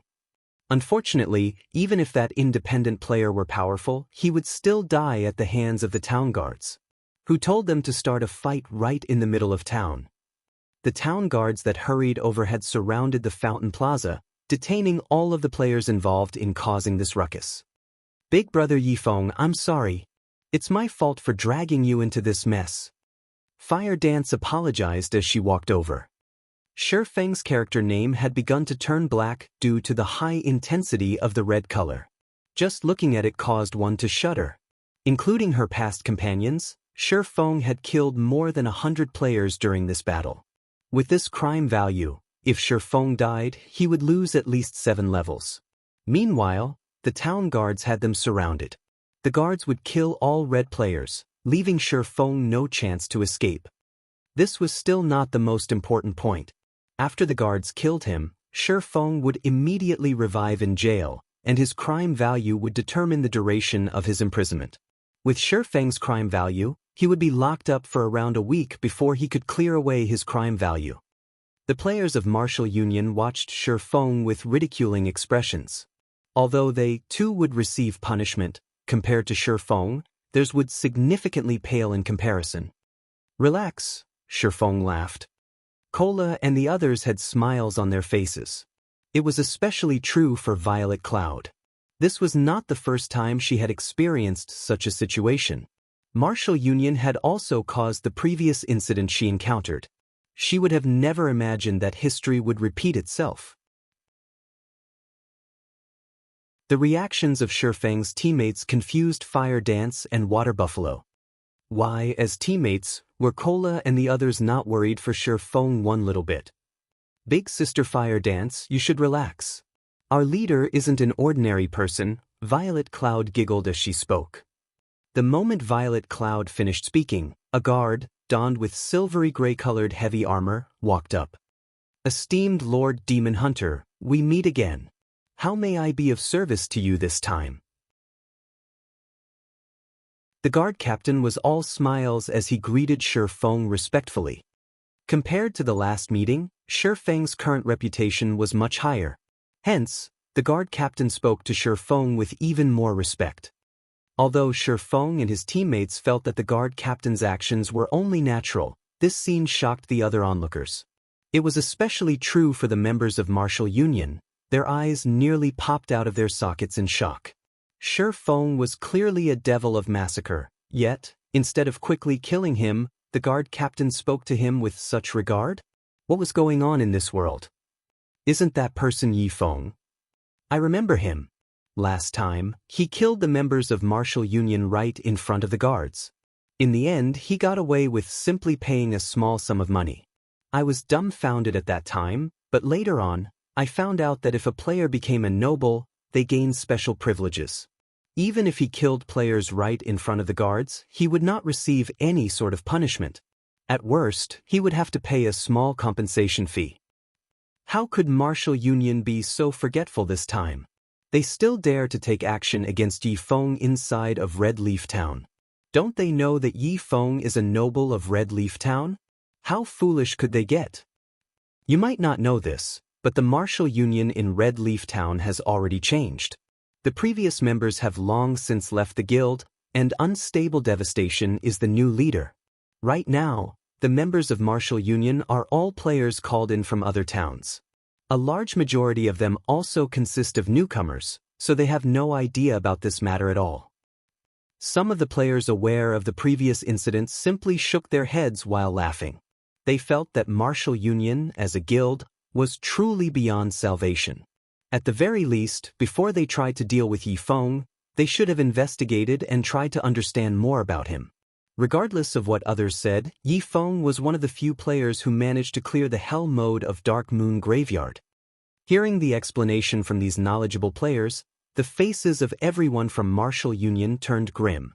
Only now did they know why Shi Feng behaved so calmly. However, now that matters had reached this point, they could only glare at him, their gazes full of reluctance. "Esteemed Lord Guard Captain, this isn't the first time these people from Martial Union have provoked me in town. I wonder if there is any way to prevent such incidents from happening in the future?" Shi Feng asked with a smile. "Esteemed Lord Demon Hunter, since this guild called Martial Union has a record of past offense, with my lord's high status, you can employ your rights to chase this guild out of Red Leaf Town. However, you will have to pay a fixed amount of reputation to utilize this right. What will my lord decide?" the guard captain stated. Originally, Shi Feng simply inquired. After all, without a definite degree of status, he could not employ such a right. However, he never imagined that a demon hunter would have such a high social status. Hence, he asked, "How much do I have to pay?"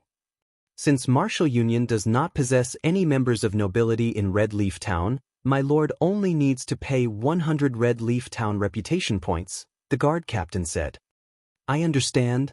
Shi Feng only had 130 Red Leaf Town reputation points right now. However, spending 100 points as a precautionary measure was nothing of significance. He had the Demon Hunter title in any case. He would be a noble wherever he went, and he did not lack such a small amount of reputation points. I wish to employ this rights system. You have used your special privileges. Reputation in Red Leaf Town reduced by 100 points. Red Leaf Town will deport all members of Martial Union. As you wish, esteemed Lord Demon Hunter. Immediately, the guard captain gave out the deportation order to his subordinates. However, all members of Martial Union currently in the Fountain Plaza would first sit in jail for 3 hours before their removal from Red Leaf Town. As for the other members of Martial Union, the guards would immediately exorcise them from town, and any who resist would be immediately killed. Simultaneously, all members of Martial Union within Red Leaf Town received the deportation notice. The notice stunned every one of them, and even Unstable Devastation, who just revived with a stomach full of anger, was dumbfounded. He had already given up on his plan to develop Martial Union in 5 different towns, and after much difficulty, he only just managed to solidify Martial Union's foundation in Red Leaf Town. Just as he was about to welcome a bright future, that future shattered. How could this be? Just what happened? Unstable Devastation's mental state was a mess right now. Everything had happened far too quickly for him to react. He had wasted so much manpower, resources, and a great amount of time, yet it all had gone to waste. Just who was this Yi Feng? Why did he possess such great authority? How could a red player have the authority to deport an entire guild from a town? For a time, countless questions darted through Unstable Devastation's mind. However, regardless of how hard he racked his brain, he could not think of any way to deal with this matter. He also could not change the fact that they were being deported. He could only watch as guards walked up to him, intending to chase him out of Red Leaf Town. Everyone had sentimental attachments for their homeland. If they suddenly moved, within a short time, they could not adapt to the new location. It was even more so for average players. They would not suddenly accept having to leave the location with which they were most familiar.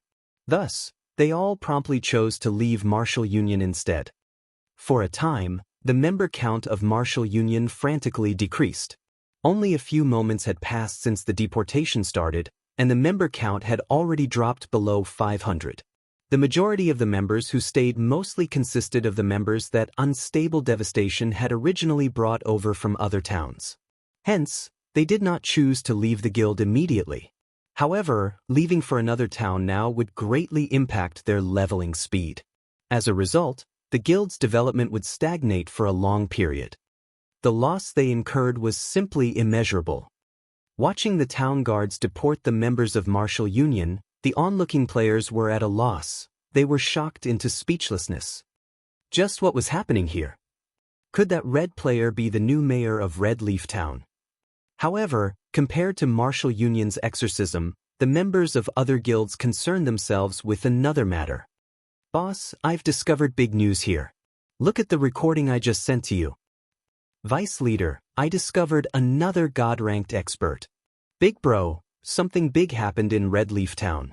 Someone in the Fountain Plaza has flipped over Martial Union's several hundred players by himself, and even the guards could do nothing against him. The members of various large guilds started contacting the upper echelons of their guilds.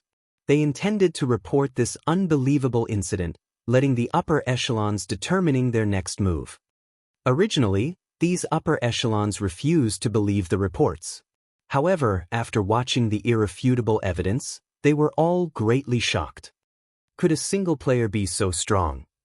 Shi Feng had killed a level 9 shield warrior in a single hit. Moreover, they were very familiar with this shield warrior. He was Cold Mountain Fighting Spirit, the core MT of Martial Union's elite team, and he was fully geared with mysterious iron equipment.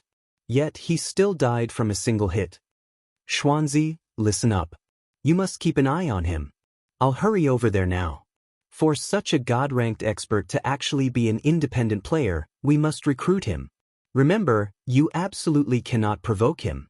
If any problems occur, it'll all be on your head. Undefeated Wolf, the vice leader of the third-rate guild, Heaven's Crown, said sternly.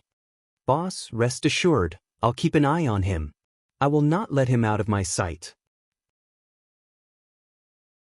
At this moment, the upper echelons of the various large guilds had made a similar decision, to recruit Shifeng into their guilds, no matter what it took.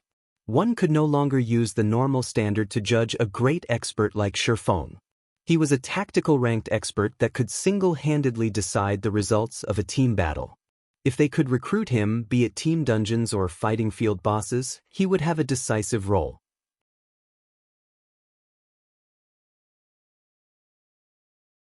Chapter 170 Famous. After the guard captain respectfully left, Fire Dance finally understood why her new teammates were not concerned one bit for Shifeng. However, more questions tumbled through her mind now. Just who was Shifeng? Standing by the side, Water Buffalo finally managed to shut his hanging jaw. There was a saying commonly used in virtual reality games: a team's achievements depended on their leader. Right now, even the guard captain treated Shifeng with such respect. With a team leader like Shifeng, just to what heights would he lead them? In God's domain, gaming experts like Shifeng were definitely highly sought-after characters. With a simple word from Shifeng, countless large guilds would be willing to offer a high price to recruit him into their guilds. Even first-rate guilds were no exception. Water Buffalo never imagined that Shifeng would form his own team instead. Meanwhile, the players who joined such a team would become the envy of others. Previously, the main reason Water Buffalo willingly joined Shifeng's team was his trust in Fire Dance. Meanwhile, Fire Dance was more or less an expert herself. As for Water Buffalo, he had his own hero's dream, and he only joined Fire Dance's team to learn various techniques from her. Since the beginning, this was the first time Water Buffalo truly felt fortunate for being able to join Shifeng's team. However, it was not due to Shifeng's terrifying attack power. Instead, it was because of the techniques Shifeng displayed during battle. Be it dodging, angles to attack, timing, or a confident grasp of the surrounding terrain, Shifeng was extremely precise with all of these aspects. Otherwise, Shifeng could not have made fools out of martial union. Moreover, Shifeng was a righteous person. Regarding potential, Shifeng stood at the apex of the virtual gaming world. If Water Buffalo could learn even a little from this new team leader of his, he would have no troubles with becoming a normal expert. If he followed Shifeng's guidance, he might even set foot in the unreachable world of top-tier experts. Ugh, there's too many people here. Let's go to a restaurant with fewer people before we continue our discussion. Shifeng surveyed his surroundings, discovering that there were over 300 or 400 players staring fervently at him. This was not a suitable place to speak about his future plans. Cola and the others nodded. They could no longer endure the countless stares either. These gazes all belonged to independent players that wished to join their team. Among them, there were plenty who were level 7 or level 8. There were even quite a few wealthy players who offered tens of thousands of credits in exchange for power leveling, or in some cases, assistance with their quests. There were also plenty of good-looking female players running up, asking to become friends. That aroused the envy of many male players. However, they were helpless in the face of Shifeng's ferocity. Shifeng was like a hero from ancient times. In this day and age, men who possessed powerful techniques were very attractive to beautiful women, not to mention a god-ranked expert like Shifeng. However, something more amazing occurred simultaneously.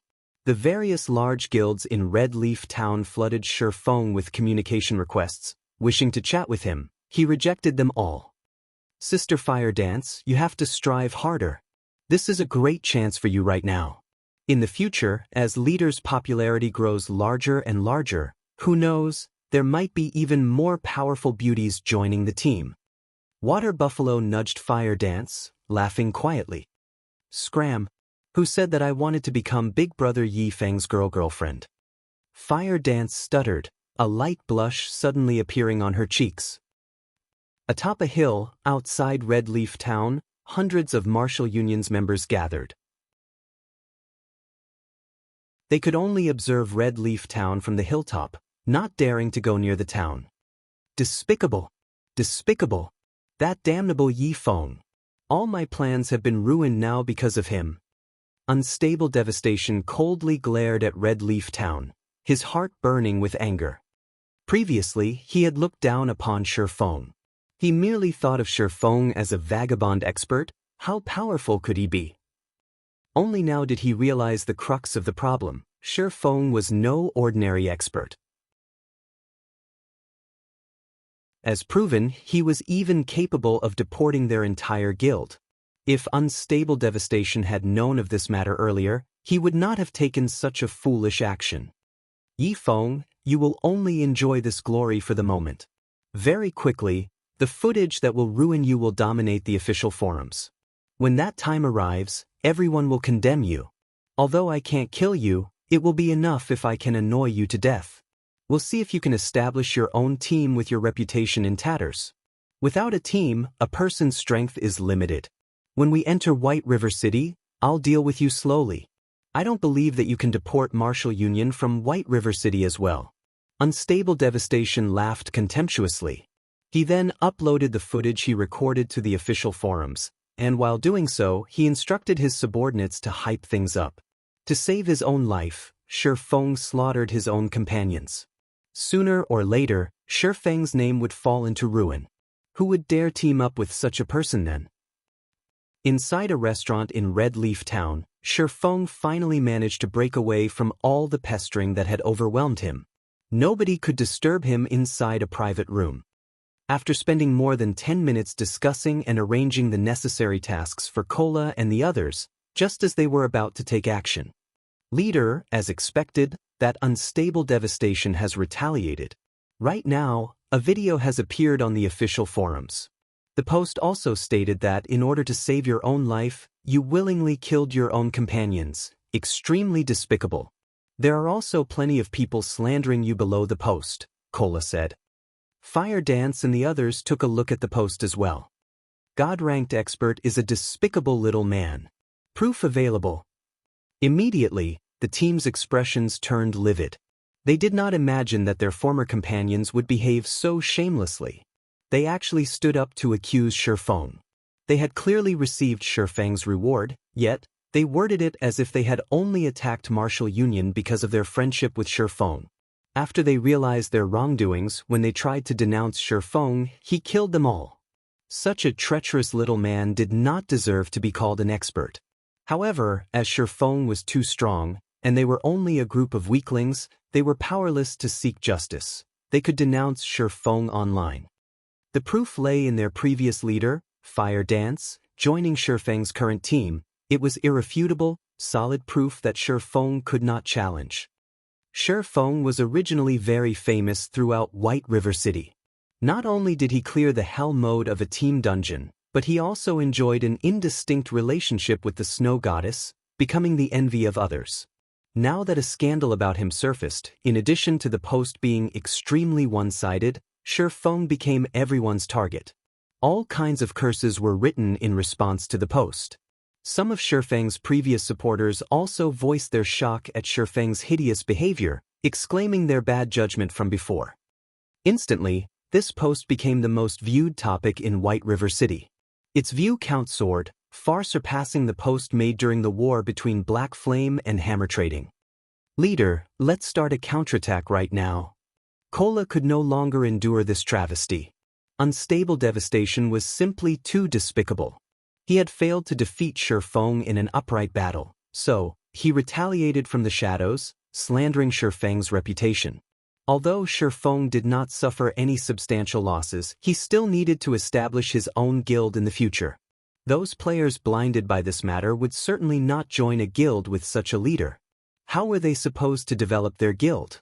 How could they compete with those large guilds? It is truly well said, with both proof and logic. I'm so touched, I'm tearing up. Shifeng could not help but laugh after seeing the post.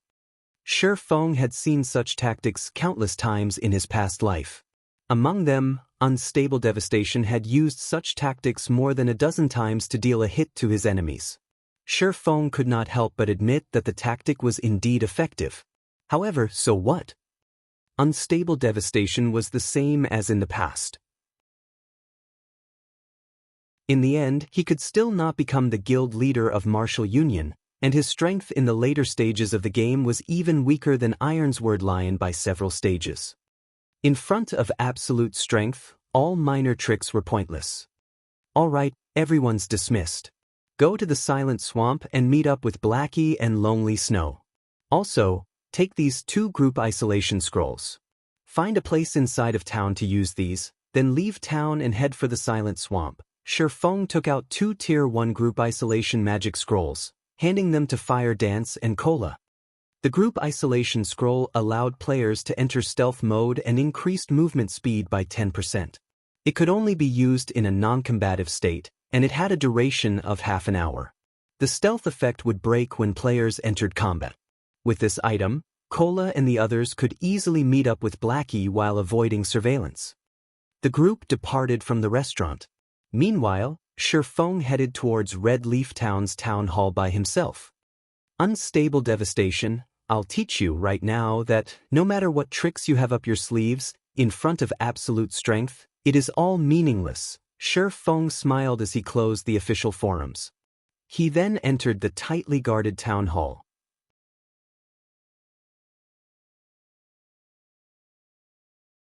Chapter 171, Underworld Guard. Red Leaf Town, Slums, the Enchanted Bar. It was currently daytime in God's domain. A majority of the players were all out in the fields, leveling up, so there were very few players currently in the bar. However, there were currently over 10 men geared with high-level equipment sitting in the corner of the bar. A murderous air surrounded these 10-plus men, and each of them possessed a sharp gaze similar to that of a poisonous snake, causing the hairs of others to stand on end. The presence of these men kept other players a respectful distance from them, chasing them from the bar, one after another. Hence, aside from the NPCs present, only these 10-plus men remained within. There was a man with thick eyebrows who sat at the outermost edge of these players. He was a former captain of Martial Union, Ironsword Lion. At this moment, Ironsword Lion did not wear the guild emblem of Martial Union, signifying that he was no longer one of Martial Union's men. Ironsword, you've done well this time. It is only thanks to you that unstable devastation has done as I wished. Once we return, I'll give you credit for your efforts. As long as you continue working hard, sooner or later, you can be the same as Absolute Heaven, an outer member of Underworld. Seated at the head of the table, Southwolf praised Ironsword Lion. Thank you, Lord Southwolf, for your support.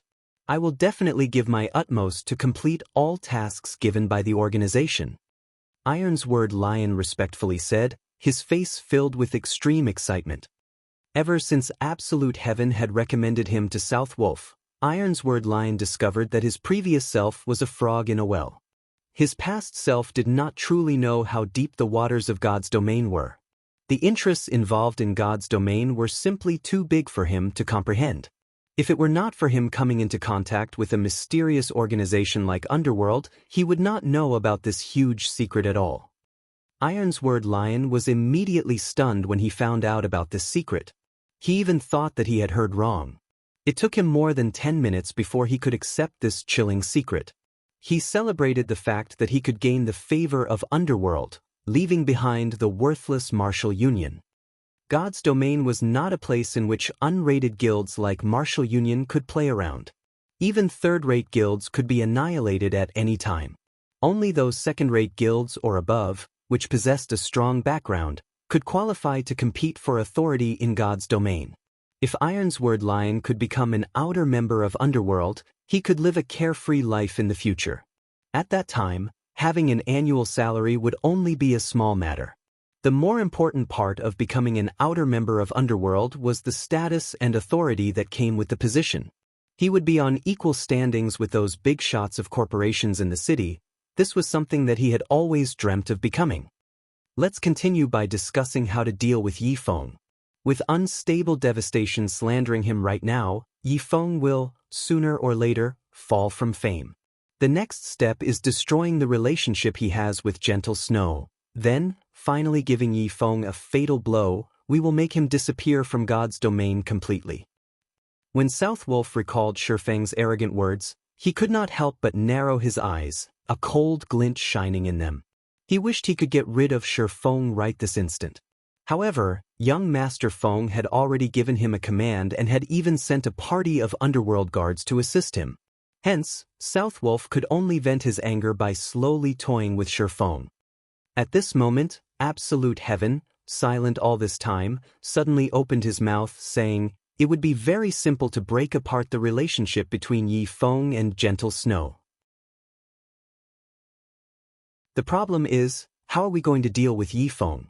From the footage transmitted to us just now, I think that everyone has clearly seen how powerful he is. Even several hundred players could do nothing to Yi Feng.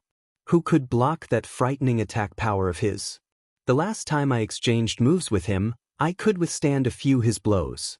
If I met him now, however, I probably wouldn't even have the chance to escape.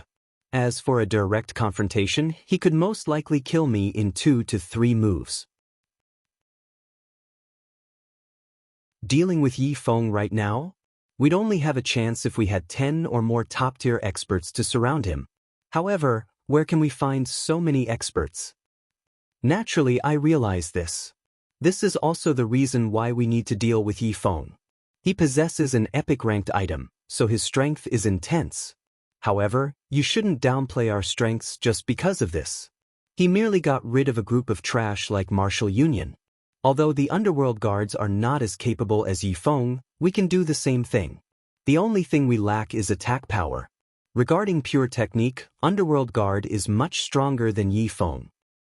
Moreover, young Master Feng has specifically sent us a full party of Underworld Guards as assistants. With a party of Underworld Guards, even if Yi Feng has an epic-ranked item, he will still be helpless against them. So, you don't have to worry about this, Southwolf said, smirking.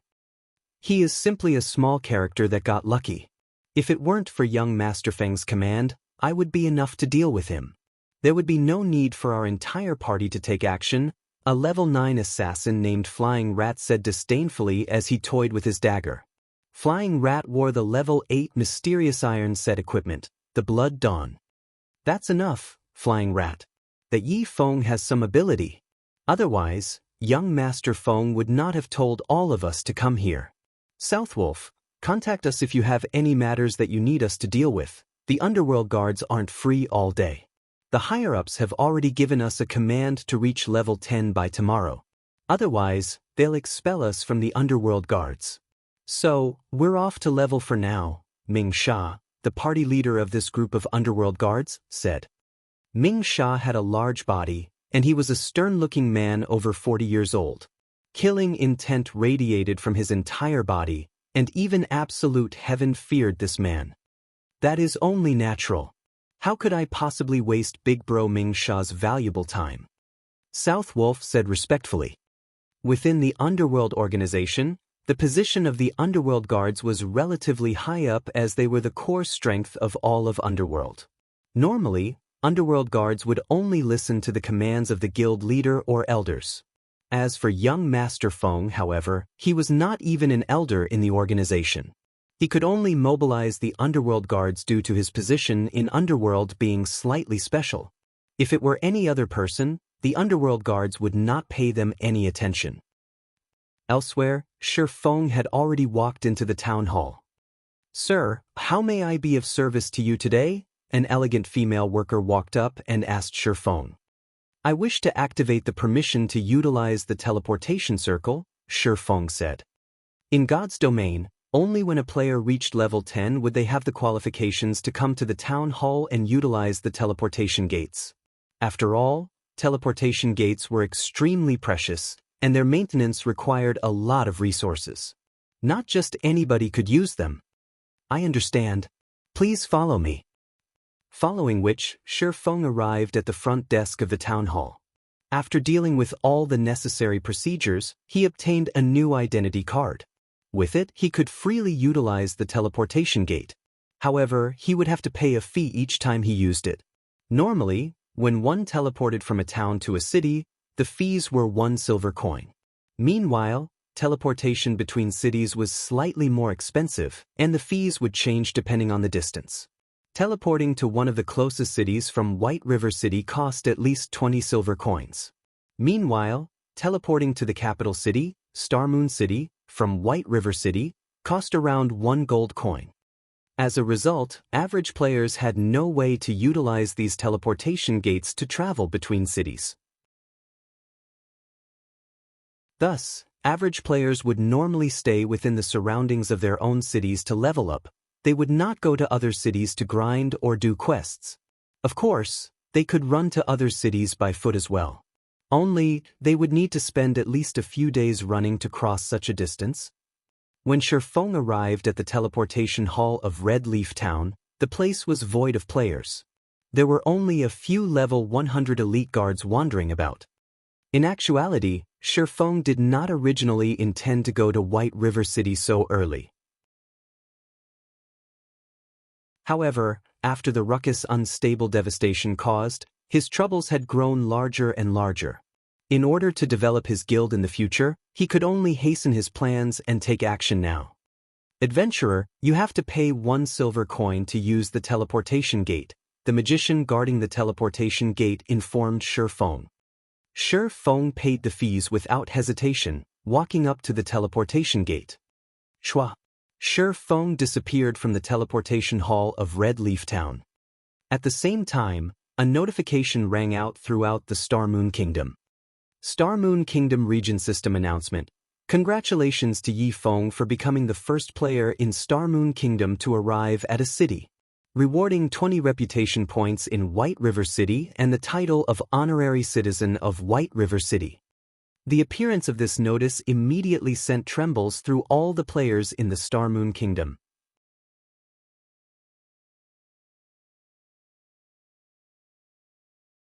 Chapter 172. Shocking all sides. Currently, the players of Martial Union hurried towards Clearwater Town. Clearwater Town was the nearest town to Red Leaf Town, and the player base there was around 5,000 to 6,000. Although we will incur a huge loss moving our base of operations, we can just start all over again. However, Yifeng, your reputation is ruined. Everyone is denouncing you right now. I really want to see just how you are going to mingling in God's domain, and who else will dare join your team now. Unstable Devastation could not help but laugh as he read the forum post. Originally, the others from Martial Union felt depressed over having to move to another town. However, after watching Shifeng's fame fall into complete ruin, their moods greatly improved. Star Moon Kingdom Region System Announcement. Congratulations to Yifeng for becoming the first player in Star Moon Kingdom to arrive at a city. Rewarding 20 reputation points in White River City and the title of Honorary Citizen of White River City. What is this? Unstable Devastation immediately froze, shocked, after listening to this system announcement. 5 to 6 seconds passed before he sobered up, and questions instantly filled his mind. How did Shifeng reach level 10 so quickly? The EXP required to go from level 9 to level 10 was several times that of the EXP needed to go from level 8 to level 9. Even for the upper echelons of first-rate guilds, the most heaven-defying were only at 70% or so of level 9 right now. Yet, Shifeng had already reached level 10. This also meant that Shifeng had reached level 10 before they had surrounded him. In regards to an independent player, such a leveling speed was simply unimaginable. Boss Unstable not good. A new post about Yifeng has appeared on the forums, and it is filled with all sorts of reverence and support for Yifeng. Unstable Devastation hurriedly opened the official forums. At this moment, the post his subordinate mentioned already owned the top position on the forum, with the title, The #1 Player in White River City. Instantly, the popularity of the post surpassed the post Unstable Devastation had previously submitted. In this post, aside from Shifeng's achievement of becoming the #1 player in White River City, there were also plenty of other accomplishments mentioned. There was even uploaded footage of Shifeng massacring the hundreds of players of Martial Union. In the footage, Shifeng had killed close to 100 players by himself, while he had frightened the hundreds of Martial Union's players present. Shifeng's domineering actions had caused many players to start worshipping him. Although the footage only lasted a few short seconds, Even after viewing it over 100 times, one would still not tire of it. Shifeng's lightning speed dodging techniques and battle techniques were especially worth watching and learning. Previously, there had been quite a few people writing harsh words about Shifeng, stating that he edited the footage and that it was impossible that he could be so powerful. They also argued that Shifeng was only a backstabbing, traitorous bastard, that there should be a limit to how far he could go, even when severing relationships. These people warned others not fall for such tricks, claiming that people like Shifeng did not deserve praise. However, very quickly, people started standing up and speaking for Shifeng. These people had all personally witnessed the entire incident and knew more information than others. Moreover, videos recorded in God's domain could not be photoshopped, as these videos were under the supervision of the main God system. Thus, the law acknowledged both the videos recorded and contracts signed in God's domain. Immediately, those who slandered Shifeng fell abruptly silent, as they knew that they would only become a joke if they continued mindlessly causing trouble. Simultaneously, plenty of people who explained the truth of the matter came out of the woodwork. These idiots only scandalize others because they can't stand others living a better life. I'm a player of Red Leaf Town, and I witnessed the incident very clearly. Even Martial Union was helpless against Yifeng. Do you think he'll need that trash's help? Those losers were people who took the bounty Yifeng offered, and they slandered Yifeng simply because they were afraid of Martial Union taking revenge on them. I've also heard about it. Those people are the scum of society. To avoid Martial Union's retaliation, they were even willing to kill their own team leader. Meanwhile, Yifeng killed all of them because he simply could not sit back and watch. Now, not only have these people not repented for their actions, but they also took the initiative to blame Yifeng. They are simply too despicable. Ha! Those people received a big slap to their faces. Yifeng can frighten hundreds of players from Martial Union into a pause. Do you people really think that you are fit to become a God-ranked expert's companions? You even have the gall to say that you helped Yifeng? Is your second-grade syndrome incurable? You guys don't know how awesome Yifeng is. Just a word from him, and right now, all of Martial Union is being removed from Red Leaf Town. You can't find a single player from Martial Union standing on the streets now. Yifeng is just too awesome. As expected of a God-ranked expert. When God slaps faces, all of those haters will have to dismiss themselves. Unstable Devastation was immediately dumbfounded as he read the replies to the post. He had only managed to slander Shifeng after great difficulties. Yet, in the end, without even saying a word, Shifeng had recovered using a single system announcement. Not only did he solve the problem, but he had also increased his fame to greater heights.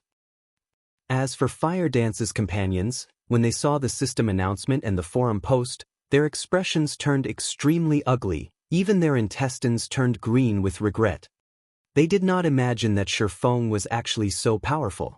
How great would it have been if, at that time, they had joined Shifeng's team with Fire Dance.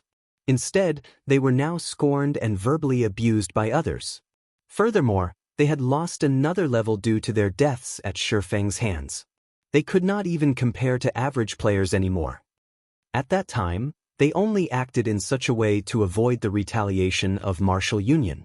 In the end, however, Martial Union was deported from Red Leaf Town, so they wouldn't be able to retaliate against them in the first place. Such an end left them feeling empty and lost. Just why had they chosen such a path? Meanwhile, it wasn't just Unstable Devastation who was shocked by this development. On Underworld's side, both South Wolf and the Underworld guards were similarly stunned by this news. Wasn't this Yifeng's leveling speed a little too fast? South Wolf nearly spat blood in anger.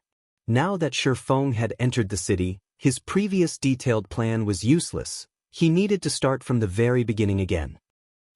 When Gentle Snow, who was currently in a level 10 monster area, discovered this news, she fell into deep thought for quite some time. I truly underestimated him. Although my level is already quite high, I still have to grind for 5 to 6 hours before I can reach level 10. During these 5 to 6 hours, Yifeng might very well widen the gap in our levels even further after entering White River City. Gentle Snow laughed bitterly. Everyone knew that all virtual reality games shared a common point: the resources available were limited. There were only so many leveling resources available in every region. Unquestionably, the more resources a person possessed, the greater their leveling and development speed would be. As for the resources available in the city, without a doubt, the earlier one entered the city, the more resources one could obtain. There were plenty of high-level quests in a city. The existence of teleportation gates also enabled fast travel to leveling areas.